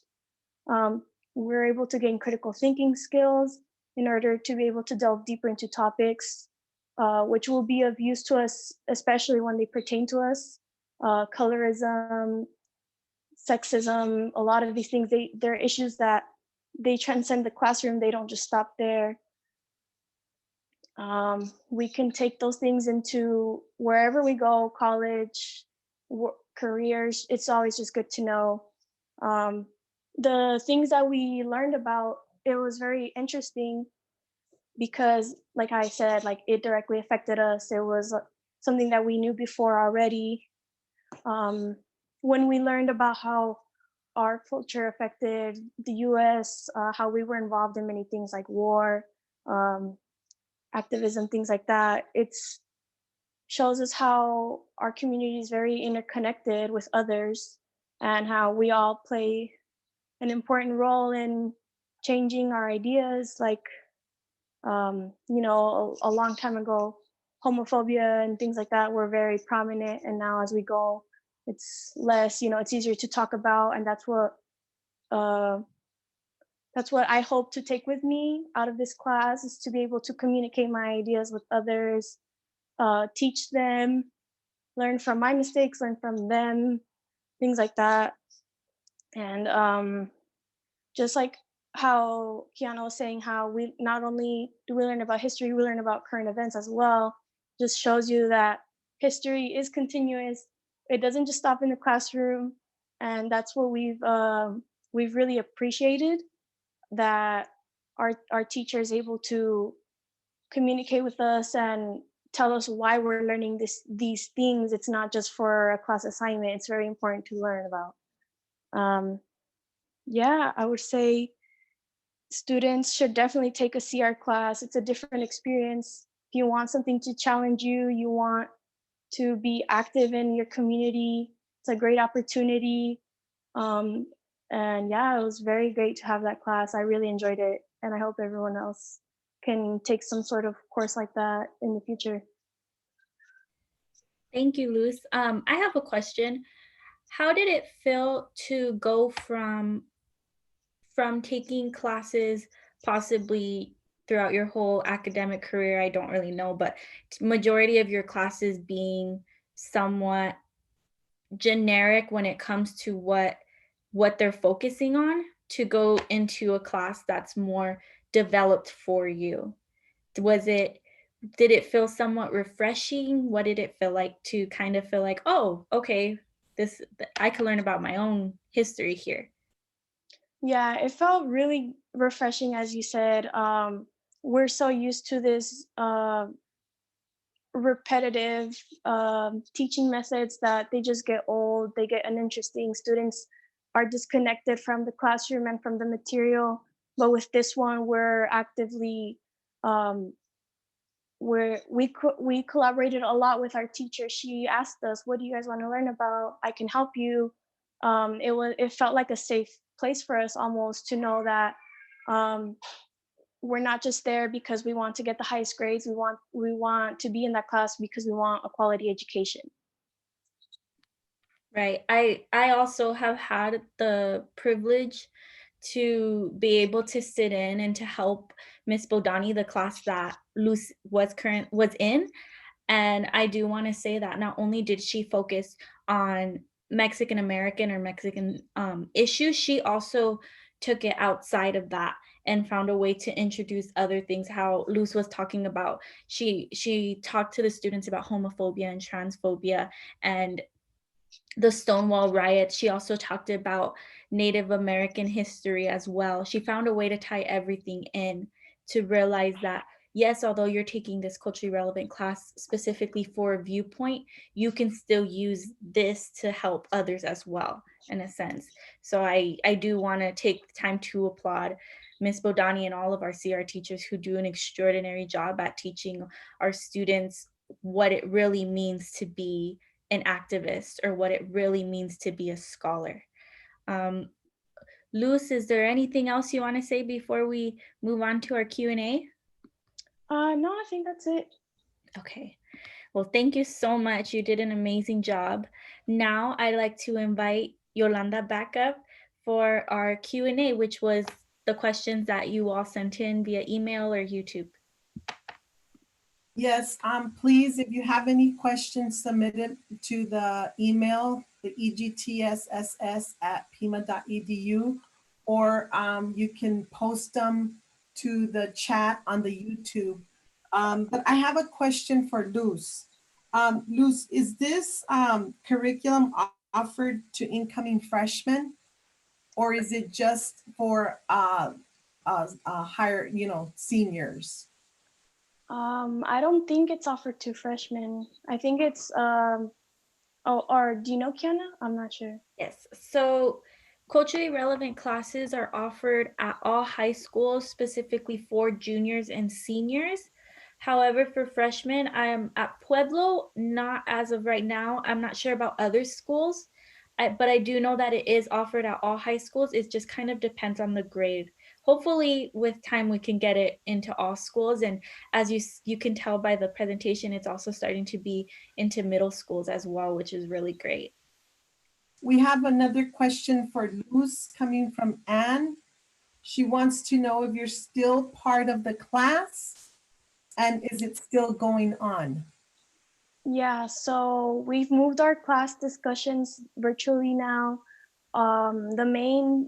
We're doing two things right now. We're reading a book called Always Running. It's about an ex-cholo's life and history, and it's almost like an autobiography. It's really interesting. We have class discussions every week on that. And then we're also, another activity we're doing, we're watching movies, specifically Mexican or Chicano movies, like Selena, Walkout, things like that. And we also still have discussions on that. And I enjoy those discussions because while yes, we're watching a movie at home, we're still learning and we're still using whatever ideas we learned in the classroom, we still have them with us. And it's really enjoyable. Okay, I have another question for you, Luz. Let's see here. From Meredith, how do you think you will carry what you learned throughout your life and career? Well, after this class, I consider myself very much an activist, and I think I will continue to do so into college. I'm actually a senior right now, and I got accepted to the University of Arizona, and I'll be majoring in psychology. So psychology, yeah, so we learned a lot about racism, homophobia, classism, things like that. I'll definitely, in any conversations that I have, like I will stand up for my ideas, try to educate. Something as simple as when people use the N-word, like I will not sit in silence and let things like that slide. I'll definitely try to do something about it. And I think things like that will slowly change, the community as much as I can, whatever I can do. Thank you. I have a comment for you, Luz. It's from Araceli. She wants to let you know that you're doing great work. Continue what you are doing. Remembering when she says that she's remembering when she was a young girl and challenges experienced that seem to be somewhat similar still. So that, you know, there's a lot of people that relate to what you're experiencing. I do have a question for Kiana.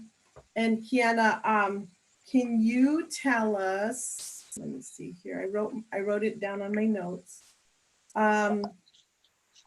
Luz shared, you know, the reasons why she feels the culturally relevant pedagogy is important. Can you give us your perspective? Sure. Well, one thing I kind of want to mention first is I have had culturally relevant pedagogy in my life since I was in elementary. I was privileged enough to go to one of the schools that provided Mexican American studies at the time. Due to House Bill 2281, obviously that was taken away. I was in the 5th grade, but before that, when they were still in my classes, I remember being as young as 7 and having some people from the department come and teach me about my history, which was something I never thought. At that time, I honestly never really even considered being a possibility. So for a while, when it was taken away, it was kind of, I like to think of it kind of as this blank space where, like I was saying, taking classes such as just history and just learning about the Civil War, but only kind of one version of it, or one version of Thanksgiving. It was kind of this idea that I didn't really like school. And then one day I had a teacher that changed my life, a culturally relevant teacher. And after that, that's what helped me decide that I want to be a teacher. So this learning about my own history when I thought it was almost impossible, learning about things such as the walkouts of the late 60s where they walked out of school to fight for this was something that inspired me to want to continue that legacy, in a sense, to where I want students to be able to have it as young as 2nd grade like I used to, if that makes sense. I hope I answered it okay. That was perfect. I have a question. I'm just curious because you mentioned gentrification early in your presentation, and I'm wondering about that because my family is a product from displacement due to gentrification. In the early 1960s, we were displaced from our home, and we had to we were sent to public housing, and our home was destroyed.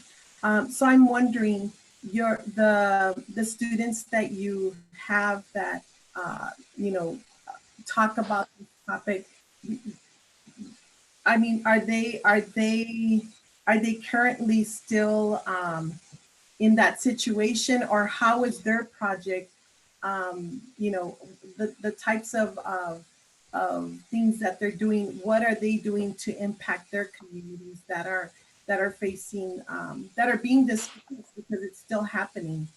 Can you give some of your comments on that, you or Luz? So the interesting thing is that, at least with my middle schoolers, a lot of them don't realize that there's a title for it. The reason why I mentioned that, I remember a specific classroom that I was in, that I was having them say for the activity, the issues that some of their neighborhoods had, I would have them say it out loud. And one of them said something like, there's a bunch of hipsters in my neighborhood now, and little things like that. And then one kid that really kind of, I always remember, he said, "Miss, they're taking away our neighborhoods." And that's when I realized that they know it, they understand what's happening. They haven't really been taught the title of it. So that's when I kind of go into it and tell them, like, this is intentional. This is happening to your neighborhood on purpose. This, like, there's a goal for this. And it kind of gets them encouraged to do something about it. So the one thing that they're trying to do, or what they were trying to do, unfortunately, due to COVID-19, it's kind of been put on hold. But they were going to, some of them were planning to do research based on gentrification, and they're going to try to raise awareness for it, or try to find ways to just support their neighborhood as much as they could. That was the plan, and they were already doing research and interviews. We're still kind of working on the action part for it. I think that's great. I think that, you know, a lot of our families families and elderly are being affected. So I think that's a great project, and it's very exciting to see that young students are already, you know, noticing this type of displacement and are willing to do something about it. So I'm really excited and happy that you know, this agenda is moving forward. I'm gonna check to see if there's any more questions here. Let's see. Yolanda, while you're doing that, could I just jump in for a moment? Sure, please do. Okay, well, first of all, I want to congratulate you and Luz and Kiana, because this has just been a fabulous panel. And I want to congratulate Kiana and Luz especially for the work that you're doing as students. I'm learning a lot from you, and I'm finding your experiences and your presentations very powerful. So thank you for being with us today and for sharing with us. You know, I'm learning a lot more about CRIA, but I also wanted to mention that the community college has been partnering with CRIA, the Collaborative Research in Action, for about 4 years now, when its founder, Gabriel Higuera, came to us and asked us to help him get it started and to help him recruit students from Pima College to be interns as part of this project, which he developed trainings for the interns from the University of Arizona as well as from Pima College, trained them in order to go into the public schools and in turn train public school students to do research in culturally relevant pedagogy, in ethnic studies, and in social justice research. So we've been working with CRIA as a partner through our department for 4 years now, and it is, you know, continues to transform. I was wondering, Kiana, first of all, are you aware, because I know you're the liaison with CRIA as a Pima College student and also as a University of Arizona student, one of our star students, and we're proud to have you. And we're looking forward, and congratulations, Luz, on being accepted to the U of A. We're sorry you're bypassing us, but we're all for wherever you go in higher ed, right? That's all what it's about. But I was wondering, Kiana, if you can tell us, are those kinds of internships still possible that you're aware of for the university and college students? And can either of you speak a little bit to sort of the, a little bit of the history of where the culturally relevant pedagogy program came out of in terms of the House bill that you mentioned, Kiana? Sure. So first off, the school to college liaison, it's actually a job position for TUSD. So I did have to apply through the Tucson Unified School District website. There's not just that position, there's also other positions where you can go into classes and help students. I know Mexican American Student Services has a few job positions where college students do go into the classrooms. Mine specifically kind of started off with more helping, like the title is School to College Liaison. So my job started with helping the students maybe with whatever they needed for FAFSA, or let them know certain scholarships are available. And then it kind of slowly turned into also teaching about YPAR. or not teaching, but just helping students with YPAR as well, because it does help them in their future as well. So it still kind of pertains to my job as well. As for CRPI's history, it started with Mexican American Studies, and this was before CRPI was developed. So Mexican American Studies was exactly what it sounds like. Curriculum was revolving around that. That was the main focus, at least for that specific department. There were other departments such as African American Studies, etc. And then in the late 2000s, there's a bill was made to try to ban it, and saying that it was teaching students to be resentful towards white people, saying that it was too radical, etc., etc. And students didn't let that happen. They protested, they walked out of schools, just like students did in the 60s.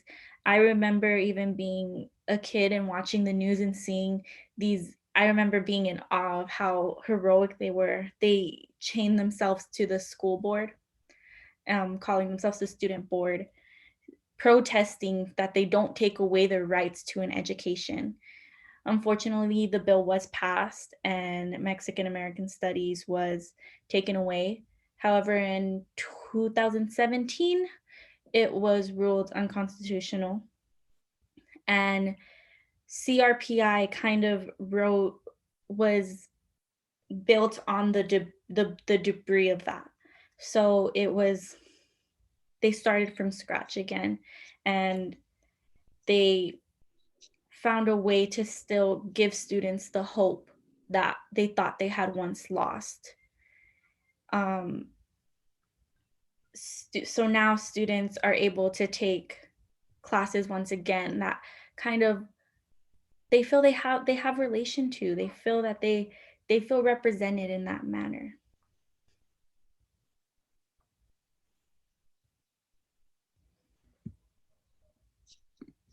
Thank you for sharing that, Kiana.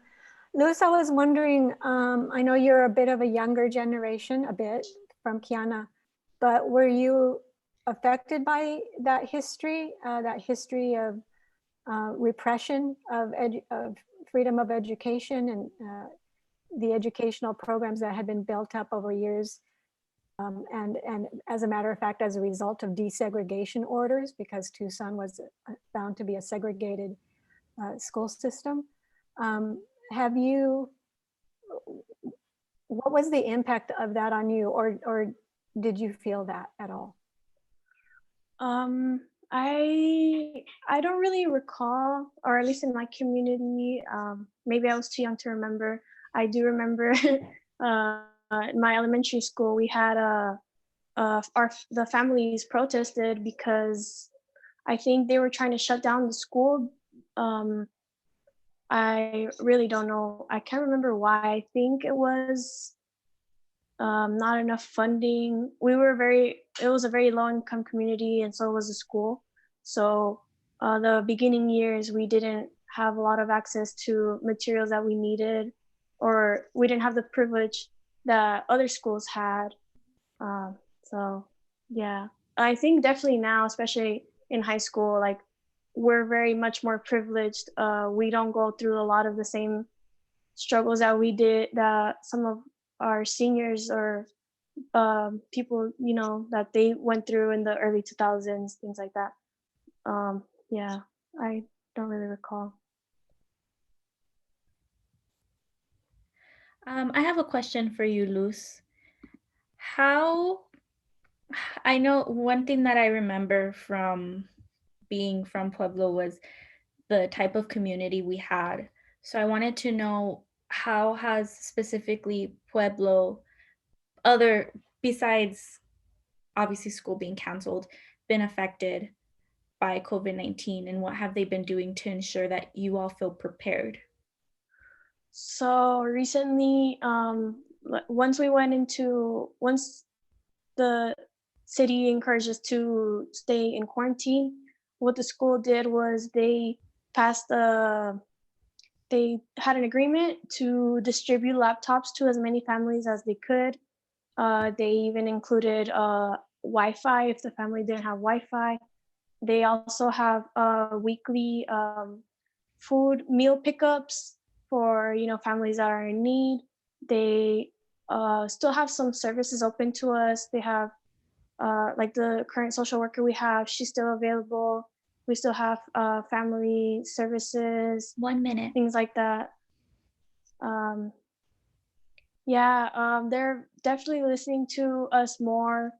They ask us questions about what we need, things like that. They give us access to those things. We have weekly newsletters that update us with what's going on with TUSD and what's going on with Pueblo. So we feel very informed, and that's really helpful. I don't think I've ever fallen, if I was ever lost in what was happening, it was for a very short time, because I would get an email, I would get a call from my counselor. They're still working with us even from home. Well, that's great to hear. Thank you so much, Luz. You were an amazing panelist, and thank you, Yolanda, for doing such a great job being a moderator.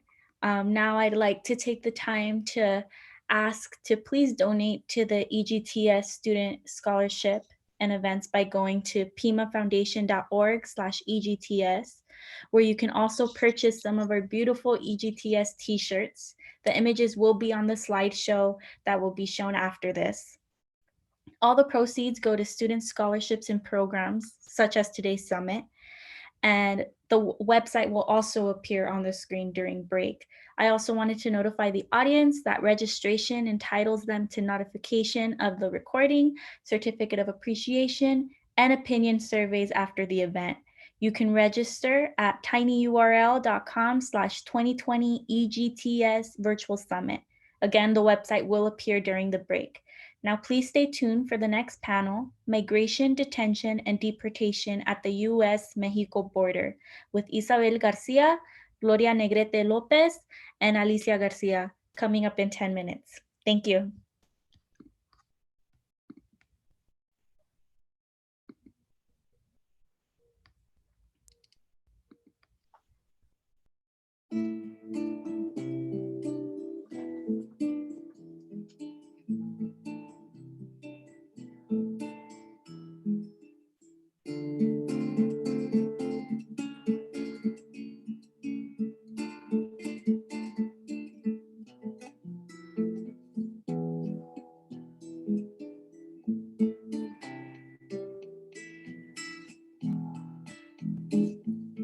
Tú me recuerdas el mundo de los soñadores,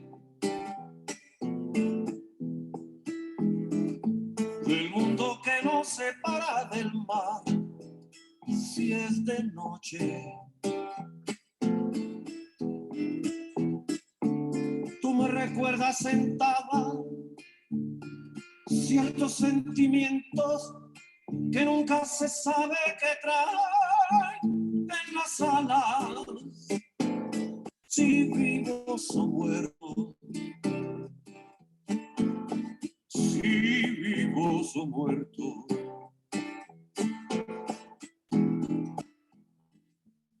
Me quito el rostro y lo doblo encima del pantalón.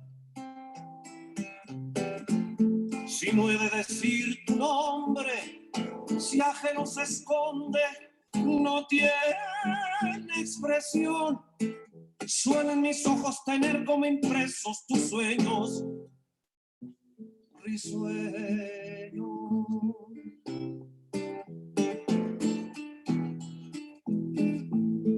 Tú me recuerdas las calles de La Habana Vieja,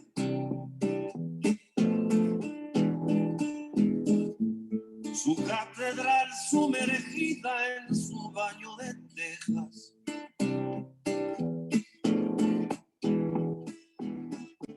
Tú me recuerdas las calles, no sé las ventanas donde los poetas nocturnos cantaban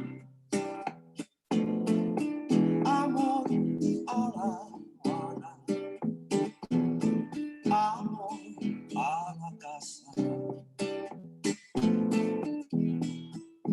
Quítate tú, ponerme yo, quítate tú, quítate tú, ponerme yo.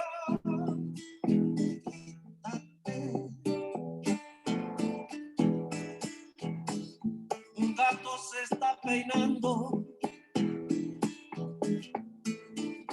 y no puede ir a vacilar.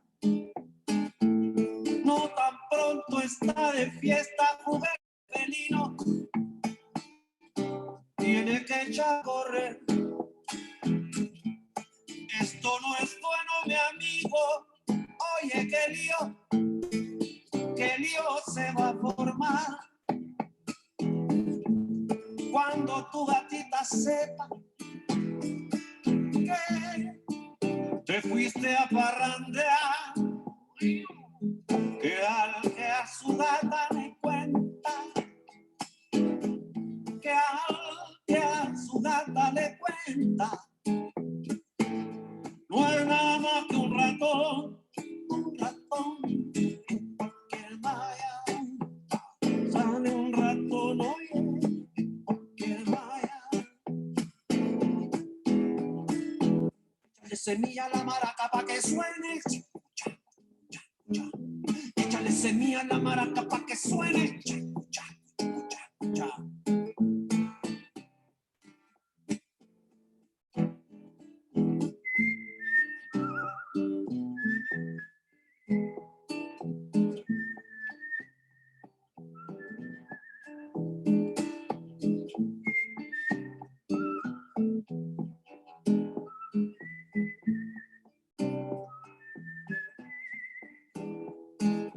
toma chocolate, sí, paga lo que debes.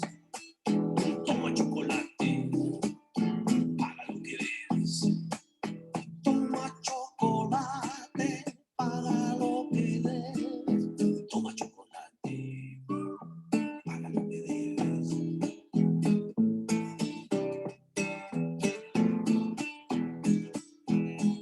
Tú me recuerdas el mundo de un adolescente,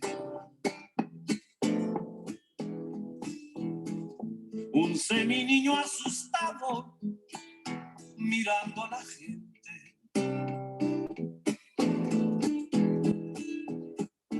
un ángel equivocado, un sueño acostado, la maldición, la blasfemia de un continente. Poco de muerte, poco de muerte,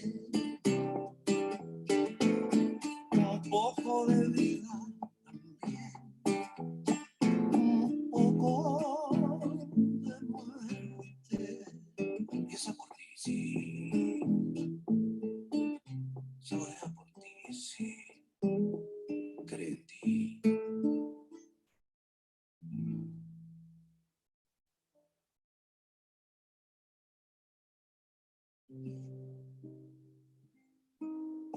Recordando a mi uncle Vikingo, a mi hermana Lourdes, a mi hermana Coqui.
dice nada, no dice nada. Que saben que tu energía no es solo taco o tortilla. Que saben que tu energía no es solo taco o tortilla. Toma la rienda que te entienda, no te manes, no te manes. Toma la rienda que te entienda, no te manes, no te manes. Toma la rienda, no te manea. Toma la rienda, no te manea. Toma la rienda, no te manea. Toma la rienda, no te manea.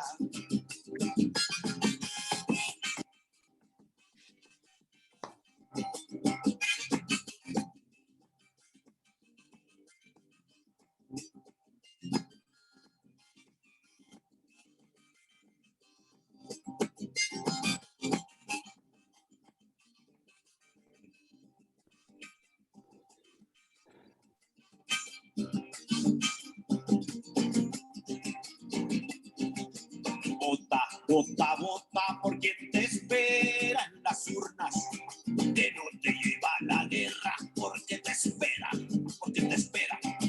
que sabe que estás jalando, trinando fuerte y fregándole, que sabe que estás jalando, trinando fuerte y fregándole, que tu orgullo te levante, tu lugar te lo has ganado. Sabe ser mojado, salta para atrás o abogado. Es una sustancia pura en la cultura, en la cultura. Es una sustancia pura, es tu cultura, es tu cultura. Toma la rienda que te entienda, no te manees, no te manees. Toma la rienda que te entienda, no te manea, no te manea. Toma la rienda, te manea. Toma la rienda, no te manea. Toma la rienda, no te manea. Toma la rienda, no te... Well, good afternoon and welcome back to our Ethnic, Gender, and Transborder Studies Summit for 2020. We are at our last panel for the day, and it has been such an amazing day. All of the panelists have done amazing presentations. We've really enjoyed the discussions we've had with everyone. You know, when we embarked on this about a month and a half ago and thought to take it virtually, we just weren't quite sure what would happen. And we didn't want to leave out the critical content that this type of summit always brings to us. And so I'm glad that we went with it. Everyone worked really hard, and a special thanks out to Francisca, James Hernandez, who just brought us all together, said we can do this, and we figured out the technology, and here we are. So as we enter our last panel, which is migration, detention, and deportation at the US-Mexico border, I'll just introduce myself again. I'm Hilda Ladner. I'm the Diversity, Equity, and Inclusion Officer for Pima Community College. And our office really works with the entire college on a number of issues as they relate to inclusion, understanding equity, and making sure that we're really living out our mission of access to the college, really serving our diverse community. So from providing support for panels like this to working with faculty on a variety of different training, equity issues, that's the type of work that we do out of our office. And during these times, as we've really moved into an online environment, a lot of what we've done is making sure that as we consider different decisions going forward for the college, as we're moving some of our classes to virtual landscapes, or trying to figure out when and how people come back, how we pay our employees, how we pay our student employees, we're engaged in all of those conversations to ensure that equity is at the heart of our decision making. And our administration has been really great about listening to those issues and making sure that we're taking that into consideration as we move forward, and making sure that our communities are safe, that we're still providing the excellent content and work that Pima has always done. And so it's been difficult to be apart from one another in these times, but certainly we're all still doing a lot of work behind the scenes and together to make sure that we're reaching all of our students and serving our community. And so with that, I'll just tell you that remember to sign up, because if you sign up, then you can get the link to this YouTube with closed captioning and the certificate to thank you for participating. So I'll jump into our final panel here, which again is migration, detention, and deportation at the US border. We have 3 presenters with us today, and I will be facilitating the conversation along with my colleague, Yolanda Gonzalez. Our 3 panelists are first Isabel Garcia, who is presenting Migration, Militarization, and Criminalization, Arizona, the latest chapter, the assault and incarceration of children. Isabel Garcia is a 4th generation Tucsonan and a longtime human rights advocate. She has a BA and JD from the University of Arizona. She has served as the Assistant County Public Defender and later as the Assistant Federal Public Defender before moving into private practice to move into criminal and immigration defense litigation. She has many, many awards, so I'm not going to go into all of them, but one of them is Mexico's Human Rights Commission Award for Human Rights. And she was the first to receive that honor, first person to receive that honor that was not living or born in Mexico. So you can imagine the great work that she has done. Our second panelist is going to be Gloria Negrete Lopez, who will present #LetThemGo, social media and the movement for abolition during COVID-19. Gloria Negrete is a doctoral student in gender and women's studies with a minor in Mexican American studies at the University of Arizona. Her developing dissertation focuses on the role of abolitionist art in disrupting narratives on immigrant criminality. As a 1st-generation working class queer Chicana and prison abolitionist, she serves as an advocate and mentor for young women and students from underrepresented backgrounds within academia. And then our 3rd panelist for this afternoon is Alicia Garcia, and her presentation is entitled My Father's Deportation. Alicia Garcia is a Pima student who is currently working towards an Associates of Liberal Arts with a focus on ethnic, gender, and transborder studies. She is passionate about social justice issues, especially within her local community. And she was also the 1st place winner in our visual arts scholarship contest last year during our EGTS summit. So with that, we will start with Isabel Garcia. Thank you very much. Can you hear me? Yes. Okay. First of all, I want to thank Pima College, thank Francisca for inviting me. This has been challenging. I'm not used to these meetings like this. I really miss the personal touch and all of that. So I want to tell you, I wish I could be with you. I also want to acknowledge, like others have before me, which I'm so happy about, acknowledge that we are thankful to the Tohono O'odham for people for having taken care of this land for so long, in addition to the Yoemi people here. And want to tell you that I'm the daughter of Rodolfo Garcia. He was born in Culiacan and raised at the border. 3 years of education, came and organized miners, copper miners.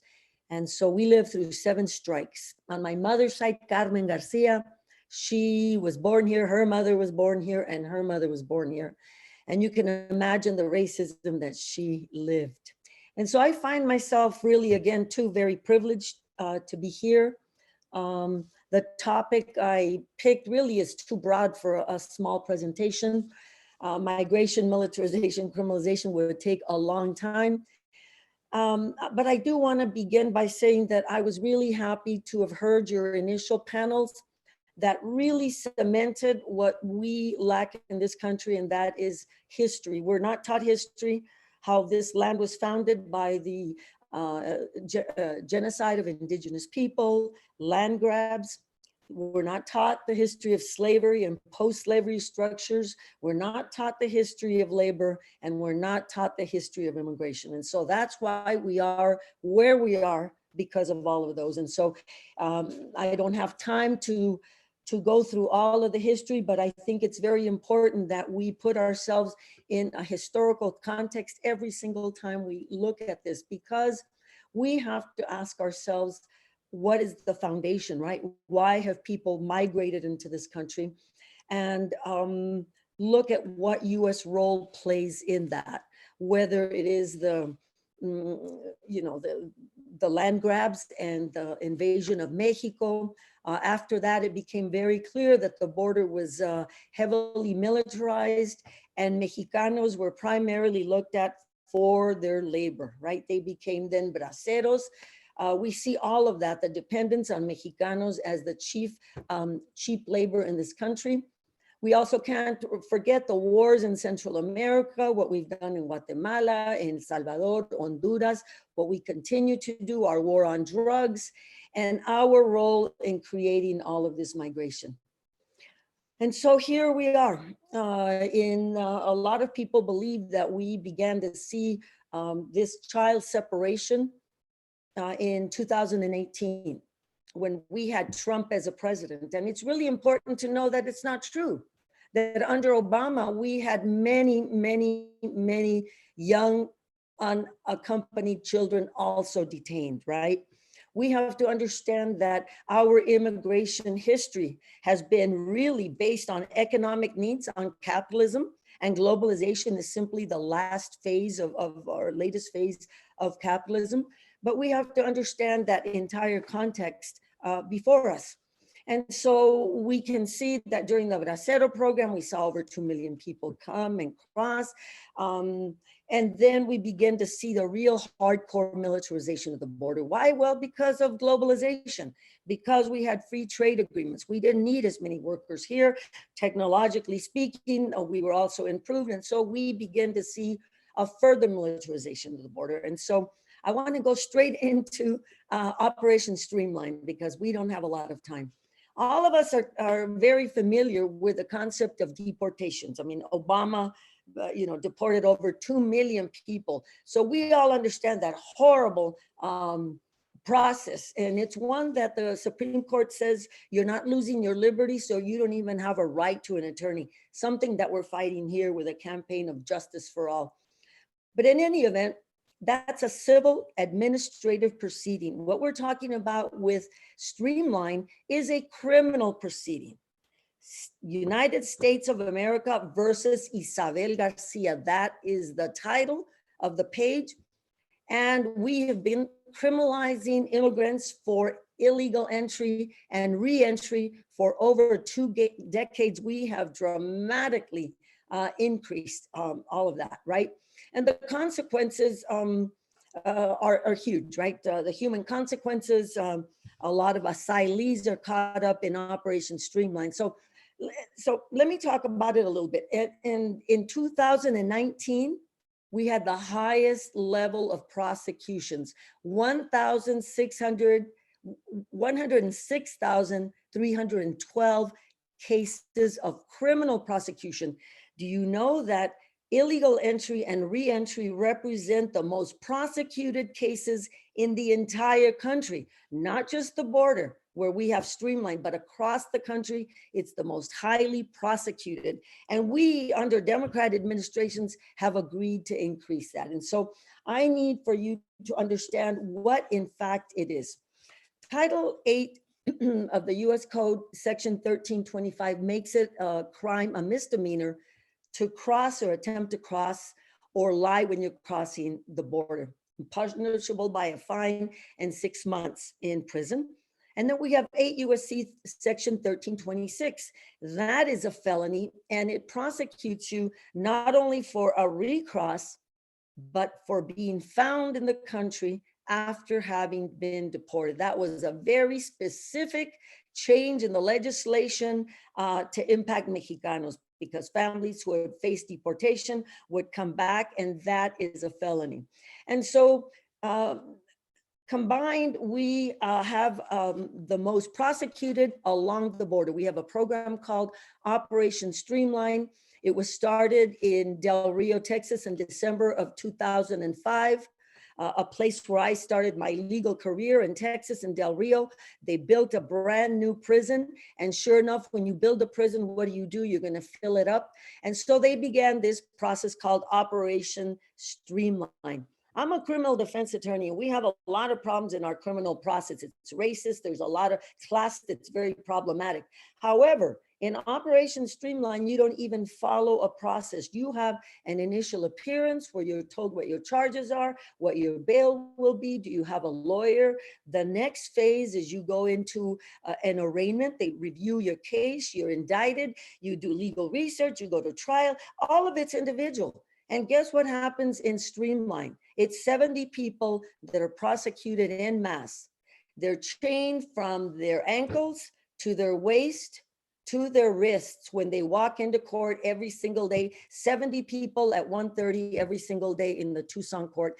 And this Operation Streamline is along the border. Imagine how dramatic the increase was.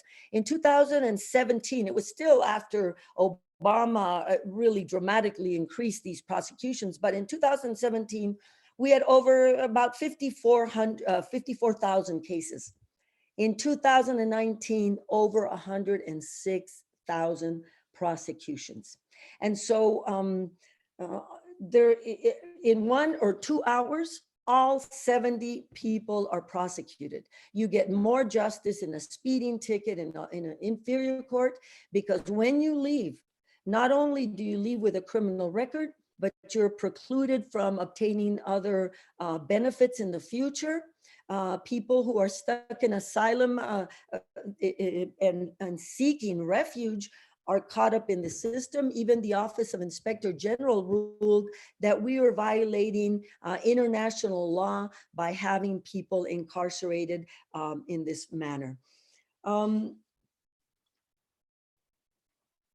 Operation Streamline began as a program when we had mass migration, right? Why did we have mass migration in 2004 and after that? Because we engaged in NAFTA, a treaty that caused over 6 million Mexicanos who lived on subsistence farming and their little accompanying economies up and lifted and quote illegally into the United States, right? So we had massive amounts, as some of you will recall. And so what did our democratic administrations do? They began to not only amp up deportations, but amp up criminal prosecutions. And this is how we got to the child separation. Nobody knows about Operation Streamline. It's the most kept secret in the United States. Nobody knows about Operation Streamline. And I thought maybe in May of 2008, when Attorney General Jeff Sessions issued a zero tolerance, that we began to see of course, the separation of children. You know, they called it zero tolerance. The reason the children are being detained and separated was because their adult family member committed a crime, illegal entry, and we've got to separate. We separated over 6,000 children, many of whom have not been reunited with their families. And so how did they do it? Using Operation Streamline, where it had already been practiced all along the border, particularly here in Tucson. We began in January of 2008, and we criminalized 70 people a day in a matter of half an hour. One of the magistrates conducted the entire process in half an hour. 70 people with highly paid lawyers, highly paid interpreters, contractors to the marshals, and every which way the money is just bleeding out. And so the human cost is huge. And as of 2015, we had estimated conservatively that we had spent over $7 billion just on this program, not to take into account all of the other expenses with the requirement of providing lawyers. So when people come into court, and many of them, well, let me back up. In 2004, they claimed they were going to start Operation Streamline in order to give immigrants who came for the very first time a consequence, a slap on the wrist, so that they'd never come again. I mean, which is ridiculous, right? And so what happened in 2008? In 2008, our economy just sunk. And what happened to jobs? Well, they disappeared. And migration really almost stopped from Mexico. Did we stop Operation Streamline since we weren't seeing all of those? Absolutely not. They begun, all of this is to justify budgets. And so what they began to do was corral everybody that they arrest. A lot of people are returning immigrants, people who return to their families, having been deported previously. You are subjected to a felony prosecution where you face a prison term of 2 to 20 years, depending on whether you have a criminal record. But those people are hauled now into Streamline, and these are the lucky ones at 1:30, and they plead guilty to the misdemeanor of illegal entry, and they dismiss the felony of illegal entry, re-entry. Imagine, they don't even have to prove that you entered unlawfully, unlike the entry. They can just prove you were found here sitting in Tucson, Arizona, and they have a record that they deported you through Nogales in 2007. And so these cases were ramping up. And then in 2018, when Jeff Sessions issued the zero tolerance, you saw the most embarrassing and painful moment in our history. It's the latest chapter of 1325 and 26 to separate children purposely, because the Syracuse Transactional Access Research Center found that over 1/3 of the single men who were arrested during this very same period of time were not prosecuted for illegal entry or re-entry. In other words, they focused on the children to prosecute. And so I will, I don't know if I'm out of time, but it is this particular policy, this prosecution policy called Operation Streamline, that allowed for the kidnapping of these children. It is Operation Streamline that provides the model for the rest of our jurisdictions across the state and across the country to do a streamlined justice. 1 minute remaining.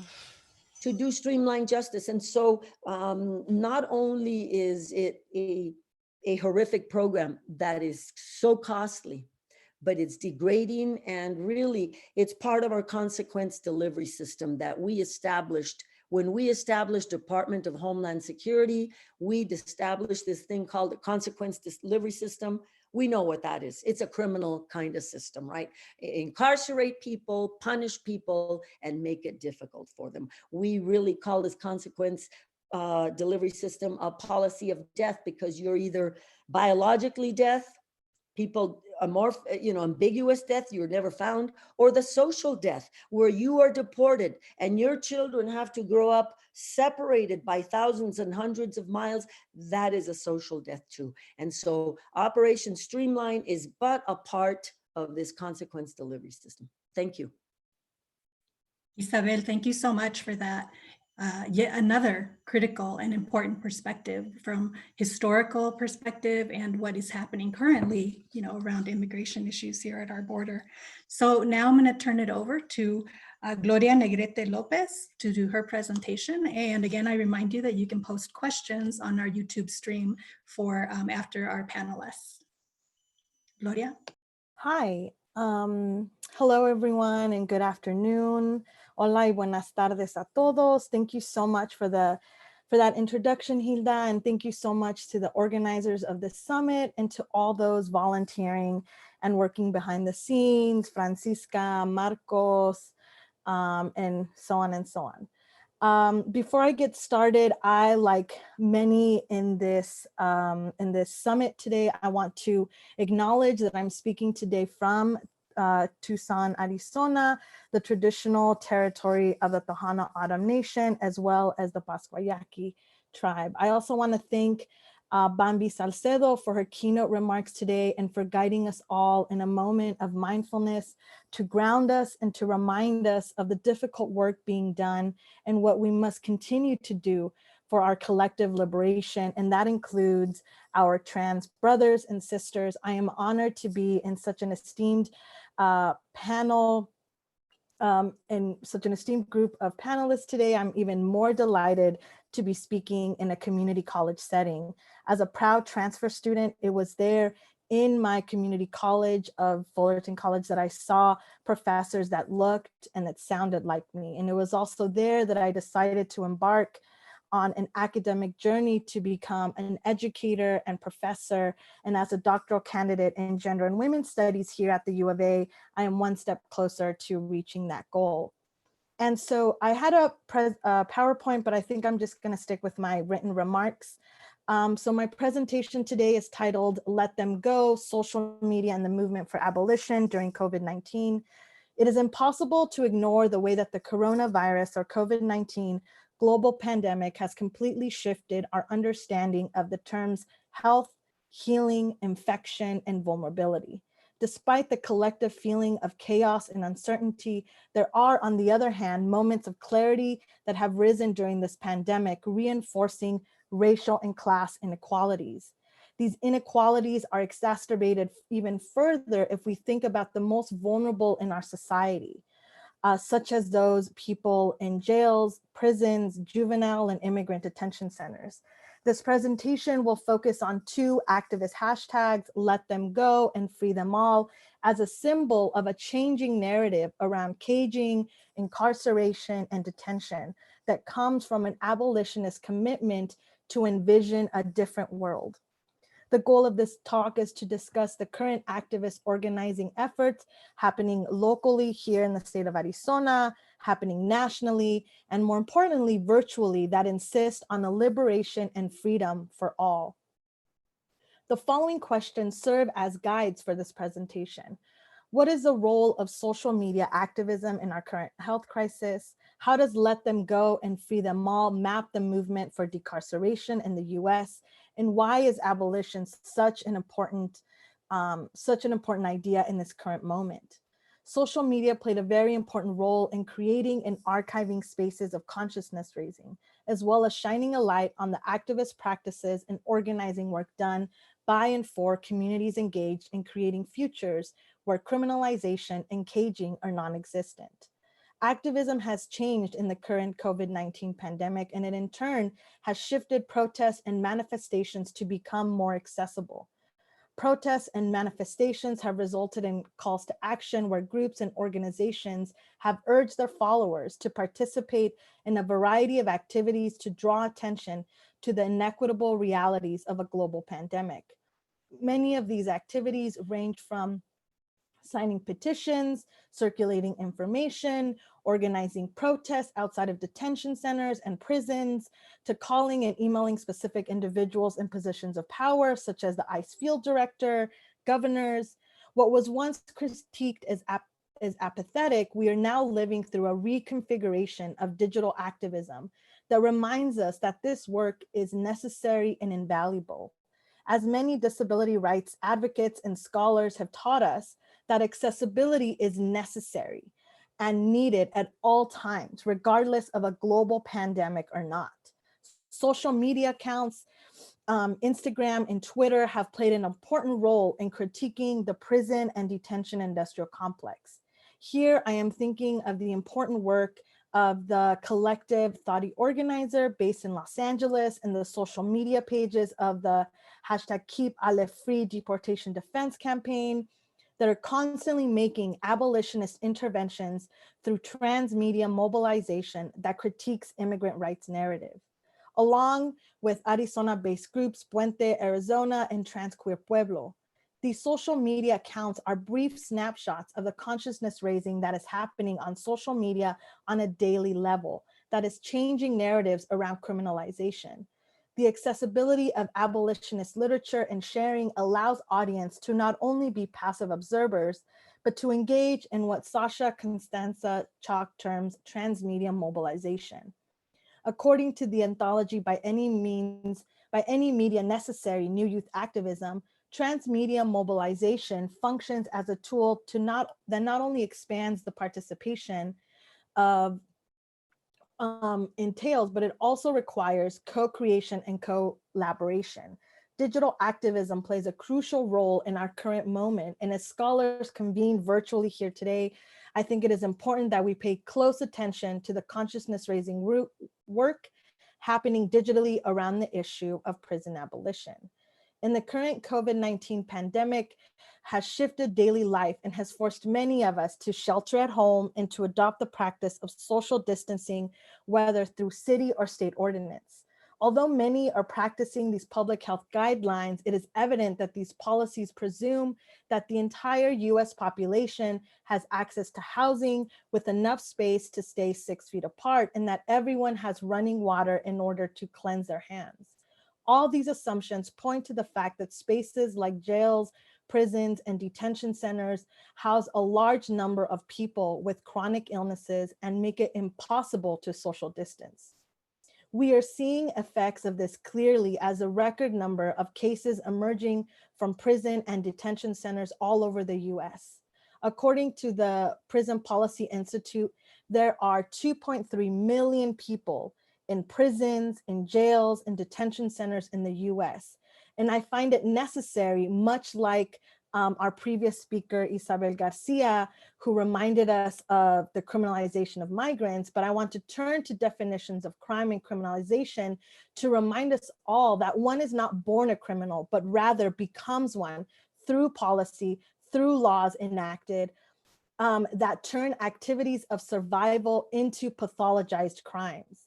As Dean Spade reminds us that there's a financial interest in building more cages, which in turn highlights our over-reliance on criminalization and its active role in shaping our society. Similarly, Angela Davis tells us that we cannot utilize the prison industrial complex as the only solution to address larger societal problems like mental health, addiction, poverty.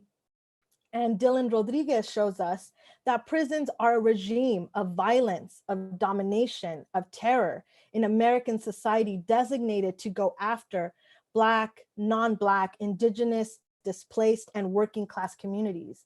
These voices of prison abolition scholars highlight the links between criminalization and vulnerability. As we are all dealing with the repercussions of a global pandemic with friends, family, and loved ones, there are sectors of our society that are dealing with this pandemic from inside cages and spaces of state violence. Despite having public health concerns, individuals on the inside of prisons, jails, and detention centers are finding their time locked up as a death sentence for many because they do not have adequate protections in place to keep themselves and others safe.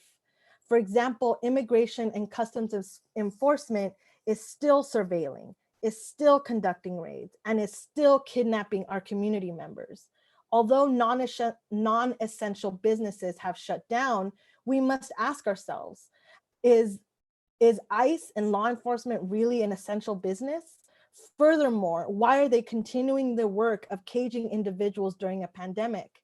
The hashtags "Let Them Go" and "Free Them All" began to emerge in popularity through social media websites like Instagram and Twitter, where groups urge their followers to create posts raising awareness of the public health crisis facing jails, prisons, and detention centers. You can search through these hashtags and see various posts bringing attention to what is happening.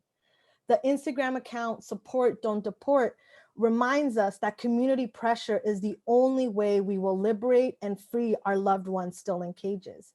There are various groups working on building community pressure to release those in cages. Like locally, there is AZ Free Them All, and I encourage everyone to look up that hashtag, and especially their weekly candlelight vigils outside of Perryville. These actions occurring outside penetrate walls and assure to those on the inside that there are people organizing for their freedom and that they are not forgotten. The digital activism happening online and happening all over the US is an important shift in abolitionist thought. At one point, saying the phrase "let them go" or "free them all" might be seen as controversial, but we are seeing a shift in understanding of criminalization and caging. And as community of scholars and critical thinkers, we must see these organizing efforts and join for the struggle of liberation. As writer Arundhati Roy states, quote, "Historically, pandemics have forced humans to break with the past and imagine the world anew. This one is no different. It is a portal, a gateway between one world and the next. We can choose to walk through it, dragging the carcasses of our prejudice, our hatred, our avarices, our data banks and dead ideas and dead rivers and smoky skies behind us. Or we can walk through lightly with little luggage, ready to imagine another world and ready to fight for it, end quote. I ask you all here today to take these moments to think about what a world without criminalization, without caging would look like, and that we fight every day to reach that vision. Thank you so much, and muchísimas gracias. Gloria, thank you so much for that. Again, another perspective on what for some may seem like a narrow issue, but we all come at it with different lenses and provide critical voices in all of this work. So now I'm going to turn over to Alicia Garcia, our Pima Community College student, to do her presentation, and then we'll get into some Q&A after her presentation. Hello, everyone. I'm going to share my screen and pretty much just jump in, but I absolutely want to echo most of the other panelists that have already gone on today, and acknowledging that those of us in Tucson are currently living on Tohono O'odham and Pascua Yaqui land. And I just want to say thank you for being here. How do you tell this kind of story? A complicated mess of humanness situated within these rigid systems that our culture upholds. Many use the dichotomy of good migrant versus bad migrant, illegal versus legal, criminal versus innocent, to uphold this narrative of a convenient and visible enemy to ultimately profit from the criminalization of a group of people. My father, Jose de Jesus Garcia, cannot be confined by these inaccurate concepts and rationalizations of criminalization. His is a story of the human spirit, of fatherhood and love, of suffering and missteps, of assimilation and rebellion. My father had been here in the US since he was 13 years old. In 1977, mis abuelos brought my father and his siblings to Los Angeles, California from El Limón, Jalisco, Mexico.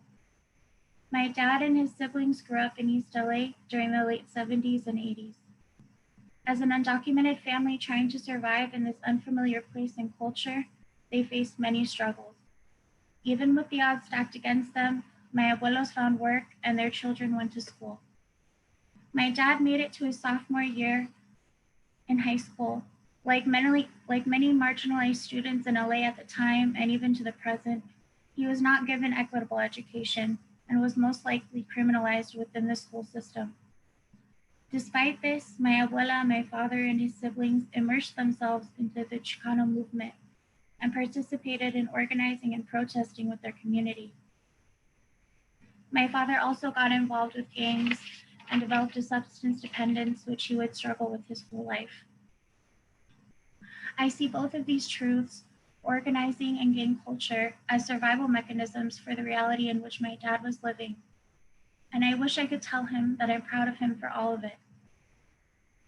My father moved to Chicago and met my mother in 1989, and they had 2 daughters. We moved into our Habitat house in 1995. Before and after moving into our home, my dad volunteered a lot of time helping me to build houses for Habitat for Humanity. My father also was able to start his own painting business called Joseph's Coat of Colors. My father's business was always a big source of pride and honor for our family. He worked very hard to provide my sister and I with a better life than he had had. And despite being denied documentation over and over again, he did. My parents, after many years of hard work, were able to move us to Tucson and buy a home here. My dad was able to continue his business, and my mom worked as a nurse. Despite their success, both of my parents had unresolved issues from past traumas they had endured, which manifested as intense and often violent fights. This constant conflict took a toll on our family. Eventually, my dad began treatment at an inpatient facility for alcoholism.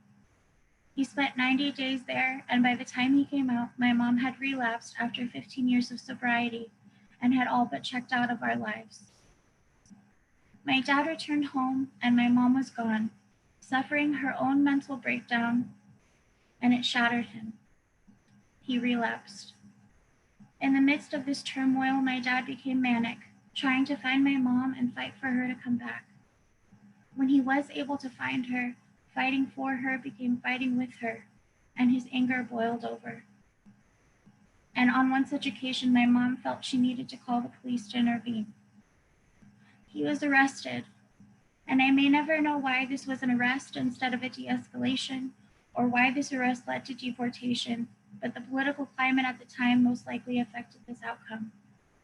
Between the 2006 legislation of HR 4437, which made it a felony to be in the US undocumented, and then President George W. Bush's anti-immigration agenda, my father became even more vulnerable to criminalization and deportation.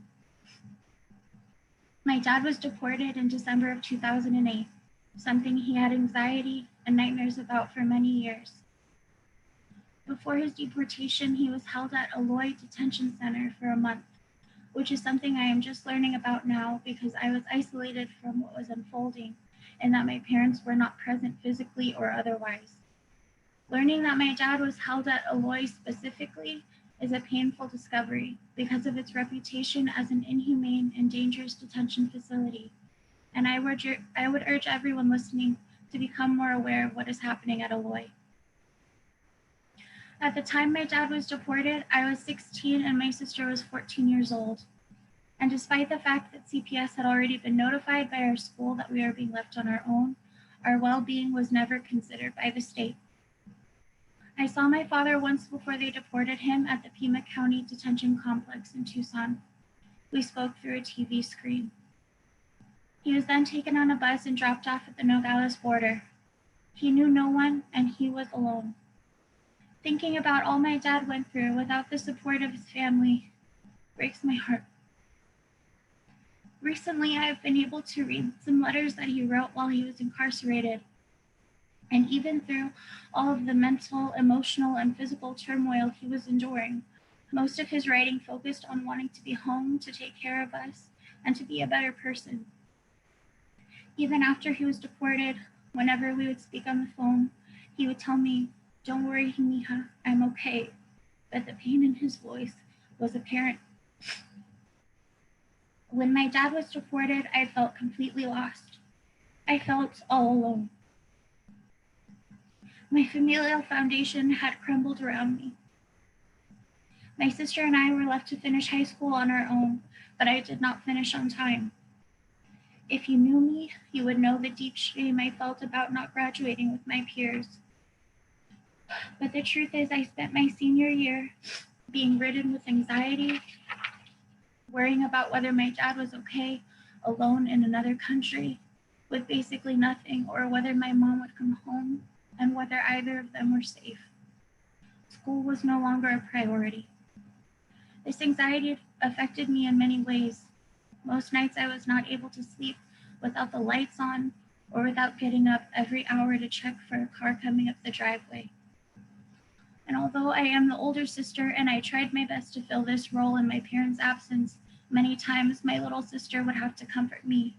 And I am so grateful we had each other in that time. Having my family torn apart deeply affected my identity, and I no longer felt capable of accomplishing my dreams or much of anything else. In the years that followed my father's deportation and my sister and I's abandonment, my mental health would get in the way of working, maintaining healthy relationships, and my education. And I'm still working through the trauma to this day. My sister's mental health has also greatly suffered at the loss of my father, the loss of our family and stability. The truth is, we lost him twice. First, when he was forcibly taken from us, and permanently in 2014 when he passed away. My father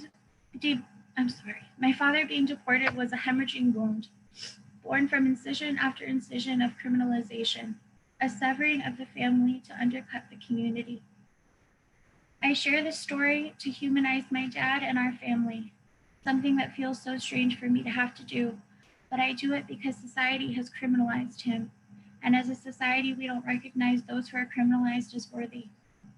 So many people are in cages, removed from their homes, families, and lives for arbitrary reasons, for arbitrary lines in the dirt, on stolen land, and we have the nerve to call it justice. To err is human. To be forced into a gray area out of extenuating circumstances and trauma is human. To seek safety and stability is human.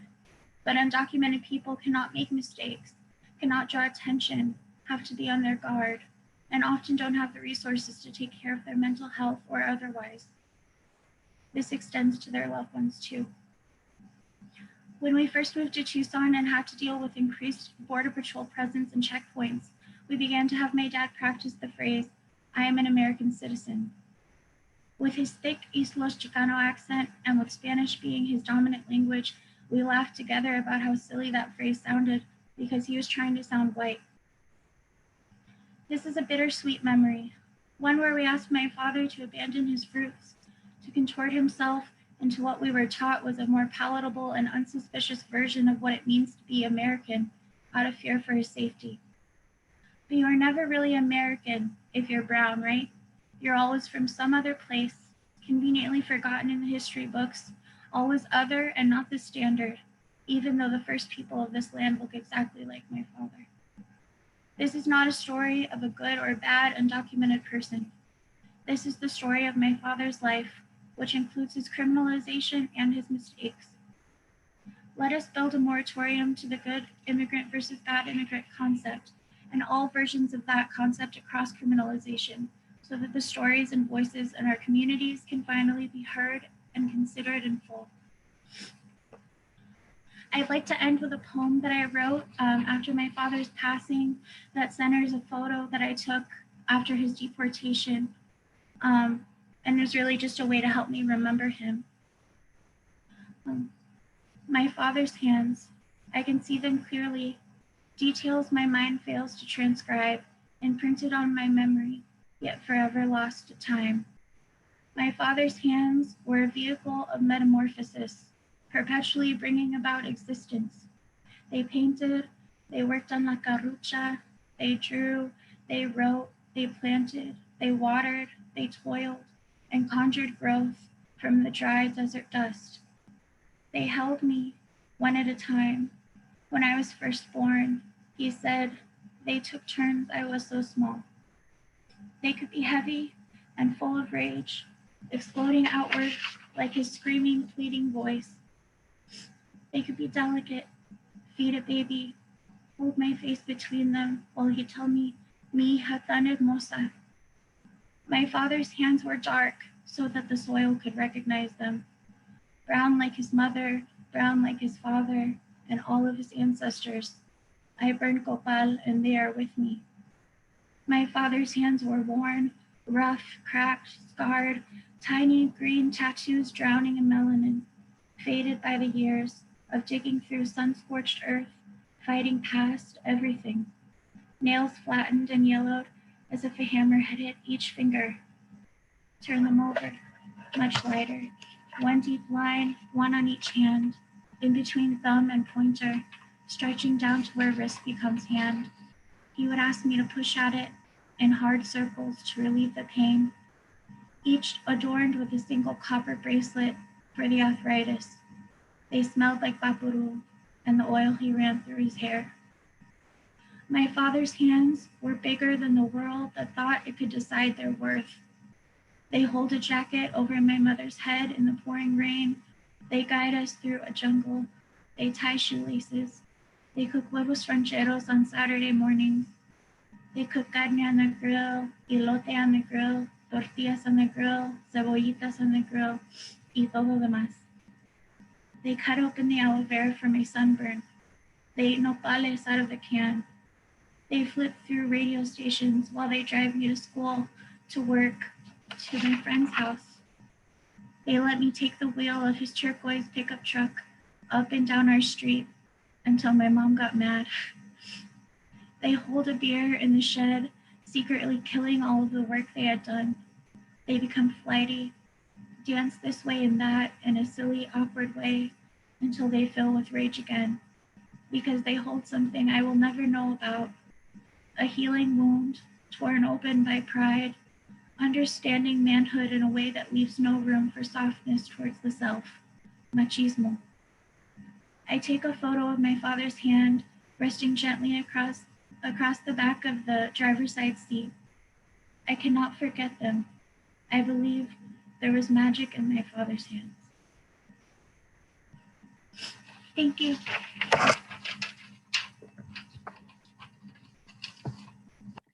Alicia, thank you so much for that. We thank you so much for sharing your story, which is also the story of so many mixed status families in our country today. And it's important for us to hear that. You have a lot of love coming at you from our YouTube channel, a lot of appreciation for being willing to share that very heartfelt and important story. So I'm just going to take one moment. So as we go to some of our questions here, I just want to again thank Isabel Garcia for her perspective that she brought to this, to Gloria Negrete Lopez, and again to Alicia Garcia for sharing their different perspectives that they bring to this work, from the legal aspects of what is happening right now at our border, to social media, to the very personal. We're going to invite in my colleague Yolanda Gonzalez right now to share with us some of the questions that have been coming in for our different panelists. So Yolanda, do you want to join us now and share with us some of the questions that are coming? Yes, thank you, Hilda. And I just want to give a shout out and a thank you, a big thank you to Isabel and Gloria for doing the work that you do and for helping our communities. Please take care of yourselves because we need you. And Alicia, thank you for, I commend you and for your strength and your resiliency, and also for being who you are and sharing your story. Thank you so much. The first question is from Sherry, and it's for Isabel. And the question is, how has the coronavirus pandemic and the closing of the Mexico-US border to all but essential traffic changed the streaming criminal federal court flow and process? Okay, thank you for the question, because I forgot to tell you that one of the only silver linings on all of this COVID is that because they don't want to be in proximity to each other, they have reduced the prosecutions. So it has impacted. The lawyers don't want to go in, the judges don't want to get in. And so they're, just either deporting them straight up or at the border. But what's going on at the border is really, it's criminal. What we're doing at the border, right on the side of Nogales, it's horrendous what we've done to, protocols has really devastated many people. We have no idea.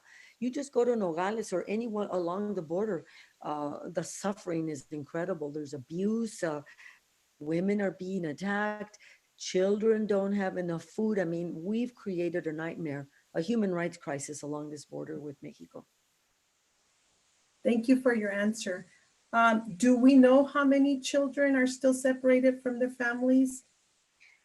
The last I saw is that there's still over 2,000 children that are separated. Some of them have been permanently separated and lost. The ACLU lawyers and some of the others did an incredible job of trying to locate. They were doing the job that the government refused to do. I mean, it was a criminal act what we did. We all did that. He did it under our name, and what we did to those children it's a crime. Thank you. The other question is, as different circumstances and federal administrative policies funneled the flow of immigrants through the OTAN, Arizona-Mexico area of the border, has the federal government provided assistance to the OTAN People Administration for testing or PPE due to the heightened numbers of immigrants crossing the O'odham lands? I really don't know. Does anybody know the answer to that? What the federal government is providing? I really don't know. The federal government has treated Indian nations, you know, in a variety of ways, from being coercive to being manipulative and such, but I have no idea what has been allocated to the Indian nations. As somebody brought out earlier, the Navajo Nation is experiencing, of course, it's on the north, but is experiencing some of the worst clusters of the COVID. Thank you.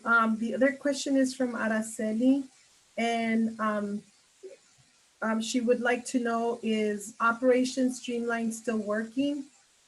She says that the latest date posted was March 13, 2020. Yes.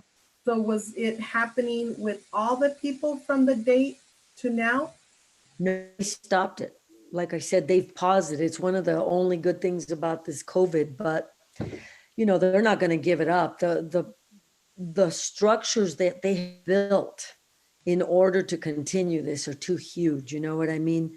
I'm waiting for them to start it up. A lot of judges and all their staff. I mean, it's you know, it's an industrial complex that we've built here. So I am really happy right now. Streamline is not going on at 1:30 every day today. Hilda, do you see any other questions on the YouTube channel? I don't see any other questions coming in right now, but perhaps something for Alicia. You know, you're experiencing some of this as a student, moving some of your classes. I don't know how much was already happening online versus right now. Can you talk a little bit about how you're experiencing this time as a student right now? Yes, I can. I'm absolutely very fortunate because I already had a device that I can use when my classes switched to online. And my teachers have been, you know, very gracious and very concerned about their students and making sure that we have all the information that we need in this time.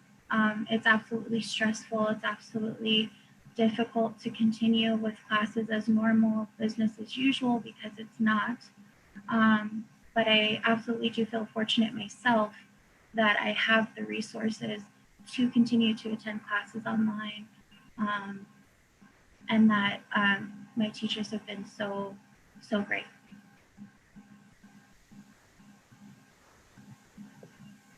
Thank you. I think it's really important that as our faculty go online, we've talked a lot about how we support students, thinking about equity practices and doing that. And, you know, we're all in a, I think, fragile emotional state. And so it's good to hear that you have good faculty supporting you. I guess a little bit of a question for Gloria. Right now, we're not able to do as much, you know, together and activism around different issues. And you talked about, you know, some of the social media aspects. Can you talk a little bit more about how you're engaged, or how you're seeing maybe people that had been as engaged before, the ways that they're coming into this activism work, and how they're showing up for our different marginalized communities? Mm-hmm. Thank you, Hilda. I think it's really, I think that it's a really, I think that collectively there is, of course, chaos, and there is this feeling of uncertainty, right? That despite everything going on, there's still folks that are marginalized. There's still folks that are in even dire conditions than we are, right? And so I think for many of us, you know, like I sort of said in my talk, is that it's become even more clear, right? It's been even more, we've seen that sort of come to the forefront, and we have begun to think about things that we might not have thought about before, right? Like when we think about prisons, detention centers, juvenile detention centers as well, right? That are often sort of forgotten about, that we think about, oh yeah, like there are, there are thousands and countless of people in cages, right? And to also think about, well, if we're experiencing this sort of pandemic outside, what are the people on the inside doing? And I think that a lot of the conversations I've been sort of thinking and writing and thinking about abolition for a long time. And it seems that now, these last few years, we've seen people really, really take that on and really start to address these issues like critically and to begin to question it. And so I think what we're seeing is that there's a different type of activism happening. And I think that it's great because, it also reminds us that not everyone is physically able to go to protests, to go to marches. Not everyone can physically, and also that there are people that for their own safety, undocumented folks that have ankle monitors, folks that are criminalized, right? That for them, going out to the streets and raising their voices and protesting and marching, they're unable to do, right? So I think we're seeing a lot of people engage, whether it's through their posts, whether it's phone banking, calling people, calling the ICE field director, doing these candlelight vigils, going in their cars. I participated in a car protest outside of Eloy Detention Center a couple weeks ago, where horns were honked and there was a system, and we kept our social distance, and we kept ourselves in the car, but to let folks know on the inside that we were there. And I think that it's really interesting to see this conversation happen and to really challenge us, right? How are we going to do this? How are we going to strive for sort of this idea of, of an equitable world, of a just world? Yeah. Thank you. Thank you for that. One additional question about this topic is, can you talk about, or do you have examples of intersectional work being done with Black and Brown communities working around abolition and prison system? Yeah, so I think that for a long time, folks that were doing prison abolition work were mainly folks that a majority of scholars and thinkers and groups, it seemed like people thought about it as a Black issue. But in the 90s, Critical Resistance, this abolitionist organization, they started saying actually the fastest growing component of the prison system is immigrant detention. And so they had been telling us, right? And so now I think that there are groups that we were beginning to see this intersectionality happening, right? And so I think that some of the groups that I mentioned in my talk, right, there are groups in LA that are building coalitions alongside racial lines, right? Critical Resistance is an amazing group sort of doing that work. Here in Arizona, there are a lot of, you can follow the AZ Free Them All hashtag and to see some of the organizing that's happening, like with a couple of organizations here in town, here in Arizona. So there are movements that are happening, but I think within the Latinx community, folks are very critical of engaging in this type of dialogue. As I think Alicia sort of demonstrated in her beautiful testimonial of her father, right? That we oftentimes say, well, we want to talk about migrants, but we don't want to talk about migrants that have committed XYZ, right? But I think it's time for us to really think about uniting and engaging in an intersectional analysis to see and to work alongside other orgs, and to also challenge our own anti-Blackness within the Latinx community, and to say, like, actually, there are a variety of different people locked up, and it's important for us to join together and to recognize that. Absolutely. Thank you so much for that. In our last minute that we have left on this panel, there's one more question for Isabel. Will the subordination of the Mexican government, the Guardia Nacional, to slow the migration stream lead to Trump claiming he succeeded in closing the border in the coming election? Oh, I'm sure that he's going to claim credit for building the wall. That's the other thing, the environmental destruction that's going along our border is horrific. But yes, I think he's going to tout all of this. He's going to claim that he blocked, even with the COVID, now he used it to stop lawful immigration. He closed the border. I mean, we see that he is playing to a very xenophobic base, white supremacists that are in this country. And he drops, these statements every time. So yes, I think we're going to see an election where he's going to make this his number one issue. The immigration issue is going to be his number one issue. Okay, thank you.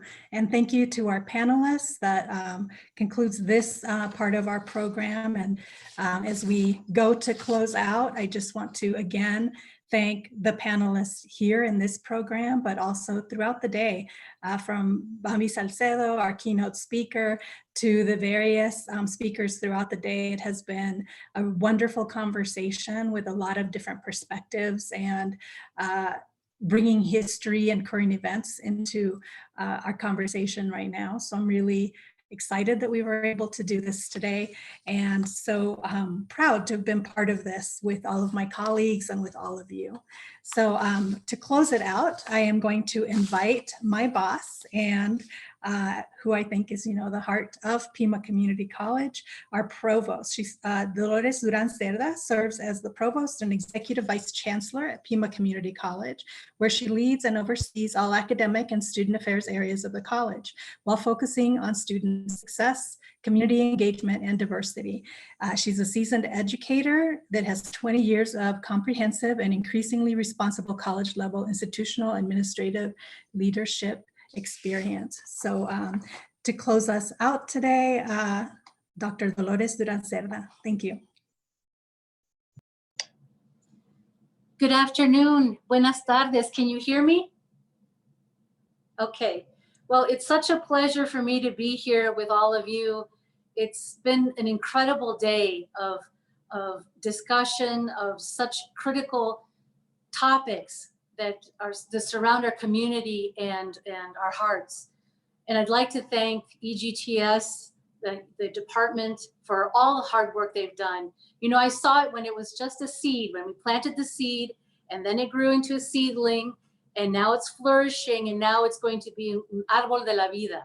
So I'm very proud of them, and I want to thank their leader, Dr. Francisca James Hernandez, the EGTS faculty, the students who've worked on this virtual summit as well, Hilda Ladner, our diversity, equity, and inclusion officer, and our keynote speaker, which I was able to hear this morning. It was fascinating. So this is the 5th year, and every year we leave the EGTS summit feeling inspired, hopeful, motivated, re-energized by a common message of commitment and solidarity. We leave because we're ready to address social justice issues such as inequities, and to build bridges of voices, collaboration, action, and love. The EGTS work group, I thank you for everything that you have done, and everything that you do really embraces and influences our students. It empowers them to be change makers in these Corona times. Since our transition to virtual instruction, as the provost, I oversee academics, and I've witnessed personally the incredible work that has been done by the faculty, by the staff, by students too, to prepare mentally, emotionally, and just with the tools for virtual instruction during this global pandemic. I'd like to thank the faculty, the department heads, staff, deans, other administrators, the Teaching and Learning Center, Pima Online, counselors, advisors, the student services staff. Everyone helped during this crisis. No complaints. They rolled up their sleeves to get ready for this new environment for our students, which has been very difficult, but we're together, we're working on it to make this transition positive. So today's virtual EGTS gathering has brought us together as a community, nuestra comunidad, as a family of scholars, students, educators, activists, to share, support, and inspire each other through a time that none of us have ever experienced before. We have nourished our souls by each other's presence, and those here and those that we remember and think of, our brothers and sisters across the border. I'd like to quote the great Chilean poet Pablo Neruda. He said, "All paths lead to the same goal, to convey to others what we are. And we must pass through solitude and difficulty, isolation and silence, in order to reach forth to the enchanted place where we can dance our clumsy dance and sing our sorrowful song."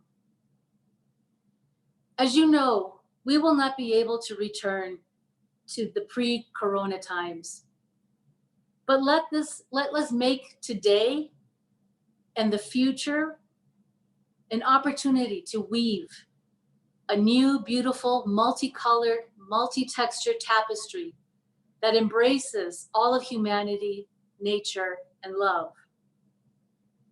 With that said, I'd like to end the day with a song. I'd like to play and sing my favorite song called Gracias a la Vida. Many of you are probably familiar with it. It means thanks be to life.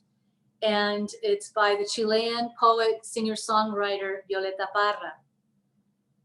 This song expresses gratitude for the little things in life that we may take for granted at times, such as hearing a loved one's voice, listening to the crickets, walking through the desert, hearing the rain fall, being able to laugh and cry. So for you, con gratitud, gracias a la vida. Hopefully you can hear me okay. It's been a while since I practiced, so let's see how it goes. Gracias a la vida que me ha dado tanto, me dio dos luceros que cuando los abro, perfecto distingo lo negro del blanco, y en el alto cielo su fondo estrellado, y en las multitudes al hombre que yo amo. Gracias a la vida que me ha dado tanto, me ha dado el sonido y el abecedario, con él las palabras que pienso y declaro. Madre, amigo, hermano, y luz alumbrando la ruta del alma del que estoy amando. Gracias a la vida que me ha dado tanto, me ha dado el oído que en todo su ancho graba noche y día, grillos y canarios, martillos, turbinas, ladridos, chubascos y la voz tan tierna de mi bien amado. Gracias a la vida que me ha dado tanto, me ha dado la marcha de mis pies cansados, con ellos anduve, ciudades y charcos, playas y desiertos, montañas y llanos, y la casa tuya, tu calle y tu patio. Gracias a la vida que me ha dado tanto, me ha dado la risa y me ha dado el llanto. Así yo distingo dicha de quebranto, los dos materiales que forman mi canto y el canto de ustedes, que es mi propio canto. Gracias a la vida que me ha dado tanto.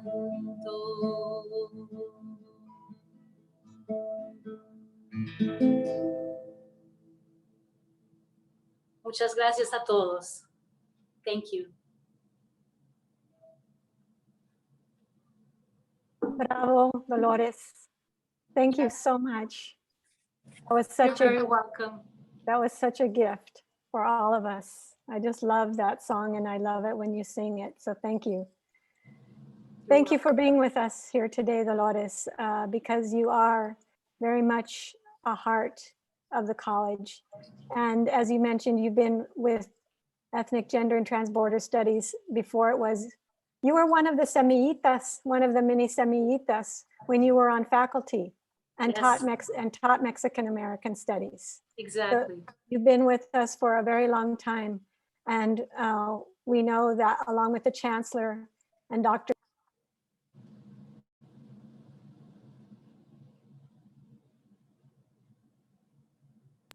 Excuse me, as you've been hearing today, all of the topics and themes, I'm just virtually left speechless. It's been an amazing day, amazing speakers and presentations and themes and topics that are vital to our society, to our country, to our world. And that's what the community college is for, is we are here for our community. We're here to help our community, to work with our community, to improve it and to create greater avenues of opportunity and togetherness. And I think one of the other silver linings of the pandemic is that it's a reflective moment for many of us. It allows us to reflect and to think about our connections to each other and the quality of those connections. And I think that's at the heart of education. It's at the heart of the college, and it's most certainly at the heart of the ethnic studies and gender studies, transborder studies disciplines. So we invite the community to come and be with us at the college, either online or virtually, as we're in this environment right now, and when we're going to be able to actually touch and see each other in person again. There's many ways to support the college, to support the students, to support these perspectives. We've been sharing with you the pimafoundation.org/EGTS website all day. You can make donations there, just our wonderful t-shirts, and all proceeds go to scholarships and to events like today. You can also go to the website to register for the different things that you'll get after today's event. And we'll have those up on slides after this event closes, which is right about now. I just want to give that final thanks to you, Dr. Duran Cerda. Thank you for your leadership. Thank you for your support, particularly of this event. Your office has been a huge support. And thanks to the audience that has shared being with us today. We're going to be sending out a recording with closed captioning. Please share that far and wide. We are a public institution, and our work, our intellectual work, is for the public. Muchas gracias a todos y a todas. Cuídense mucho. Be good to each other, be good to yourself, and thank you.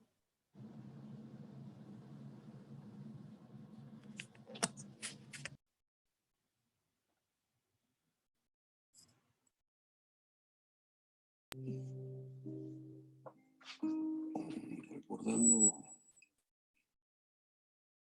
a mi uncle Vikingo, a mi hermana Lourdes, a mi hermana Coqui.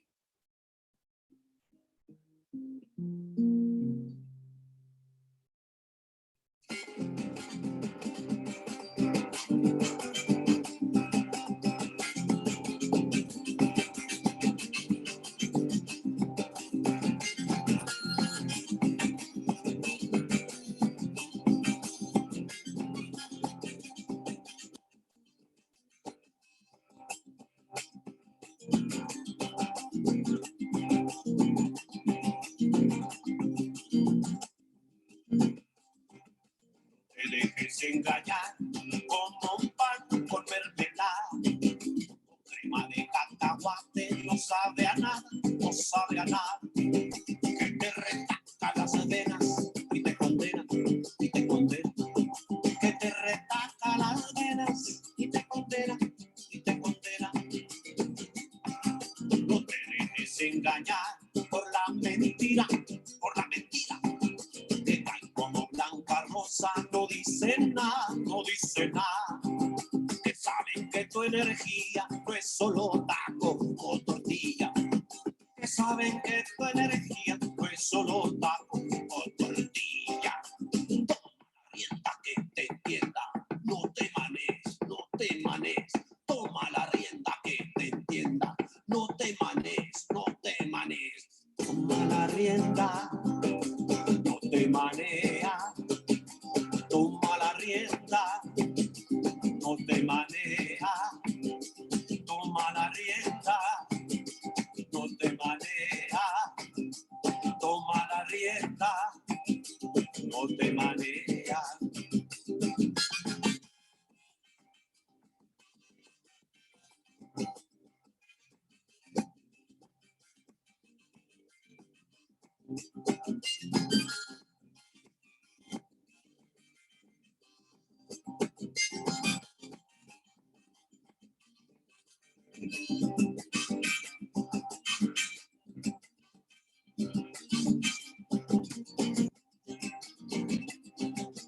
Vota, vota, vota por quien te espera en las urnas, que no te lleva a la guerra, porque te espera,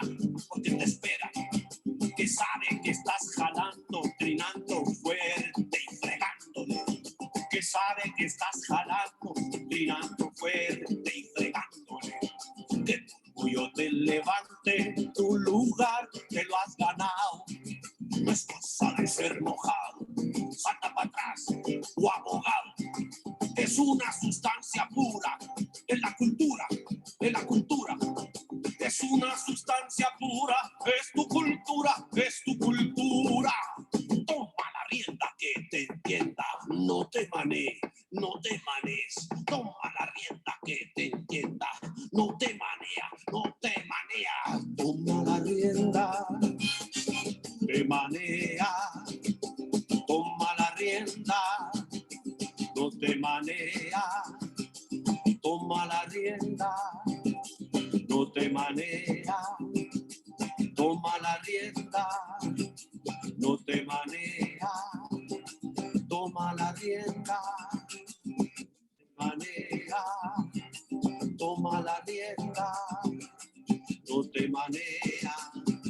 Yo soy como mi guitarra, con el corazón de cedro, por eso nunca me quiebro, y en mi pecho una campana, que es la trova campirana, como el cantar de un jilguero, por eso soy guitarrero, y afino bien mi garganta, y mi corazón levanta un pueblo sobre el potrero, y mi corazón levanta un viento sobre el potrero.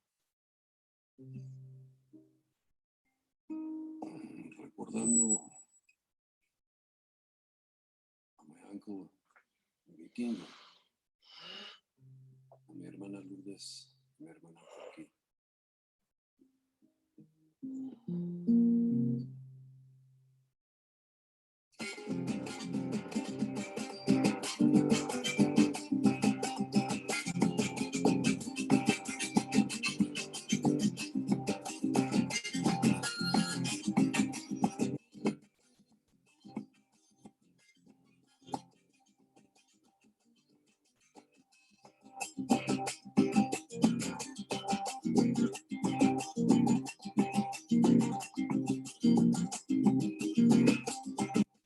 Te dejes engañar como un pan con mermelada, con crema de cacahuate, no sabe a nada, no sabe a nada, que te retaca las venas y te condena, y te condena, que te retaca las venas y te condena, y te condena. No te dejes engañar por la mentira, que cae como blanca rosa, no dicen nada, no dicen nada. Que saben que tu energía no es solo taco o tortilla.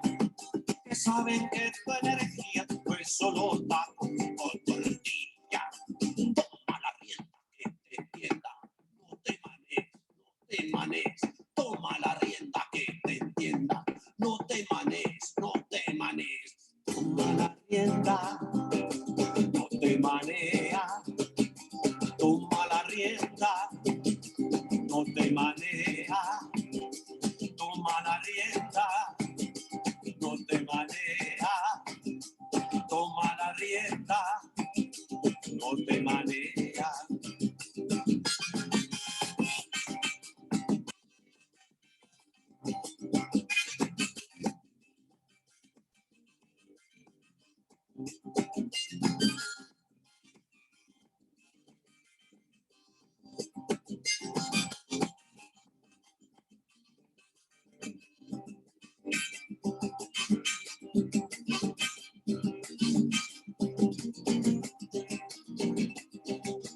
Vota, vota, vota por quien te espera en las urnas, que no te lleva a la guerra porque te espera, que sabe que estás jalando, trinando fuerte y fregándole, que sabe que estás jalando, trinando fuerte y fregándole, que tu orgullo te levante, tu lugar que lo has ganado. No es cosa de ser mojado, salta para atrás o abogado. Es una sustancia pura en la cultura, en la cultura. Es una sustancia pura, es tu cultura, es tu cultura. Toma la rienda que te entienda, no te manees, no te manees. Toma la rienda que te entienda, no te manea, no te manea. Toma la rienda, te manea. Toma la rienda, no te manea. Toma la rienda, no te manea. Toma la rienda, no te manea. Toma la rienda, te manea. Toma la rienda, no te manea. Yo soy como mi guitarra, con el corazón de cedro, por eso nunca me quiebro, y en mi pecho una campana, es la trova campirana, como el cantar de un jilguero, por eso soy guitarrero, y afino bien mi garganta, y mi corazón levanta un pueblo sobre el potrero, y mi corazón levanta un viento sobre el potrero.